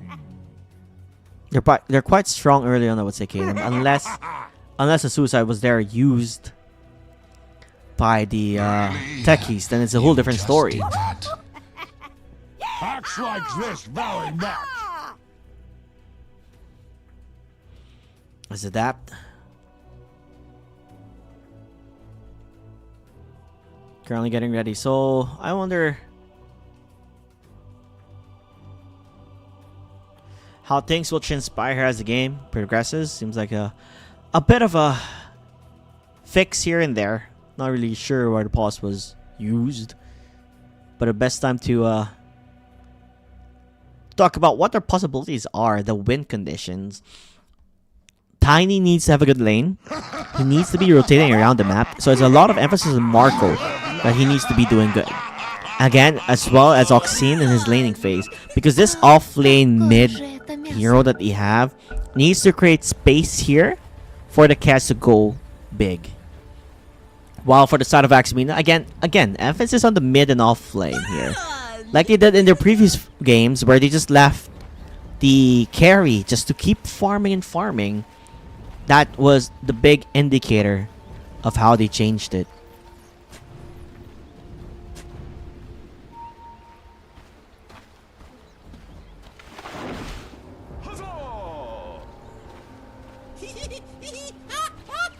Bottom lane. Smoked up. They're not going to be able to find anybody, sadly, because they are quite well versed in being a bit more defensive here for Axmina. They don't want to go too deep. But, oh, they're moving actually. Hang on a second here. 30 seconds to battle. Looks like they are on the other side. Beidou will be breaking his smoke, so he's a bit too scared to push in too deep. So the smoke attempt was nice, but it will not commit into anything else. I think there's been a surge of fairy fire spams The battle for the begins. supports where, Like this very or even in much. the cores, right? It's plus 2 damage, plus 2 attack damage. So spam that around and you can be able to last hit. It's gonna be very easy for him to last hit. Zoxin is making his way towards the top lane, and Marco with a very, very good creep block here. No, creep blocking is a skill. Oh, damn. Then you see the Storm Spirit and be like, yup, my man. It's like b-boying on the creep. Making sure they're able to block things up. And now begins the harass to the supports. Goten had to use his time walk. And that is being annoying as well. Ooh, nice last hit there. Able to take the range creep. And the constant barrages coming from Storm. Being a tad bit annoying. Lucky for him, the aggro from the tower is not on the hero, but if it was, then it would have been a different story. Look at that. Another thing to talk about is the attack range coming from techies as well. It's quite large here, so it's not easy to get a chance of a kill. Ooh, Marco is rather low here. Not exactly the matchup that you want to have. Ooh, not getting the last hits too. The pressure is on for him to make a play. Make it good. Currently struggling, the Tiny. Very far off to the bottle. Meanwhile, Storm Spirit's bottle is coming on his way. Bad as I want to be. Answering back, Goten. Rather low here. The potential of a kill would have been there. But he's able to at least skitter out and survive. Probably wait until the supports get the levels, right? But Marco is playing devil's advocate here. But he's just playing way too close. He doesn't have even the bottle yet. So he's definitely going to be losing the matchup here in mid. Sorry. The struggle is real. Demonio just taking control. The top lane though, it's just a trade of farm. Oxin. And seeing how Goten, he goes for the time dilation. Radiant's courier has You been know, to make it killed. much more easy for the DPS over time. Meanwhile, the mid lane, that's gonna be the first blood.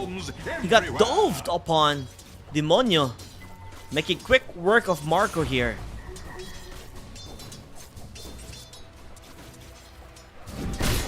Meanwhile, we have Adapt and being taken upon. Let's slow him down quite a bit, trying to juke and jive if he can. Fair Fire used me on the bottom lane to get a kill. That's Emo Dad and not Emo Dad, but Malnation Dad. That game. He went for the Lotus, Healing Lotus. Comes out dead instead. So not a good start here. Let's go ahead and oh, so close. Definitely having a harder time. Still the level differential here. Snapfire. So level 2. He wants to get his level 3. And then only can he get a kill potentially. Goten can't even get close. Can't even go for a last hit. Bro, this battle hunger Has been killed. proving to be a nuisance to them. Still good start for both. Bro, he can't get close, man. Is he gonna die from here? Is he gonna tick? No, he's not. No, he still gets sniped though! But a snap fire! Time I draw off the look in their eyes. Honestly, it's better that he dies This one was so he can get a reset. Because he's not having a good lane at all. A reset is needed badly anyway. Dire's structures are fortified. Oxine. Cutting the wave. Oh, his axe is brutal. You can see the difference of the off lanes. So they might give an attempt here on towards Malnation, but plays a bit more careful. Doesn't want to feed. Snapfire almost reaching level 4. Now with the level 4 and Snap, it would be a different story. Uh-oh, Courier! Courier! Has been killed. Freebies galore. This is great for Oxin with the way he's starting the game. Keep cutting. As Tiny, he is recovering quite a bit. Had a hard time in lane, but now doing a bit okay now. Still a big difference though. 31 last hits up against the 17 only from Marco, and level 6 has been reached. Oh no, Warlock. Gonna get found. Tried to survive for quite a bit, but he will fall down in the end. Imu. Not gonna get hurt, and Jakiro's here as well. Apply more pressure, and they're diving it. He's almost dead. Jakiro, wait, doesn't have items. Wait a second, what? Tiny comes in though. Says hello, and guess what, Demonio? Storm Spirit looking for the Malnation. He's currently parrying. He's surviving, and he's not dying. The heal will be there, but he's finally found out. The toss. Hoping to do something if they can find it. But they're not finding anything at all. Now Adapt will be up next to the chopping block. Okay, that was not a good idea. While the top lane, ooh, the jump from Moxine. He does have the Vanguard, so he is surviving. Do they have enough damage to take him down? Moxine? Still being chased. There's no time walk though. Is there a skill from Imu to stop him? No. Soul tanking enough to survive. Invisibility. We do see some plays here and there, but overall, do lose their plays. Oh, Oxin! Using the call. Hoping to get him towards Imu. Buddy. Ooh, jukes it! Nope. Lands it instead. That is a solo kill. And the Storm Spirit rotating around. Radiant are scanning. So every wisdom was taken away from K&M. The lead that he had Radiant's top tower is under attack. with this axe is slowly dwindling down with mistakes like those. Bottom lane, Beidou. Did it reach level 6 way before this guy does? Look at that harass. Might even try to make a play here. Jakiro is just around the corner. They do have, I guess, a way to show that there is a player there. Heal sustains already. So both supports currently at the bottom lane. Meanwhile, Tiny, hoping to get closer. He needs the Blink Dagger to set things up for the team. But Demoni is just playing next level, bro. A bit of an outclass in the beginning. Currently hasted up, so top lane could be the target. If Moxine does not play it smart, does not play it safe. TP towards the bottom lane, that is where the Sword Spirit is gonna go. Using the haste immediately. Spots out Demonio. Does he jump into this? Yes, he does. He's gonna juke it quite a bit, and Imu just suicides under the tower. Malnation doesn't even bother helping. I think he could have gotten the kill to at least one. Could have gotten the kill towards Imu, actually. Instead, he just stands there. And Snapfire says hello. Where's his teammate? Nowhere to be found. And Dawnbreaker jumps in. Surprise, surprise. Walking into the trap of Axmina. Zoxin is just chasing this faceless void. Nice call. I don't know if it's going to be enough to get the kill, though. He's still chasing it. You have the time walk. Doesn't use the chrono. Nice chop though. It was enough damage. Oxin putting up work here for the team. K&M. Lucky for them, the Axe is having a great time. Radiant's bottom tower has fallen. Going unstoppable with the early pressure, and now they're aiming for the tier 1 top tower, hoping to trade it off with the tier 1 bottom tower.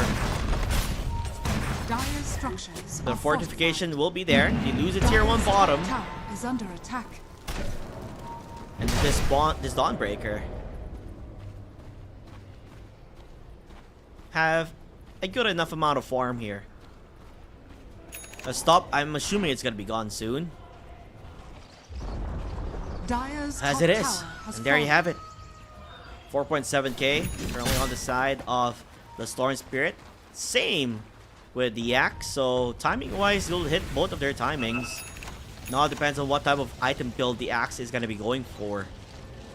Mid lane could be the element of surprise here, as we see the Jakiro and the Techies just around the corner. But good vision game here, as they're able to spot that out. So obviously gotta play a bit more safer, Dire are scanning. as the person who'll get the brunt of things here could only be the Snap Fire or the Warlock. It seems like they're gonna see the top lane. You want to go on a jump here on towards Oxen. But Oxen has teammates. The Golem is used. The Fatal Pawns as well. It's gonna hurt quite a bit. The Chrono will be there, but the damage coming from the Techies just explodes the Axe. I thought it would have been a massive play, actually, with a Fatal Bonds into a Berserker's Call. But it did not matter in the end, because the stun, they were able to contain him. He couldn't even use a call. Meanwhile, the mid lane, there's actually a fight happening. Marco is next up to the chopping block. He does survive quite a bit. The slow is there. Oxen, he wants to get the call, but he misses it. Wrong number, Habibi. As they go for a disengagement. Now the question is, what is the Axe gonna be aiming for? Radiant's top tower is under attack. Blade Mail into a Blink Dagger is the name of the game. Meanwhile, big pickup here Dire's middle tower for is under our attack. Tiny Marco. We'll get this dagger set up, which is great because, you know, Void had a horrible lane, and this Kez got top in terms of net worth, being left unharmed. I'm rich. They're pinging. Who are they pinging? Looks like they found a player. That's gonna be Emu. He's around the corner. Stop lane. Again, he's back to his regular shenanigans. Thou shall not give him farm. And they're looking for him. They know where he's gonna farm. They know where he's at. But a good call from the team. Where is it? They're gonna find it. A toss towards the Axe and a call. Goodbye. Good night. With a calling blade. Axe played it smart with the team. Marco with a dagger reveal, Dire's top tower is under attack. hindering the net worth for this Faceless Void. Just back to farming. Jakir could not do a thing but just watch his friend die. And then a very aggressive ward here in the mid. I love how Emo has been playing with his vision game. Really showing a lot of information that they need.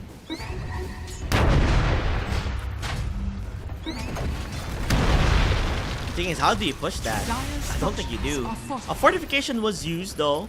Oxen is on his way, as they want to take tier 1 under siege. And the jump from Marco looks like he wants to get the kill towards the Techies with the call as well. Do they have enough damage? Nope, they don't. Techies will survive. Dire's middle tower. And that's 2 cores jumping at him, and that's insane. You know you're a really good Techies player when you know they don't have damage enough to kill you. And again, a jump here, but the stun is perfect. No, not enough call though. They might make him play towards Oxen, trying to chase upon him, even using the ultimates. A lot of usage here on the skills, but he will fall down eventually. Where's the team? Nowhere to be found. As Axmina Tower is under attack. are ready for the jump. Marco didn't even have the stun, could not connect it. Radiant's top But tower is a under lot of space attack. being created for the Kaz. And that's the important part. Kaz is having a good time. Places Void now with a Battle Fury. Hoping to start things up for the team, and they're pinging it. Who do you want? It's the Dawnbreaker. The toss is there. They even have the stun. The Mortimer's Kisses as well. Is it? Oh no! He's gonna escape? Ah! Just by the corner of the Mortimer's Kisses lands the final shot. So that's big. That's a mega kill. Streak gone for the Dawnbreaker. And now they continue again, taking the tier 1 mid. With nothing to stop them. Dire's middle tower has fallen. Potentially, they kind of want to get killed again. Dire Towards the are faceless scanning. Void. Continue Dire's stopping the middle Void's tower farm is if under attack. possible.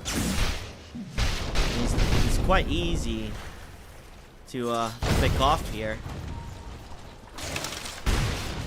Meanwhile, Lotus, not even Yule Scepter actually is the next item build from Tiny. A very, very safe item. As the axe is getting close to his blade mail, and once he gets a blade mail, you'll able to be finding that the blink dagger. Oxin again, playing very aggressive with his positioning. Faber jumps out there, but the heals is not gonna be enough damage. The burst is just way too big. They're gonna continue with the dive though. I'm not sure about this. They're not ready. Storm Spirit dead. Demonio gone. Now on for the TP. Do they have a way to stop it? No, they don't. Radiant's bottom But that is tower quite a is big under kill attack. there. 1 core for 1, I guess. 1 for 1. With the +1 being the support. I don't know. Oxen has been taking the brute force of things. Still gonna get delayed with his blade mail because of it.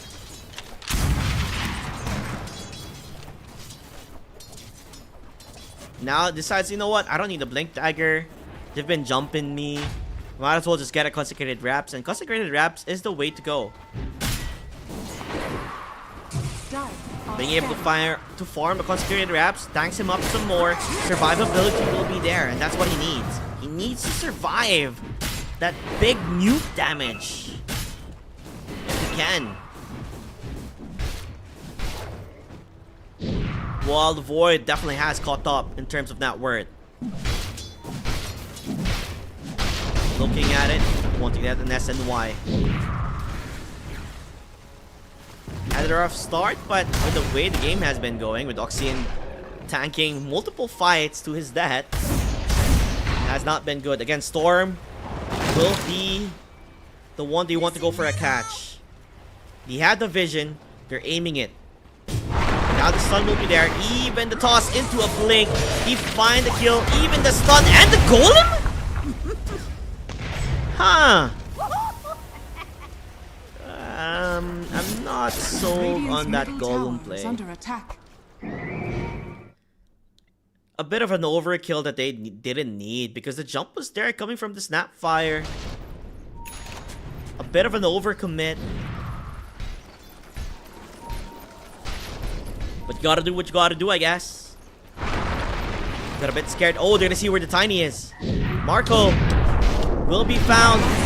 Macropire underneath. Not gonna be able to use a single skill. Mortimer's Kiss is currently being used from downtown. Missing every single shot. Oxen does jump in. Gets stunned up quite a bit. But the snap jumps in as well. The damage is enough. Can they find the kill? Yes, they do. The axe is still surviving. Now they're hoping to get the kill towards Golden. Will they find it? Yes, they are. But Demonio, the cleanup crew is here. Can he stop it? No, he can't. The buyback as well. Perfectly done. He still gets stunned. We'll try to parry, but the parry is not going to be enough. A perfect buyback from Beidou.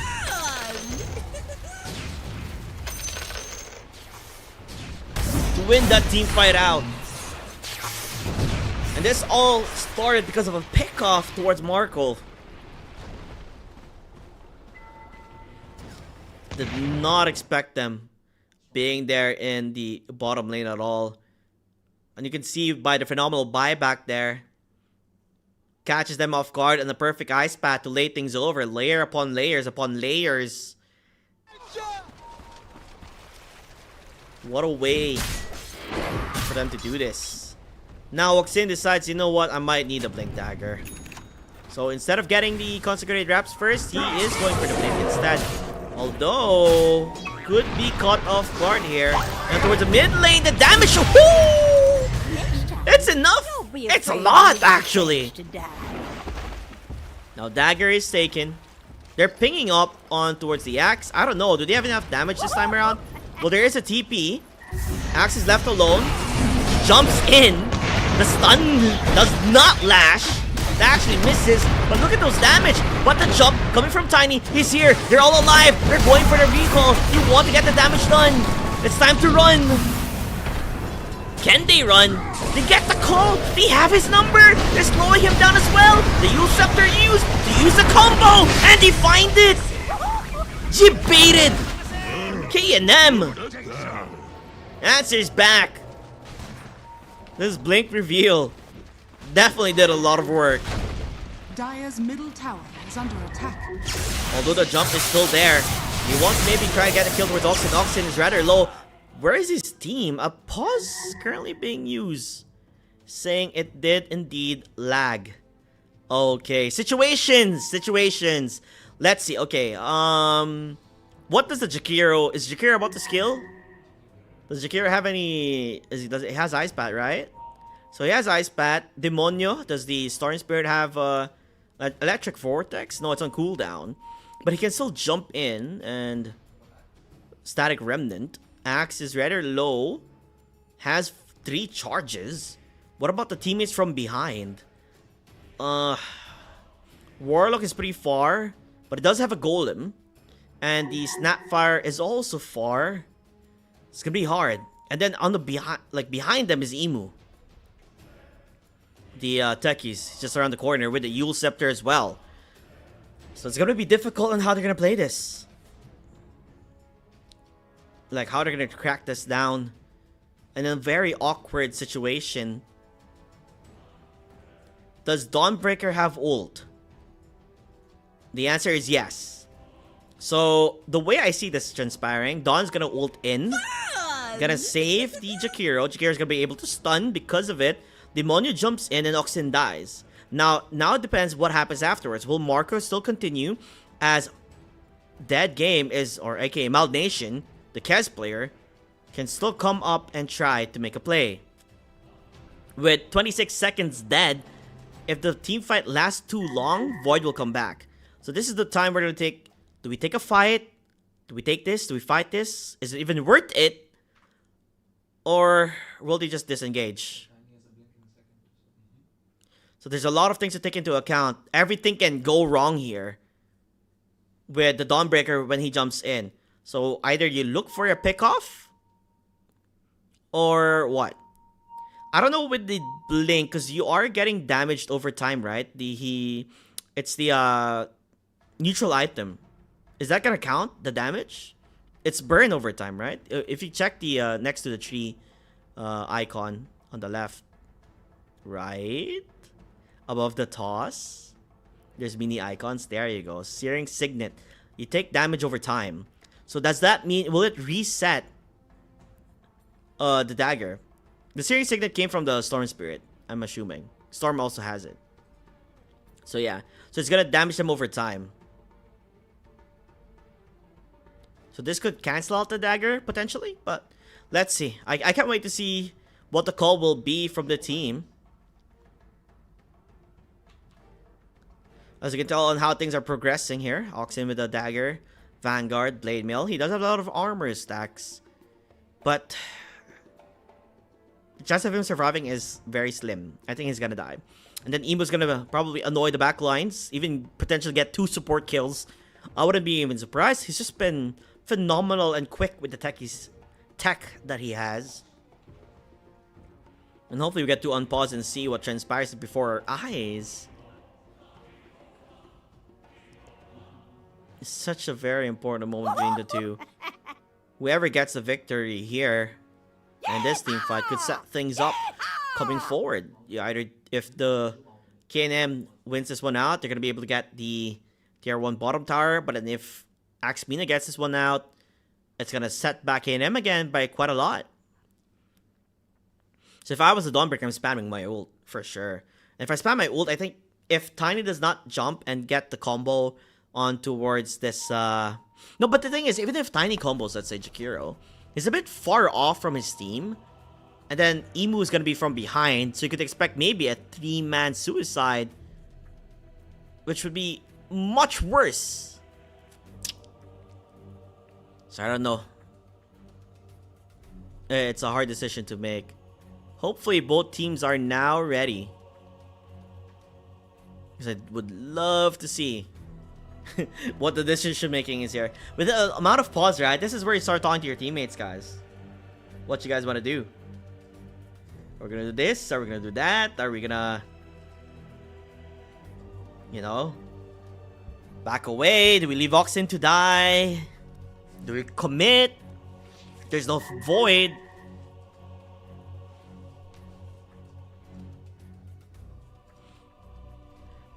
Okay, if let's just say this. If Tiny does jump and Oxen is able to use his ultimate, he's gonna be able to run out. Maybe that's also another idea. The Culling Blade, if he gets that. So we'll see. No, he runs instead. He bookses it. But Marco's alone though. He just leaves it. Meanwhile, on the other side, they're trying to get the kill towards Emu. The disengagement is there. So do you rather let Marco die? Nice stun! Able to spot out Adapt. Will be found out. Meanwhile, I think on the other side, we saw Storm Spirit jumping, but not gonna be able to find a player. So, that was the play instead. A bit of a mess there. I thought they were gonna get the kill towards Jakiro and then back away, but decides to just abandon ship, and Marco dies instead. Which still, I think, you know, Marco does not necessarily need a lot of Bottom tower doesn't need a lot of farm, right? He already has a Yule Scepter, but a BKB from Storm Spirit is gonna be very important, because you're not gonna be able to stop him unless you deal with perfect call and unless you get a really good golem. Bro, this deck is player, man. 7k net worth. Almost has a dagger. Literally every player hates this type of techies because it's so hard to deal up against. Like, actual good techies players are hard to play up against. And even like if you smoke gank, you're still gonna be found out by the mines. So there are a lot of issues playing up against it. Mech is pretty close. They're gonna be able to get it from the snap, so good for him. This Kaz is worked up quite a bit of a lead here. Currently has the Desolator and the Manta style. Hoping to get a BKB. Mio faces Void. I'm assuming SNY is now indeed done. Hoping to get the Aghanim Scepter. So I can go in and out. Oh, a call? Where was that? Where's the axe? Okay, he's just farming. Consecrated Wraps is getting closer too. So, more ways for him to tank.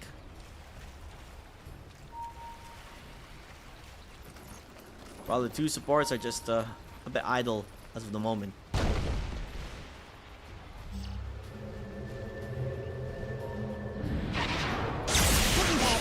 BKB will now be killed also. To be able to see that there was indeed a BKB already on the Storm Spirit. Hopefully that they were able to bring that one out. Now they're looking for a fight. They do have the smoke currently being used. Radiant are They scanning. are at top lane, Dire are scanning. walking their way towards the bottom. So they're very far from each other. Potentially they could even go for the Roshan, but then Roshan's gonna take way too long before they're able to get the kill. Tormentor will be the play here. Radiant's middle tower. It's gonna be a free one. No way that they're gonna be able to stop this at all. Out of everybody who gets it too, it's Oxine who gets it. It's pretty massive actually to get the shard on your ag. As a bottom fight can be happening soon. They are eyeing for this tier 1 bottom tower. Meanwhile, BKB is almost completed for Kez as well. So let's see how things will go here. Kez does show up quite a bit. He uses the pause. Seems like they do want to trade it off. As you can tell, tier 1 top tower, that's where they're at. Radiant's top tower is under attack. No TPs currently being made. But instead they'll go for a Dire's bottom disengage. tower is under attack. Not like to go for a fight here. Again, hopefully get the Aghanim Scepter up and running soon. Concentrated Wraps, I believe, is almost done. Oh, it is already completed. Not sure why he has queued up the shard when he already has a shard. We'll definitely get the BKB. So once he gets that BKB, things will start be looking a bit more different. I like how he disassembled the Vanguard too. Like if you check now, he doesn't have Vanguard anymore. So he disassembled it. Now has a casual Ring of Health, which he could potentially turn to an Ados. Not an Ados, but Lotus Orb, I mean. While mid lane, they're able to see where the Jakiro is, so they're gonna get a freebie. Throws him back rather deep and get a kill. Meanwhile, the top lane, Oxine! He does have a Lotus. Chooses to use it, but dies in the end. There's a lot of damage between the two here.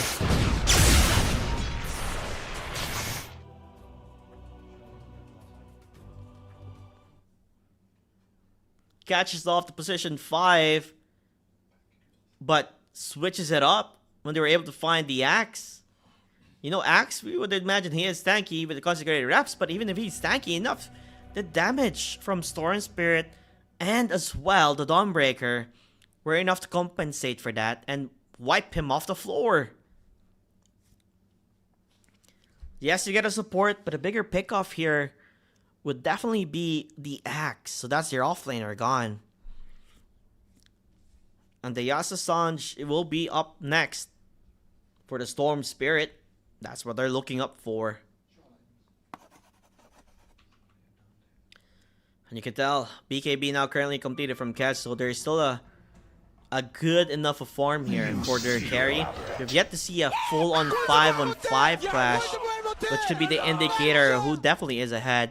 But when you look on who's ahead, the techies, my man, Blink Dagger, Yule Scepter. It's gonna be a bit more crazy to play up against. And a lot of shards are currently being used, right? You have the Tiny Shard, you have the Snapfire Shard, and also the Axe Shard. So we'll see how things will go. And you look at the cheeky build from Techies. Look what item he wants next. Techies wants to get a Sight of Ice. A Sight of Ice, bro. Oh, full utility Techies. And he's not that far off in net worth compared to the mid laner, Marco here. The Tiny. So he has been having a good... Ooh, this is actually huge. Amplifying damage. I wonder if they're gonna look for a potential here. That they do have it, but without an axe, maybe not. Might use it just to farm instead. Look at that bro, that damage. The explosion from Techies. I like how we have the replay. Boom! Techies go boom boom. But that's crazy. This Techies is insane. One of probably heroes he loves to play here. While again Marco still trying to get ready. Oh, Roshan is being pinged here. There's a lot of mines though. I don't know about that. Do you want to take a fight? It seems so. It's gonna be a bit risky. Maybe trying to bait it out. You see Imu. He might go for... Oh, that brother! The stun! The stun was a big Dire miss. are scanning. I think that would have been big though if they get the stun there, getting the kill onto this techies. But they're still gonna continue on. Trying Rose shot? Are you sure this is the play? This is the fight? It's a bit risky, don't you think? Radiant's top tower But they is are under pretty attack. far off, right? Void is not gonna be coming. The Storm is not also coming. They're just going for the Roshan. But the TPs are there now. Coming from the team. Goten will be found. Oh, there you have it. He found Emu. He have the Chrono. Now on towards Goten. Also the Dawnbreaker ultimate. Not in ages. It's gonna be stolen. Right in their very feet. Goten still survives and jumps out. BKB usages. The axe dies for what? Getting the kill towards Tekis. Tekis does go for a buyback here. Adapt needs to run. As they're looking at the support cleanup. And they find it. No one will write songs of your death, but I'll remember for a moment or two. I am not sold by the decision that they made there. Why did they go for the Roshan? And then they have the Yule Scepter, right? From Tiny. So I was expecting Tiny would be jumping in, using the Faceless Void, because he doesn't have BKB, right? So that's the reason why you get the Yules. If he Chronos, you blink, Yules that guy, and then they could have taken the Aegis from there. A scattered misplay here for K&M. Like, I really understand the item builds here. Like, okay, Oxine just jumped towards the tech. He's okay, sure, great. But then, Marco, instead of just waiting for the Void to jump, he initiates, he blinks in to stop, what, the Jakiro? And then the Chrono hits, Snapfire does his ultimate, does his thing, right? And then Tiny had to walk all the way around. And it was just too late because the Roshan just dies.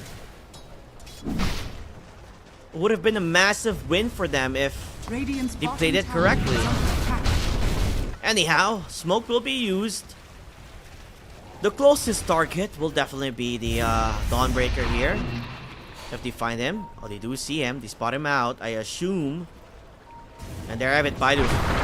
Will be get called. Even have the toss, even get the stun. And there you have it. You get the kill, you get the pick off. They're gonna be needing a lot more pickoffs though if they want to continue the pace that they are at. Because all of the cores are quite farmed up here for the side of Radiant's Axmina. middle tower is under It's attack. only a lot of pressure gonna be for Maldation to carry this team. He's the most farmed after all. 18 carry, Dire's top gold net tower worth is lead. under attack. Tier 2 tower Dire's structures currently want are to be fortified. straight upon.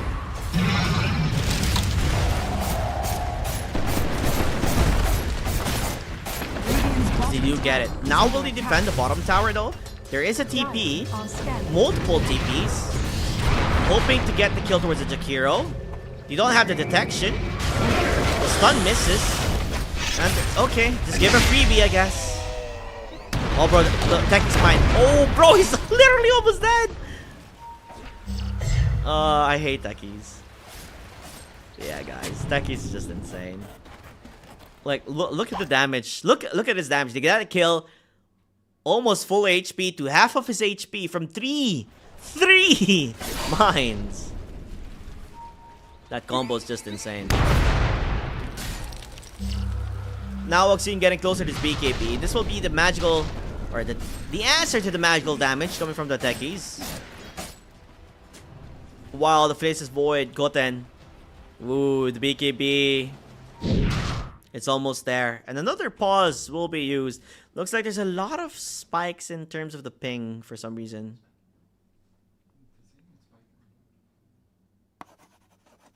It's been a bit annoying for them. Hopefully it doesn't happen during a crucial team fight. As a restart was suggested here from the team. Hopefully that fixes the answer here.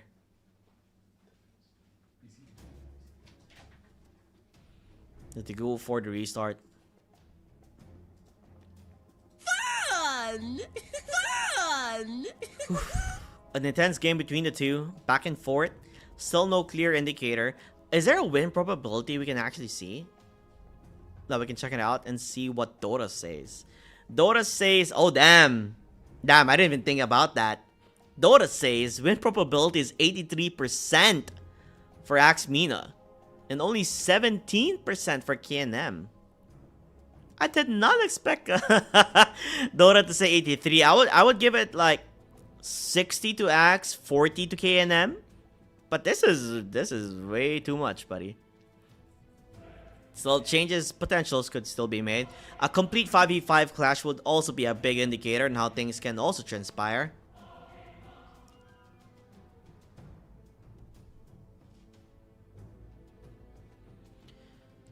As the waiting game begins.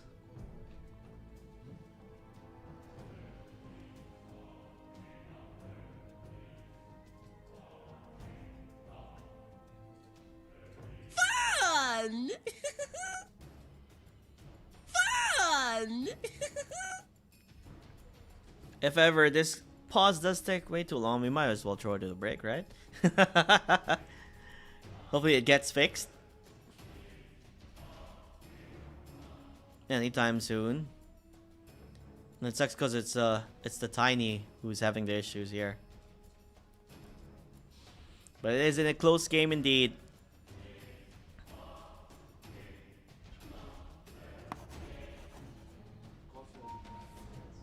So let's just check on how things have transpired so far between these two teams, especially in their game one.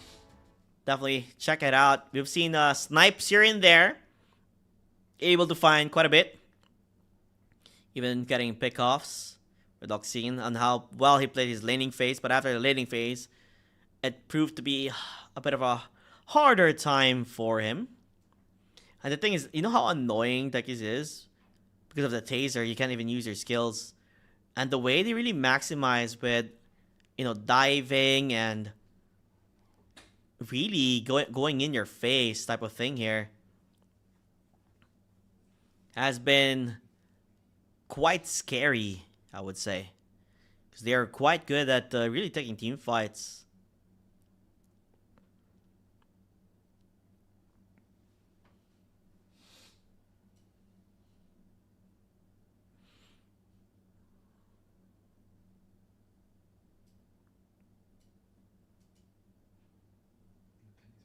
Okay, looks like the Tiny is back into the game.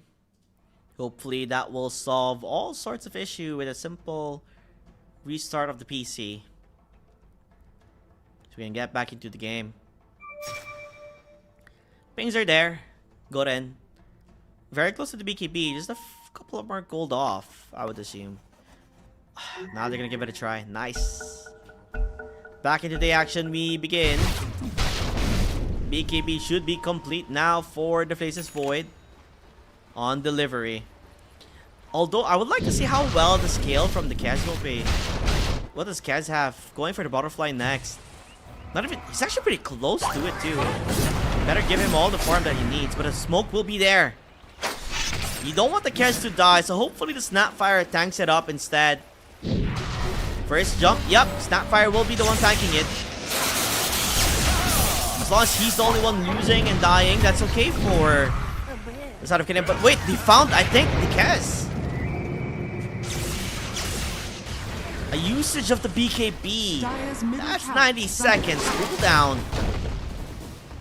They're gonna try and invade the fight, but tier 2 will be under siege in the bottom lane. The Aegis of Brutality though is only gone. 25 seconds remaining for the Aegis. What is the axe? Is it close to BKB? Yep, just needs the recipe. So I guess you just give this away. Bro, Emu man. Radiant's bottom tower has The bombs, the traps has been set. I don't think they're gonna continue pushing this because you don't have your Aegis anymore anyway. And the BKB is gonna be up and running soon. What is Tiny going for? Octarine Core will be the item set. So I guess you kind of want to use your spells quickly, right? He's almost also level 20. And I believe Butterfly should be done now. Yep, they do have the Butterfly now, so this Kaz He's scaling a lot.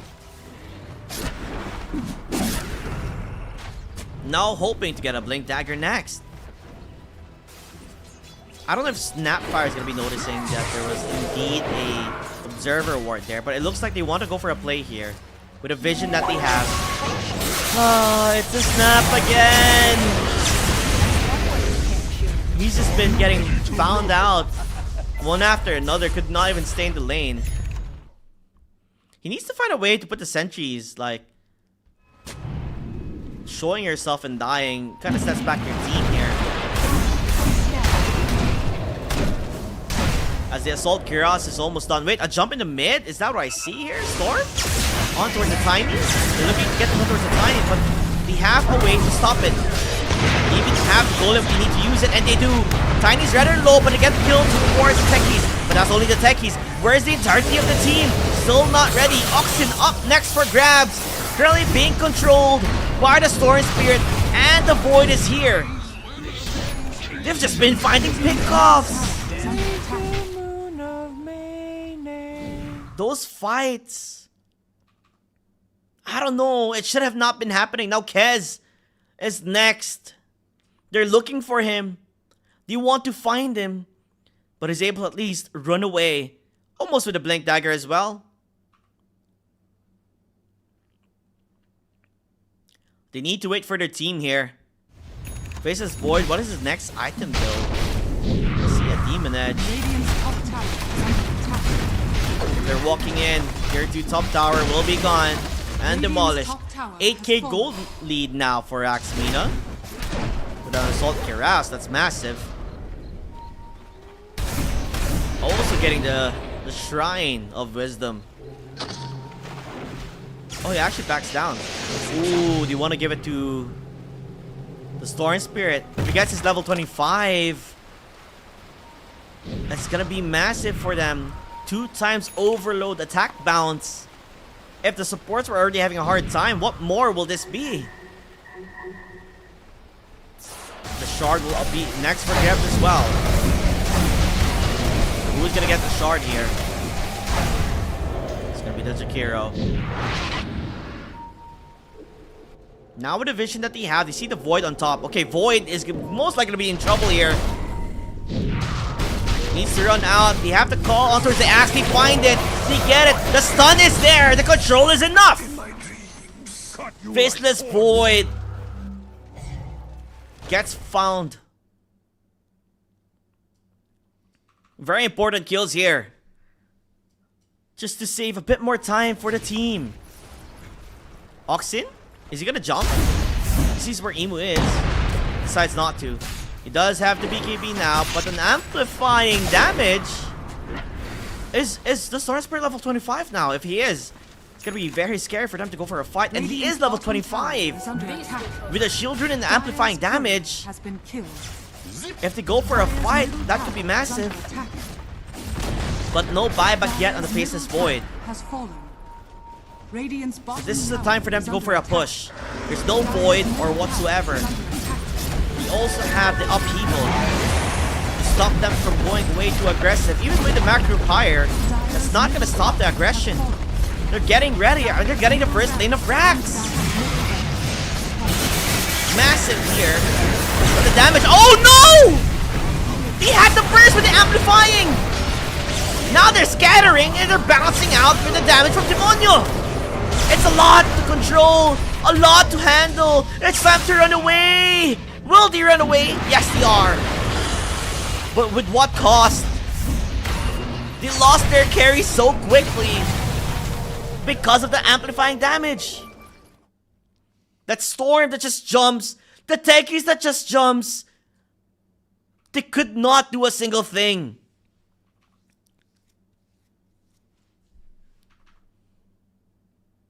Now Roshan, oh, this is gonna be bad. They're gonna take the Roshan now, potentially giving it to the Faceless Void. Roshan, Aegis, guys, Aegis. There you go. A bit of a hiccup there, but they're still gonna get the Aegis. Level 25 is also massive, by the way, for the Faceless Void. If you go for the backtrack, I believe there's a backtrack there. Yes, 20% chance for backtrack. So the chance of you dying quickly will be reduced. And guess what? Guess what? Guess what? Techies now has the Sight of Ice. This bro is formed. And this Storm Spirit is insane. Bro, look how he's playing. Is under attack. How do you play up against a Storm? I think he has Ags as well. So he's quite farmed up. Even holds the gem. This could be massive on the fight on mid. Radiant's middle tower has fallen. With the Storm jumping in. Shiva's currently completed now. On towards the Tiny. And Kaz is at the bottom lane. Quite busy. Farming things up. Mid lane, no, they're gonna go for the jump. They do find out where it is. Oh no! The Chrono could be coming in. Or they're going for the backline. Yes, they look for the Chrono. They're able to find the Kaz. Kaz is now in trouble. Has a BKB. Will survive. Goten cannot get the damage done. They're getting the control in him though. He dove in too deep. Demonia doesn't have much mana left. Will they continue the chase? They can. They will jump.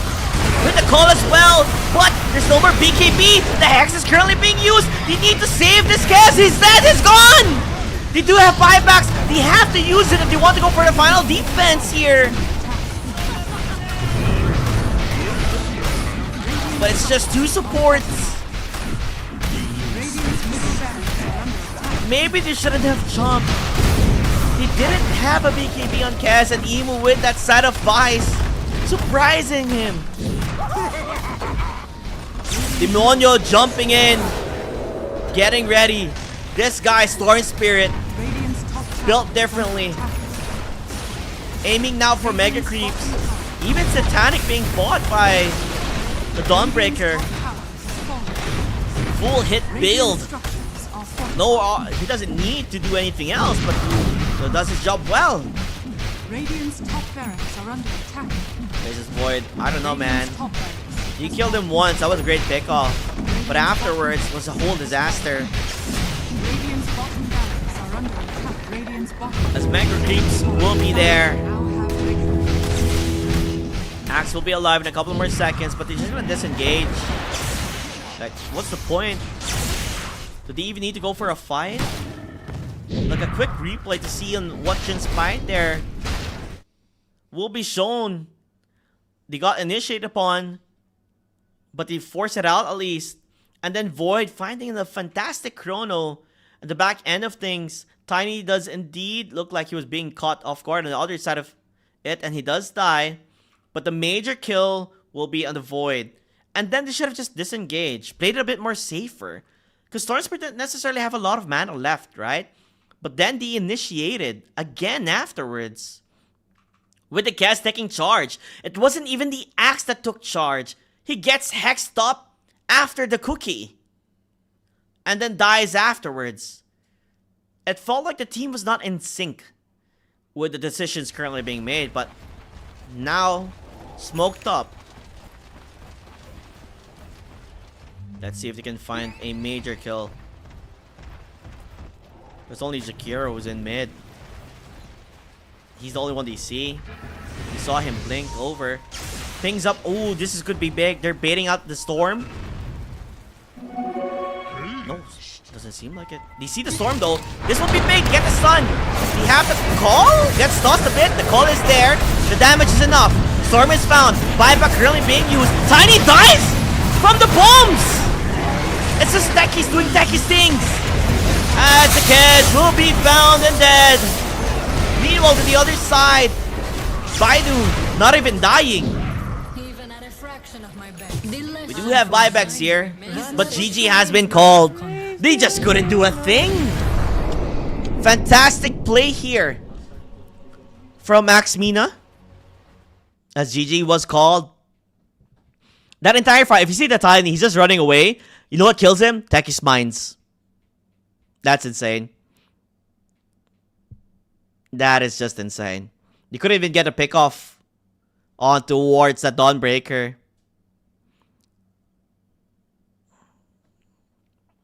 A game that was a bit too close. Still not enough for them to secure that victory. Yaxmina are up now by 1 game in this best of 3. K&M is still not over yet. The opportunity is still there for them to come back. But with that said, ladies and gentlemen, we're going to throw it up to a break. And we'll definitely see you guys right after. Ciao. See how this. Yo, can I get food?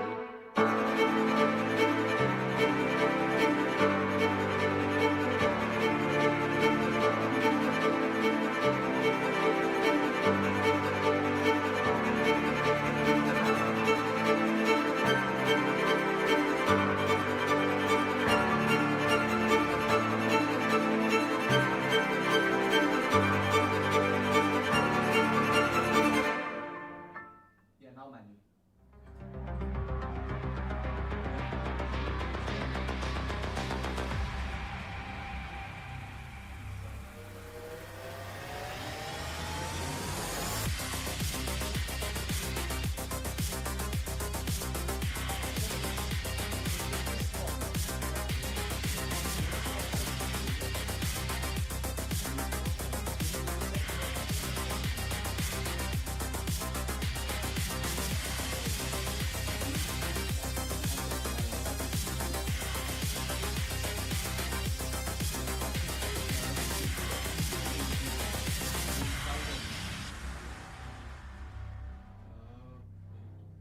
Okay, let me just try something, okay?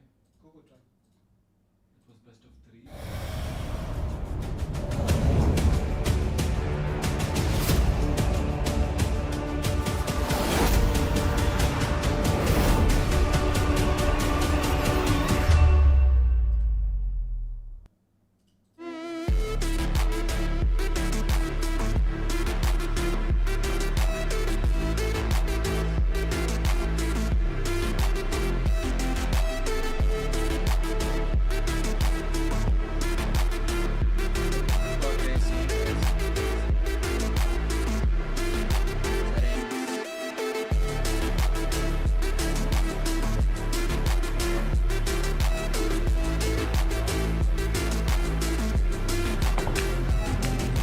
Just to like ask them to just decide what they want, bro. And then when you go to edit, and then you go to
Hey guys, JT here, and I'm sorry for the long pause and wait. There's just been a lot of issues that has arisen with network and all of the sorts. But there has been a call here coming from the admins and the organizers themselves. There will be a DQ on Axe Mina as K&M will be the champions for our first ever Rove Gaming Nights. And it's just a decision that has been made with the, how do I say this, findings that the organizers have found. So that's just it. We're going to end our day. Quite anticlimactic. We wanted to see a nail-biter of a series, but you know, it is what it is, and that's just how the show goes. Now, with that said, congratulations to Team K&M. You are going to be taking the first ever Rove Gaming Nights Dota 2 Championship, and the rest will be history. Now, with that said, guys, thank you so much, first of all, to the organizers for esports, to the guys here from the production. You guys have been a blast. We had an amazing time, and to all the people who came to watch and support. Now, it is time to end the stream. So, thank you so much again, and hopefully I get to see you back as your host and caster. Ciao, everybody, and have a good night. Bye.